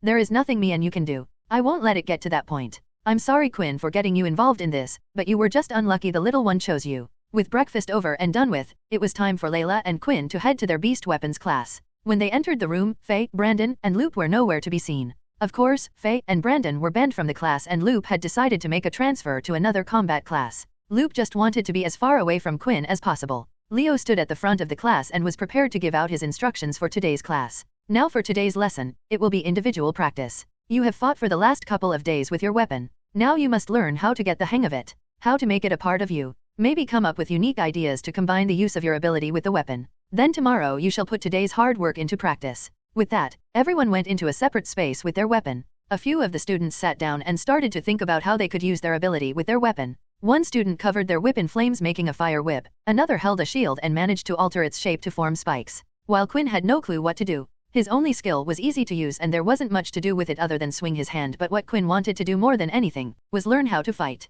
I wish there was someone who could teach me how to use these things, Quinn said as he sighed. Request of combat lesson activated. A suitable weapon is currently in use. Hand-to-hand combat LV1 will now be shown. Just then as Quinn said those words, he seemed to have activated something within the system. In front of his eyes, a video started to play. Quinn quickly looked around him to see if anyone else could see what he was seeing, but he seemed to be the only one. In the video stood a single tall long-haired blonde man, in a large empty room. On his both of hands he wore two gauntlets similar to Quinn's but looked a lot more powerful, and his beauty was unmatched. Something Quinn had never said about a boy before. There was one other thing that Quinn noticed, and it was his piercing red eyes. "Hello and welcome to hand-to-hand combat classes for beginners," the blonde man said in a cheery voice. "I don't know how much time has passed, but if you have come across this video, that means you're one of us. And I hope that the information that is being provided isn't useless in your day and age." The appearance of the man and the man's words made Quinn think about who exactly the man was in a video, and he had good reason to believe that he was a vampire. As Quinn diligently watched the blonde man in the video, he noticed several things that he read about in fantasy novels that all pointed to the tall man being a vampire.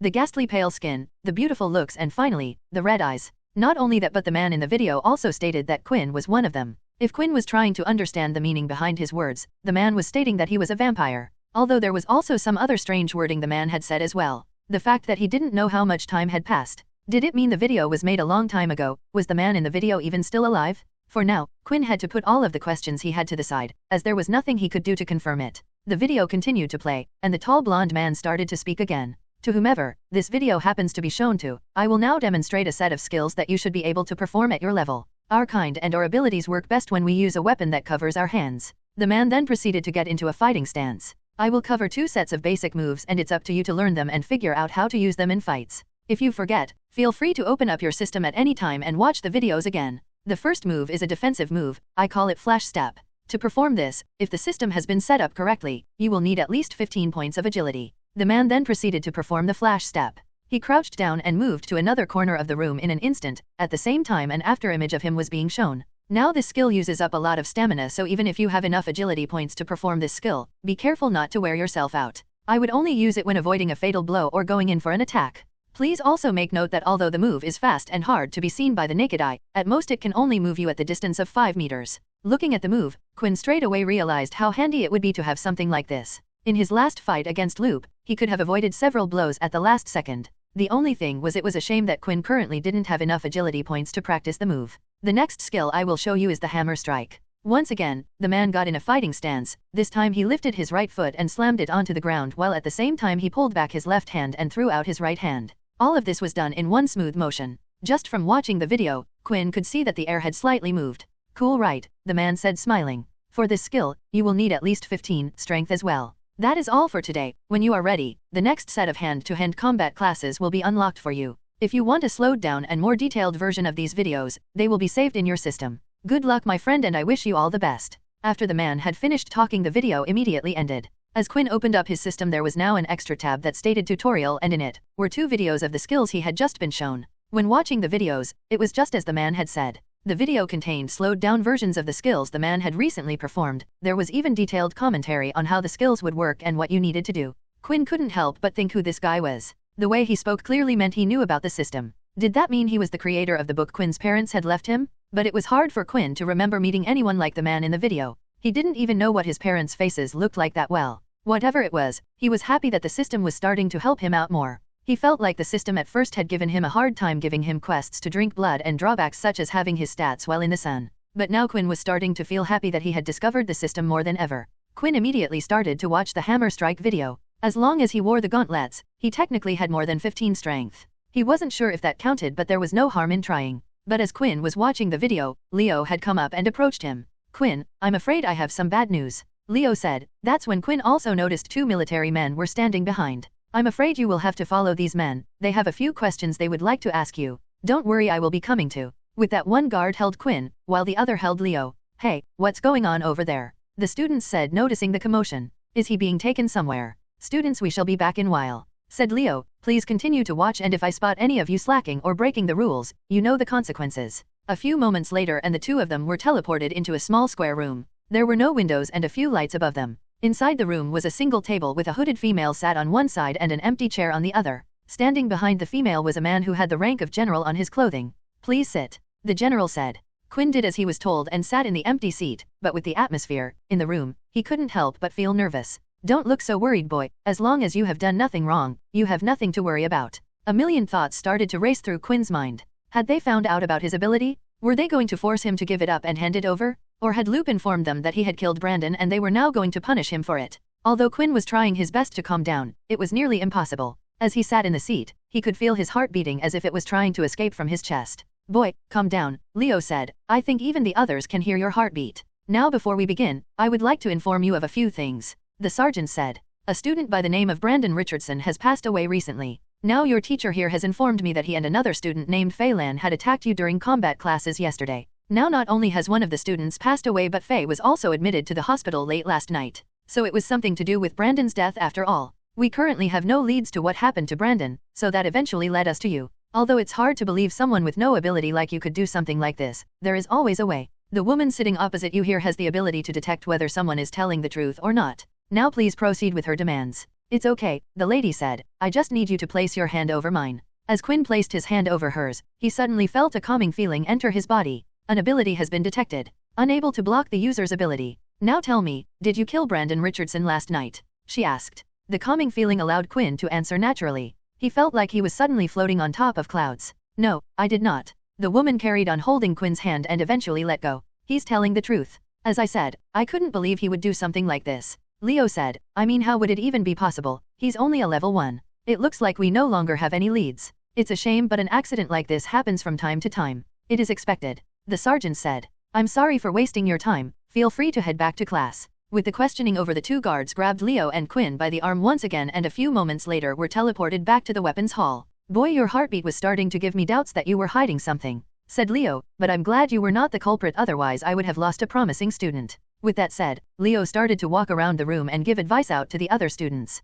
That's when Layla had come over to where Quinn was. What happened? Is everything okay? Yeah, it seems like it will be for now at least, Quinn replied. Quinn explained to Layla what had happened at the integration. At first, she was even shocked to hear that Brandon had died but was happy to find out that Quinn was now completely cleared of suspicion. But as she thought about it more, she started to think who in their right mind would be crazy enough to kill a student and for what reason. Hey Quinn, you might not like what I'm about to say, but do you think maybe Vorden did it? What makes you say that? Did something happen between Vorden and Brandon / No, I mean, is it not strange that Vorden approached you in the first place? He's a level 5 user while you're just a level 1, and when he attacked me the other day he kept shouting about you. And trust me, the guy seems crazy enough to do something like that. Really, but why? It's not like me and Vorden have known each other for long. Do you really think anyone would go to the extreme just for something like this? Yeah, even if I do think he's crazy, I don't think he's that crazy. With that, the two continued to practice their combat classes. Although Quinn was trying his best to learn the hammer strike move, he couldn't concentrate. He kept thinking about the words that Layla had said. Right now there were no suspects to Brandon's death and Vorden had acted oddly a few times. And the last thing was the fact that Vorden wasn't in his room when Quinn arrived back last night. Just what was he doing so late? As the combat classes had ended, Layla and Quinn decided to hang out with each other for a while. There were a few tests both of them wanted to do with Quinn's ability. Quinn wanted to find a way to stop the sun from affecting him and learn about it more, while Layla wanted to see if there was any way she could be turned into a vampire. But as they walked out of the weapons hall and out onto the ground floor, them and several other first-year students had been stopped. The people stopping them were second-year students, and they had asked all the first-year students to gather at the assembly hall. Just what is going on? Layla said. I have no idea, Quinn replied. Of course, the second-year students were powerful and the first-year students had no choice but to agree. Even the higher power levels had agreed to come, afraid something might happen. Around 100 of the first-year students had gathered in the assembly hall. Around them was not a single teacher but just several of the second-year students. Up on the stage, the curtains were drawn and in front of it stood Momo. Welcome every single one of you, Momo said. Today we have a special event, a special message to all you first years. You see, there has been someone going around trying to go against us, thinking he can break the precious system that has been around for years in this school. I am here to tell you that this is what happens to those who do not obey. Momo pulled down on a piece of string and the curtains on the stage started to be open up. As the curtains moved away slowly, it started to reveal a student who had been tied up and placed on a large piece of wood. The student was bloody and had markings of being beaten everywhere. Vorden, Quinn said. Finally, the first-year students had gathered in the assembly hall as asked. There was chatter amongst themselves as there seemed to be no sign of any teachers and only the second-year students. It was easy to tell the difference between years with students, as there was a rank embed on their shirt that told the difference. Have all the students arrived yet? Momo asked. Yes, everyone from Dell's class and the weapons combat class should be here. Well, it's time to show everyone what happens when you don't follow the rules. At that moment Momo pulled a piece of string, pulling back the curtains, revealing what was behind them. As the curtains were drawn, a badly beaten up Vorden was on display, tied to a large wooden plank. Both of his hands were slotted into holes while his body was made to stand, and it looked like his legs were wired down by some type of ability. Just then several of the second-year students pulled out carts that seemed to be filled with large black circular stones. Momo picked up one of the round balls and held it in his hand. "This here is a metal ball that had been embedded with the power of a beast crystal," said Momo. "When the Earth had found a way to mix the beast crystal with our own weapons, it was a turning point in the war, but what they don't teach you as first years is that beast weapons need to be activated with your ability. Once activated they can give out extra power. The higher the beast crystal used to make the weapon, the higher the power." Quinn, watching the whole thing, couldn't help but look at the badly beaten up Vorden. He was wondering how on earth Momo could stand there and talk so casually as if he was giving a presentation to the whole class. "So us second years have decided to give you from the beast weapons class and some of you other first year students a shortcut. Today we will show you how to activate a beast weapon using these balls." That's when a first year student raised his hand to ask a question. Excuse me, but does any of the teachers know about this?" For a moment there was silence. Even the first years couldn't believe why someone would ask that in this situation. It was obvious that this was being done behind the teachers' backs. Then a second-year student had come from the side of the assembly hall and immediately punched the student who asked the question in the face. The second-year student repeatedly punched the person until he eventually passed out. "Are there any more questions?" Momo asked. The first-year students stood there silent in fear. They didn't want to say anything, especially after they had seen what happened to the boy who had just asked a question. "Good," Momo said before continuing. "Now to explain, these beast stones here were made with the purpose to help you activate your equipment, so, to be honest, they're quite useless but they are handy for demonstrating. Just like when you activate your ability in your body, you need to concentrate on the ball in front of you. Think of it as a part of your body and focus your ability on it." The stone ball being held in Momo's hand suddenly went from a black to a green color. Now usually your weapons wouldn't change color when activated, but as I said earlier, these balls are you just for the sake of helping you learn how to activate your weapons. Once the color has changed, that means it has been activated and its strength has increased. Now today we will be practicing target hitting. The second-year students then moved Vorden down from the stage and onto the floor with the other first-year students. "The board here is special, you see. Even a bullet wouldn't be able to penetrate through it. Only the power of a beast weapon can, so today's lesson is to throw the ball and hit the target. Simple, right?" "What, is this really allowed?" a student asked. "And what do they mean by the target? The board, it's so thin, they're basically telling us to hit him. Won't we get into trouble for doing something like this?" "What do you mean? The teachers don't care when we got beat before, why would they care about something like this now? The second years are doing this only because they know they can get away with it. They have been here longer than us." Momo started to look at the crowd, when his eyes finally had met with Quinn's. "Oh, I almost forgot. The crazy boy here has been targeting us second years one by one, thinking we wouldn't notice. Not only did he not heed our warning, but he completely ignored it and came after us. We dealt with him in this very hall back then, but he still didn't listen. Now, this is a warning to you all. This is what happens to those who try to disrupt the flow in school." The second years then poured out the crates of black beast stones. They all fell out and rolled onto the ground floor. There were more than enough stones there for each student to throw at least one ball at Vorden. "Now who wants to go first?" one of the second students said. "Hurry now, if no one wants to volunteer then I will just have to pick one of you." As expected, not a single person had volunteered. The students were cruel to those who were weaker to them, but not like this.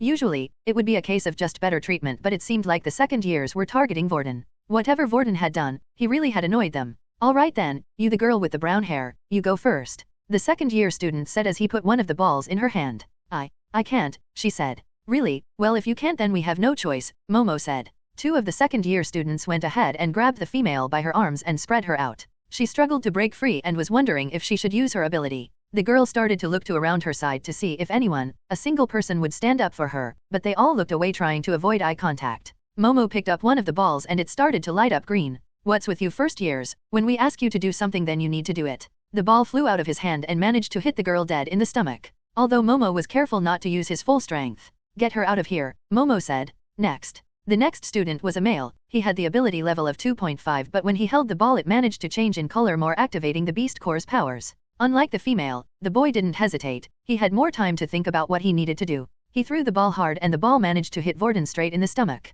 The impact was hard and Vorden coughed out blood over the floor. "You see that? Now that was perfect. That is exactly how everyone should throw the ball." Layla and Quinn had been at the back this whole time watching everything. As they were one of the last ones to enter the room, and even though Layla had her grudges against Vorden, she knew this wasn't right. Those bastards, how could they do something like that? "Quinn, go call Leo, if it's him he might stop this mess." But as Layla turned around to look at where Quinn was, he was nowhere to be seen. "Pick me? I don't mind having a little try," Quinn said with a smile, standing at the front of the students. Just what was the crazy boy thinking? Layla was stunned as she watched Quinn. As Quinn volunteered himself next, Momo couldn't help but think he was up to something. He knew the two of them were friends, so why would he volunteer? In a way, this whole demonstration was to show the first years that they were to obey the second year's command. Every year it had become a sort of tradition at the academy. A similar thing had happened to them when they were first years. A display that there was a power far greater than them and they were not to become cocky. To show them that there was something greater ahead, this would draw them to the fact that they needed more power. It would strive for them to work harder. It was never meant to get this far. At first, they had given Vorden a simple warning. Then Vorden was the one who first started to attack the second years. At the time Momo and the others decided to show them his place. They dealt with Vorden on his own, or so they thought. He continued to disobey their commands and still came after weaker second-year students one by one. That's when they decided to punish him publicly. This way it would solve all future troublemakers and showed them what happened to them. Quinn started to look around at all the second years in the room. There were a total of 8 second-year students standing by the edge of the hall, 4 on each side that had around 50 first-year students surrounded. There were also 2 students by Vorden, 1 on each side of the board. These students were the weakest of the bunch. Each of them had a power level 2 displayed on the watches. Even though they were second years, they all followed Momo, which meant they were weaker than him. There was the chance that they had already learned how to use a soul weapon, but it was unlikely. They had only just become second years, so there wasn't much chance for them to learn anything. However, the real problem was Momo and the people by his side. Momo stood there with the power level of 6 and the 2 beside him were level 4s. It was unlikely that any of the first years would help Quinn out, and even the strongest first year in the room was Erin, and even she was a level 5. It was no wonder even though the first years outnumbered them they were afraid. As Quinn held the ball in his hand, a message had appeared. Basic tier beast weapon, round ball. Would you like to activate? Strength of weapon will increase by 5%. The percentage stood out to him. It was the same number his gauntlets gave when using them. Perhaps Quinn didn't need to figure out how to activate the beast weapons as Momo had said. It seemed like the system would do everything for him. Activate. The black ball started to glow. It glowed brighter than any of the balls the other students had held before. How is that possible? He was able to activate the basic tier weapon fully. Momo thought, that means its strength has increased by at least 5%. If he had a higher tier weapon, I wonder if he could the same. Wasn't he just a useless level 1?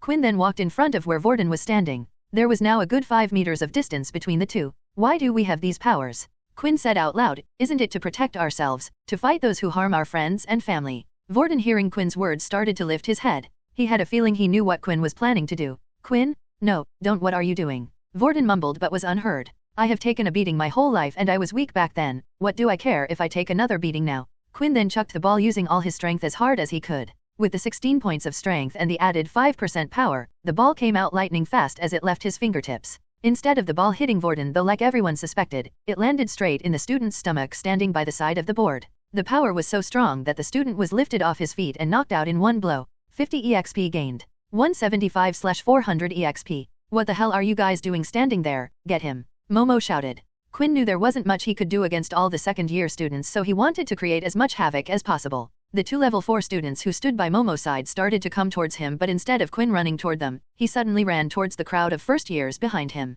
He bent down and picked up 2 more of the black balls on the floor and started to head for the weaker students around the side while weaving in between the first-year students. Then when he was within distance, he had found his targets. The weak level 2s who were standing by the side. Once again he threw out another 2 black balls aiming for them at full strength. One of the students managed to avoid the black ball, but the other wasn't so lucky, getting hit and knocked out. 50 EXP gained. 225/400 EXP. This was Quinn's plan. So far every level up Quinn was able to obtain an ability. He didn't know what he would get, but he sure hoped it would help him win the fight. There were enough second-year students for him to take on to cause a level up. He then went back into the crowd to pick up even more balls while making sure to use the other students as cover. What are you guys doing? To anyone who manages to hit or capture that guy, they will be free from any form of punishment. Momo said. The first-year students started to look at each other. They didn't want to be involved in the first place and were unsure of what to do. Why should we listen to you? Layla said. Just a second ago you dealt with one of us for asking a question. Who knows whether we can trust you or not? Fine, you don't want to help. Attack them all.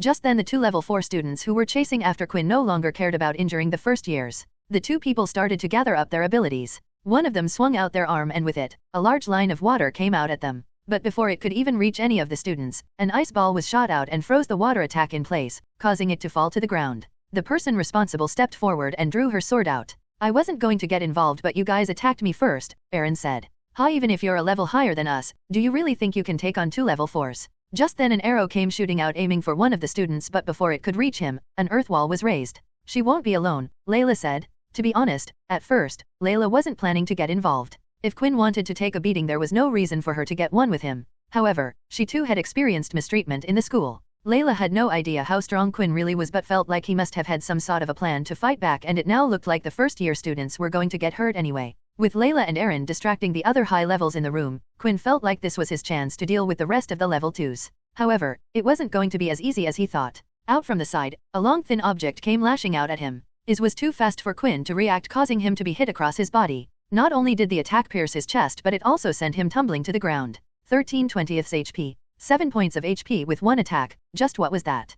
Quinn thought, looking at what had just hit him. Coming towards him was Momo. In his hand, he held a beast weapon whip by his side. You have caused so much trouble, Momo said. I don't know how you can activate the beast weapons so well, and your surprise attacks seem to work, but you will always be a weak level 1. Before Quinn could even get up, he was already surrounded by the other 6 second-year students. Vorden, watching the whole thing from the board, felt useless. I have to help him, he's only getting hurt because of me, this is all my fault, Vorden said. If you want to help him, then let me take over, a voice said in Vorden's head. Inside the assembly hall, there was one boy who was unsure of what to do, and that was Peter. He had been there the whole time from the very beginning but chose to hide in the crowd so he wouldn't get picked. When he saw Quinn come to the stage to try help Vorden, he felt even more guilty. Why? Because the whole reason Vorden was tied up on the slab in the first place was because of him. The other day when the second years came to see Peter, they had come with a proposal. Help them get Vorden to come to the assembly hall and he would be protected by the second years. Of course, Peter felt like he had no choice. If he refused the second years there and then, they would have tortured him until he agreed anyway.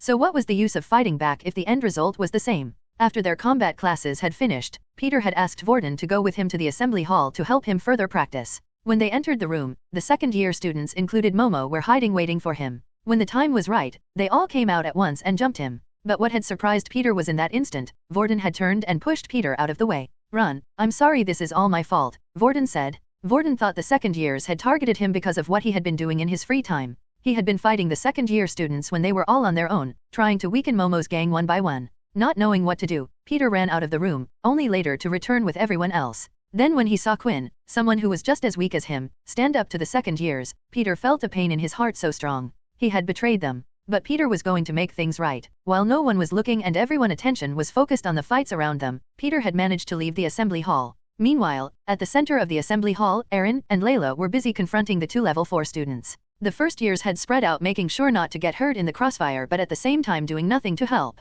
It was unclear who the winner would be, and they felt like if they joined the wrong side it would only make things worse for them. Hey, do you mind if we switch? One of the second-year students said. My water abilities are weak against her. I see, so you want the level 2 user, huh? The other student replied. Oh well, just finish her off quickly. With that, the 2 second years charged in for the attack. The water ability user went after Layla, while the earth user went after Aaron. As the earth user got closer, he stomped the ground and a spiked earth mound followed, heading right for Aaron. But Aaron remained calm. As the spike came towards her, she slashed her sword and with a single strike, cut the spike in half, causing it to fall to the ground. What the? That beast weapon, if it cut through my earth ability, is it an advanced tier beast weapon? The earth user thought. However, he didn't have much time to think. With her other hand, Aaron had formed an ice spear and threw it towards her opponent. The earth user lifted his arms, causing a wall of earth blocking the attack. He then moved his hands apart and at the same time the wall he had created split in two, but when the view in front of him was clear, Aaron was nowhere to be seen. Suddenly, he felt his legs start to feel cold.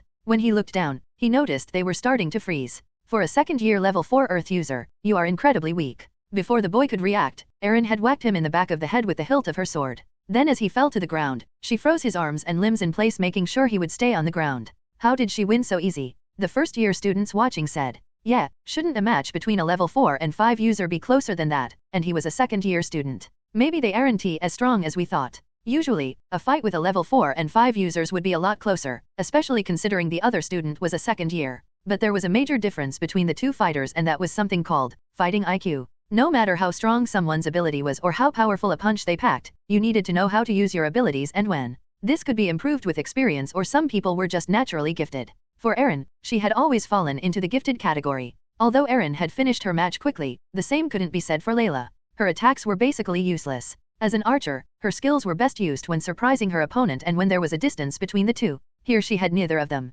Every attack of hers was met with a wall of water that would stop her arrows in their tracks, and finally when she was tired, the second-year student threw out his fist and a ball of water came out towards her. It hit her dead in the stomach and sent her flying back towards the front of the hall near Vorden. The water user started running after her, planning to finish her. Layla, seeing this, struggled but was too hurt to get up.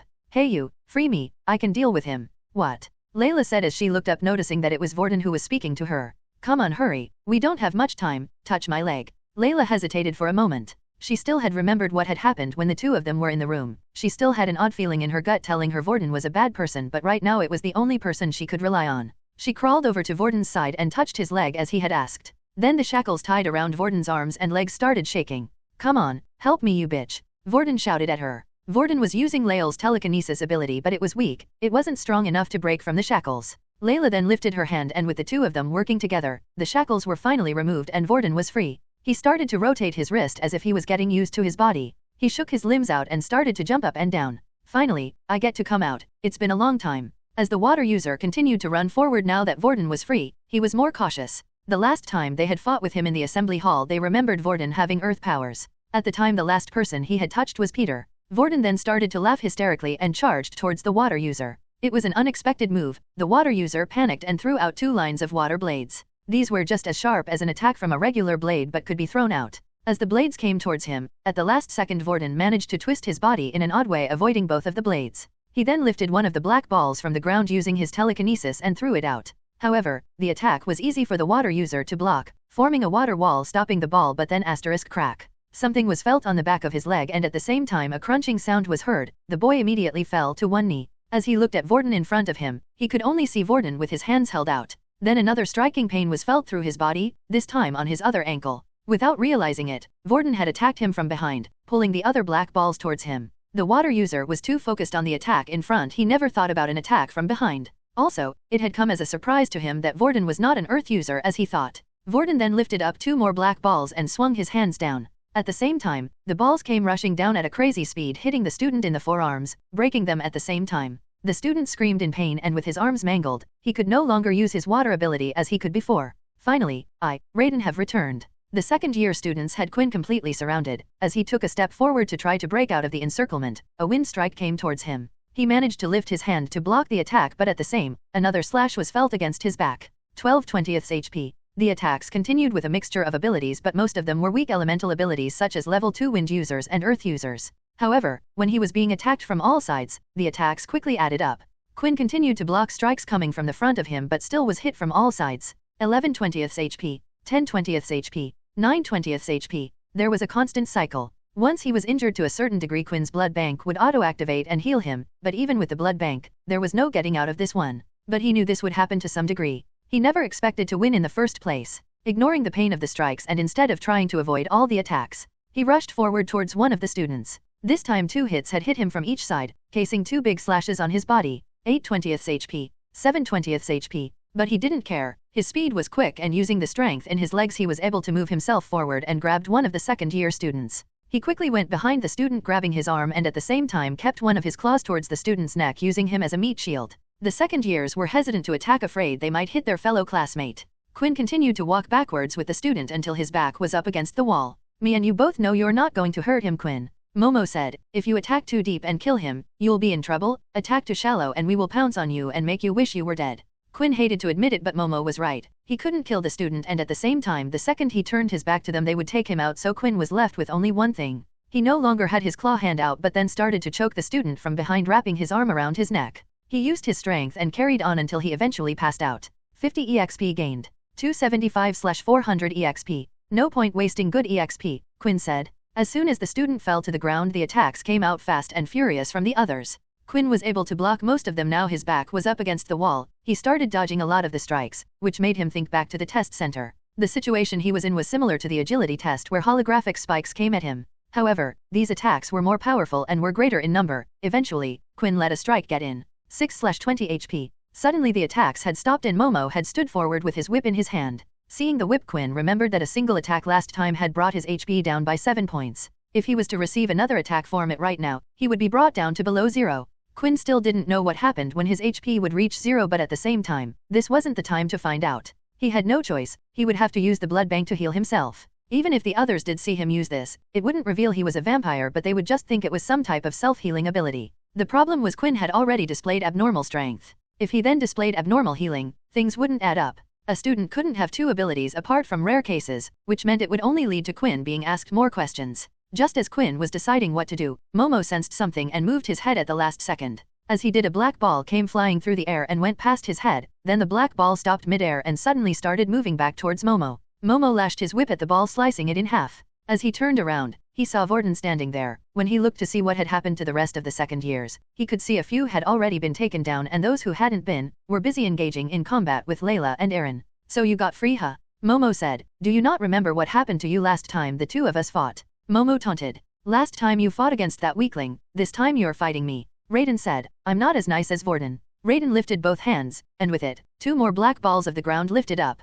Vorden swung his hands in the air and the black balls followed the same path. There was no need for Vorden to use his hands when using his telekinesis ability, but it allowed him to focus his mind better. Doing this moved the balls at greater speed and precision. After all, he wouldn't be able to use it as well as Layla, who had the ability most her life. The balls flowed a similar pattern to his hands, striking at different directions. However, Momo would simply step forward, move back, or turn his body slightly, avoiding each of the balls. He then grew tired and grabbed one of the balls mid-air that was heading straight for his face. Looks like you really don't remember what happened last time. Momo clenched his fist tightly, destroying the black ball held in his hands. He then swung his whip, destroying the other without even looking where it was. Quinn wanted to help. While Momo's back was turned, he tried to go in for a strike, but before he even took a step, the whip came flying out and landed just in front of him. Don't even think about it, Momo said. Before Quinn had taken a single step, Momo had already acted. Then Quinn waited once again for the right moment, and when he thought it was right, he tried moving in again, but the same thing had happened. Momo swung at his whip before Quinn had moved. It can't be, Quinn thought. So far Momo hadn't displayed anything reviling his ability, but just now and how he had acted before, it seemed like it was part of his ability.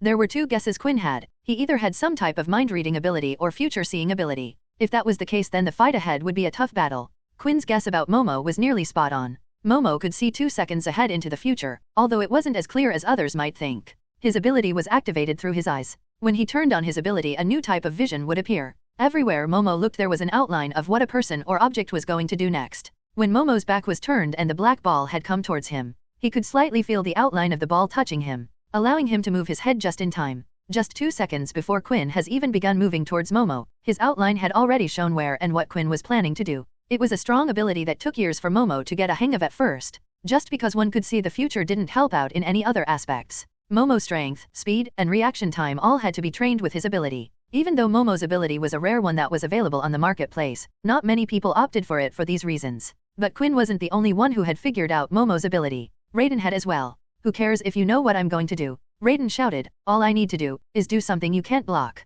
Rattan then started running towards him. Momo swung his whip, while Rattan held out his hand, slowing the whip down with his telekinesis ability. The whip slowed down enough, allowing him to jump over the strike. Then with his other hand, something started to form. It looked like water was starting to surround his hand. With another swing, a water blade followed. Momo quickly moved to the side, avoiding one strike, but what quickly followed was a barrage of water strikes. Then at the same time from behind, another 2 black balls had been lifted and were coming right at him. Momo could see the black balls coming at him and he knew he could do nothing but take a hit. He opted to avoid the water strikes, the more powerful of the attacks, and moved so the balls would hit his back. After being hit with the black balls, Momo moved away from Vorden, creating distance between the two. I have to admit, I didn't expect you to be able to use 2 abilities. You didn't do something like this last time. It looks like you were hiding a trump card after all, Momo said, but you weren't the only one holding back last time. While in his right hand he held a whip, something started to form in his left hand. At first, it looked just like a bunch of light particles forming something, but then eventually another whip appeared. Only this felt and looked different, as if it was alive almost.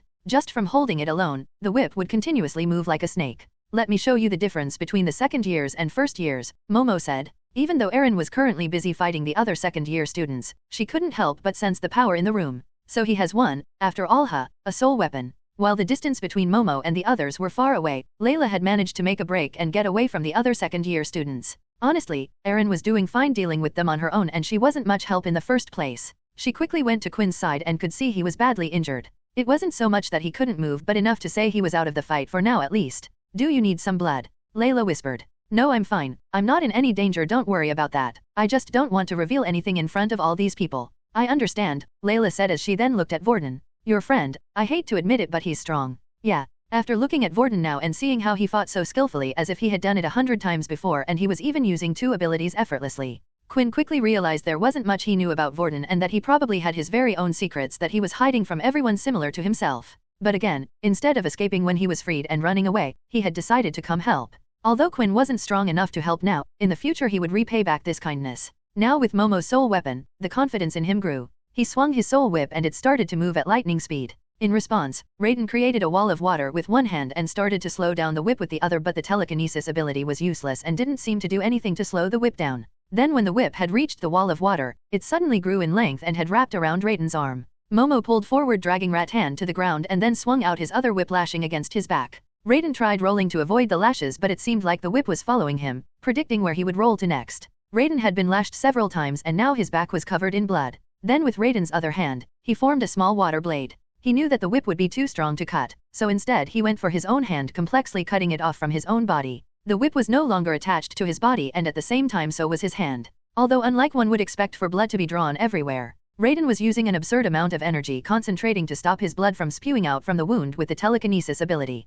And he honestly didn't know how much longer he could keep it up. Damn you! Raiden shouted, if only this body wasn't so hurt from before. Now you have gone and done it. You think a soul weapon is strong enough to defeat us? Well, think again. Little one, it's your turn. It's time to give this man hell. Just then though, the doors to the assembly hall were swung wide open and in came a tall silver-haired female, and standing behind her was Peter. I command everyone to halt this instant, she said. If anyone does not obey this command, prepare to be punished. The woman standing next to Peter had long silver hair that went down to her waist. On her head, she was wearing a beret, and by her side was her trusty rapier sword that was jagged and looked to be made from a long beast bone. She had a feeling that resonated off her body. She looked like the older sister type who you were able to trust to get you out of trouble when you needed it. As soon as she had entered the room, at that moment everyone froze, all except for one student. A second year who was too heated in the moment. He had finally seen Erin drop her guard. He continued to charge forward and was ready to attack, but before even a second could pass, the female teacher who had entered the room was right by the student's side, and a few moments later he had collapsed on the floor with the back of his foot all bloody. When did she get over there? Hey, look at his ankles. Do you think she did that? As Momo looked at who had entered the room, he immediately put his soul weapon away. Momo knew a lot of the teachers and high-position people in the academy. After all, he had already been here a year, and the person who had entered the room was not to be messed with.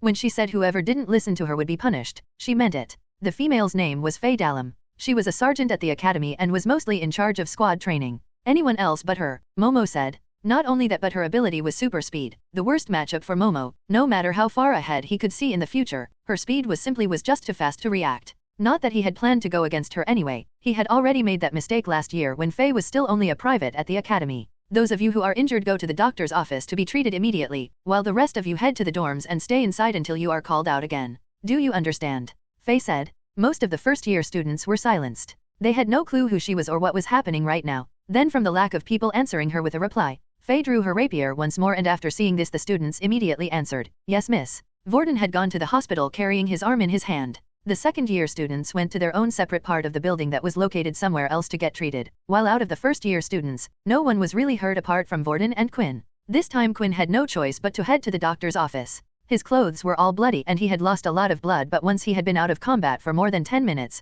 his body started to heal itself. After successfully attaching Vorden's arm back to his body, Haley the school doctor had gone up to check on Quinn. When she asked him to take off his shirt so she could directly heal his wounds, she noticed that the markings had mostly already healed. What is this? For this much blood, the wounds should be a lot bigger. Quinn started to laugh nervously. Yeah, my friend has a healing ability and managed to heal me a bit before I got here. Oh, another healer. Haley said, surprised. Well, if you get the chance, send them down here. Their ability is quite good and it looks like they have done a splendid job. I could do with help and I would love to have a student of my own. Sure, Quinn replied. Haley then proceeded to complete healing the rest of Quinn's wounds on his body. After she was done, there was not a mark on him. During Quinn's own healing process, his body had used up quite a bit of energy, and once again the message had appeared stating he was hungry. Blood bank 90/100. After consuming some blood from his blood bank, he no longer felt hungry and didn't have to worry about going on a frenzy for at least another 2 days. Once Quinn and Vorden had arrived back in their rooms, they were told not to leave until they were notified. Once in a while, a private would call out a student's name and they would be taken somewhere for questioning.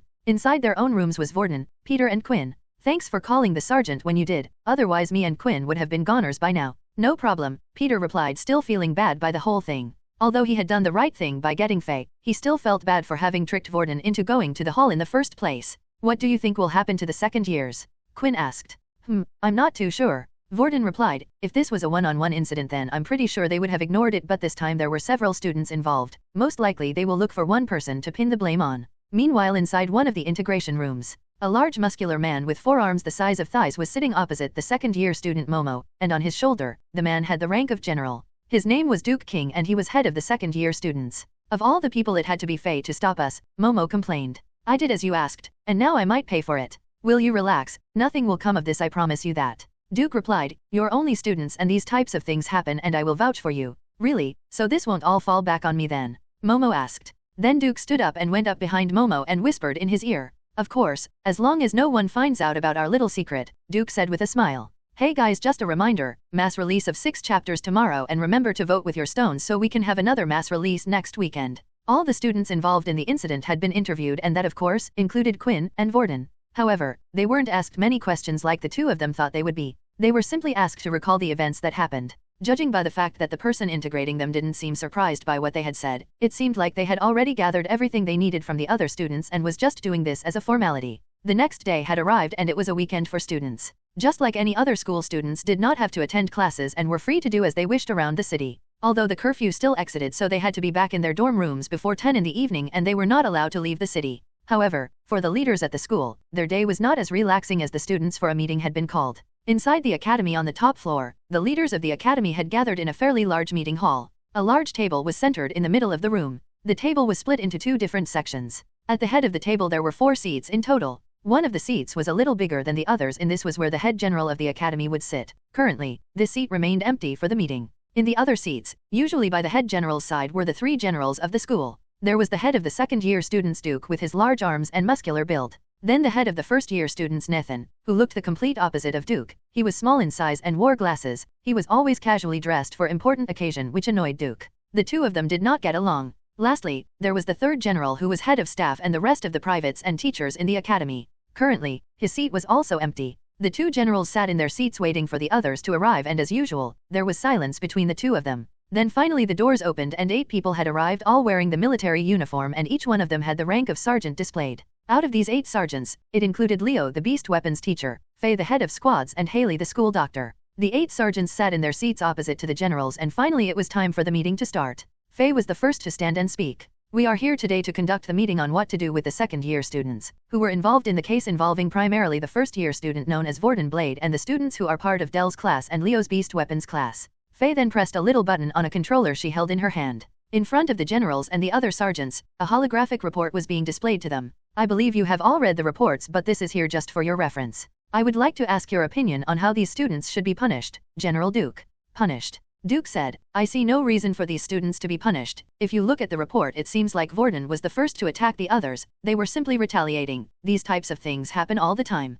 But then why gather the rest of the first-year students? Nathan casually added. It seems like to me other students had gotten involved. I agree the students fight all time and we purposely do nothing to stop this, but this seemed a little too much. No. Fine, further restrictions will be put on the second years and first-year students. They shall only meet when necessary. I will be in charge of issuing out the punishments to the second-year students. Is that okay with you, Nathan? Nathan simply shrugged as if he didn't really care about the matter in the first place. He had only made his argument to annoy Duke. I urge the rest of the sergeant to take extra precaution, said Faye. It was only recently we had the death of a student in our school. Unlike with Brandon, Vorden is an original. If his family was to get involved in it, would not be good for the academy. TCH, filthy scum, Duke said under his breath. The military didn't have a good impression of originals. When the war started, they were the ones who risked their lives to save the people of the planet. It wasn't until it truly looked like the humans would lose the war did the originals come forward and share their power with everybody, and not even all of them did that. Then Haley stood up.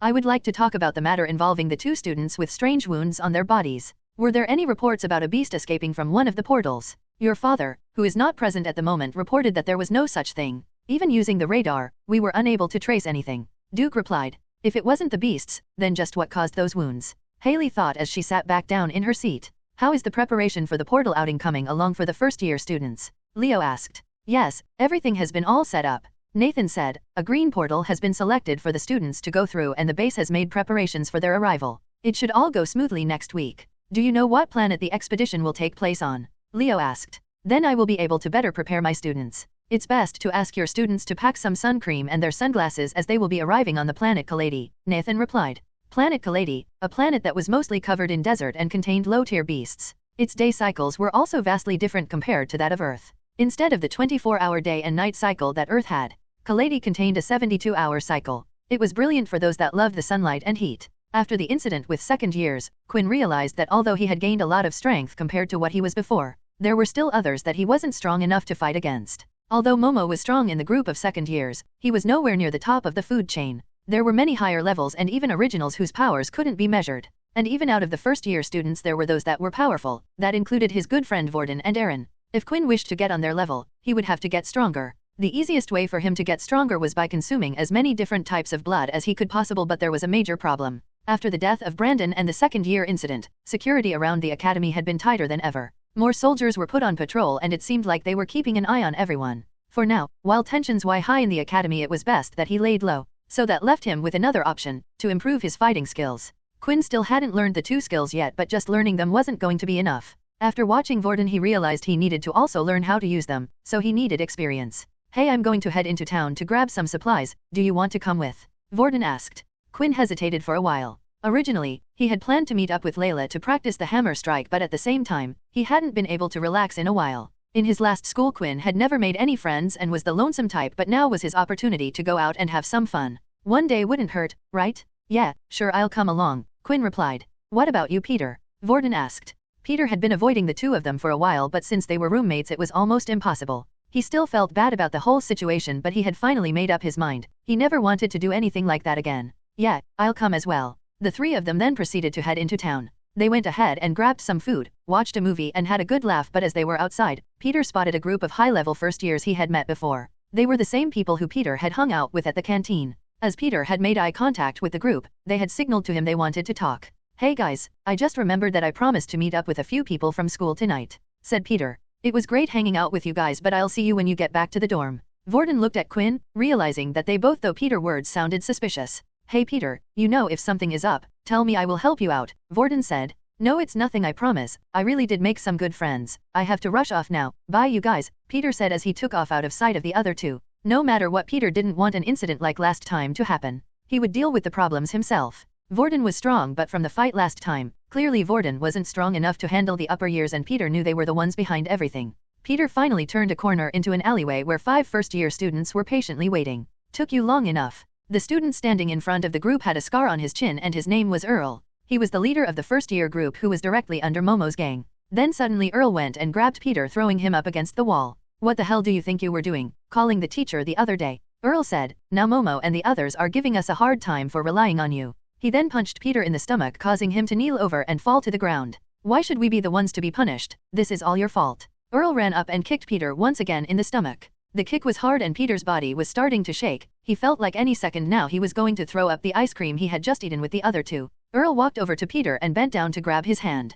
He held one of Peter's fingers and snapped it back hard and fast. At the same time a scream was heard. What the hell, gag this wimp will you? One of the students then ripped a part of his shirt and shoved it into Peter's mouth. Now we have another job for you, Peter, and you better do it right this time, you understand? Just nod if you agree. Peter then shook his head. He had already decided that no matter what he would never betray Vorden or Quinn again. What, are you saying no? Peter then nodded, giving his answer to Earl. The vein on the side of Earl's head was now popping out as the anger inside him grew. A lowly first-year student dared to go against him, and he, a level 4 student, had to work under someone else. This wasn't the life he was expecting to have at the academy, and he needed to take out his anger somehow. Earl then immediately grabbed Peter's fingers and started to snap them one by one. Each time he would break a finger, he would ask Peter if he was willing to help them, but each time Peter shook his head. In the end, all 5 of Peter's fingers had broken and Peter still hadn't agreed to their request. Hey Jerry, get over here, Earl shouted. One of the first-year students standing behind Jerry came over and knelt down. Do your thing, Jerry. Then Jerry placed his hand on top of Peter's, and slowly a warm feeling was felt and the bones in Peter's fingers were starting to take shape. They reformed to what they once were and he had been healed. Then a big smile on Earl's face could be seen. He grabbed Peter's fingers again and repeated the process again and again. Eventually, after an hour had passed of breaking, hurting and re-healing Peter's mind had given in. Without him realizing it, he no longer wanted to feel the pain and nodded, agreeing to their request. Good, see, now if you had done that in the first place, we wouldn't have had to go through all that, Earl said. Now this time, you better do it right and be sure not to involve anyone. With Peter gone, that left Quinn and Vorden on their own. They were currently walking down the high street, which was full of clothes shops and restaurants. Students only received 10 credits a day as an allowance, but that didn't stop their parents from sending them extra money while they were in school. The richer students were free to spend and buy whatever they liked, and sadly the richer students were usually the stronger ones as well. Although the city didn't open up to any regular civilians, it was still open up to all the workers. The city was full of military personnel, but not all of them were soldiers. There was still cooks that were needed, admin staff, engineers, building workers, and even general people who would run the shop. They had all been granted special access from the military and in return were given nice living accommodations and didn't have to worry about life on the outside world. So although they worked for the military, they weren't required to be relied on for fighting unless absolutely necessary. While the two were walking, Quinn couldn't help but think back to the fight between Vorden and Momo.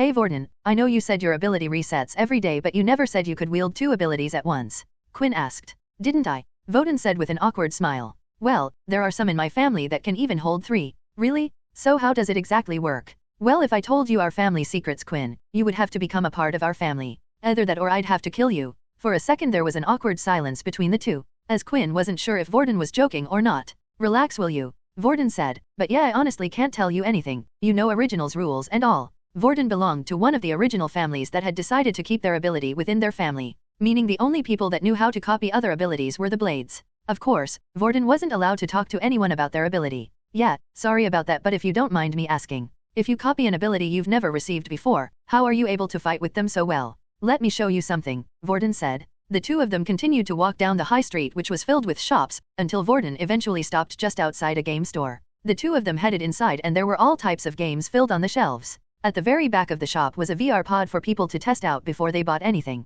Just like everything else, even the gaming technology had improved significantly after the war. Then Vorden pointed at the VR capsule. You see that thing? I grew up playing on that. What? Quinn thought, but then Quinn remembered Leo mentioning something about a VR game that was popular between students. He said if he wanted to get fighting experience it would be good if he played a certain game. Is this what he was talking about? There's a popular game played in the outside world and within the military schools called Power Fighter. The game is simple, it gives you an open empty room and the two of you fight until one loses. Although it sounds simple, the game itself is used to help people train. The VR capsule can record all attributes of your body. Anything you do in the real world you can do in the game. The only thing that it can't do is record your ability. Vorden then walked up to the capsule and touched the front of the capsule where there was a round ring. A holographic display appeared with the game settings on the top. Vorden then placed his hand on the holographic display and a notification sound was heard. Welcome user ID VB copy, the machine said. As Vorden logged into the game, his user ID's information could be seen along with a dummy model of his fighter which looked nothing like Vorden. It displayed the total amount of fights Vorden had, and how many wins and losses.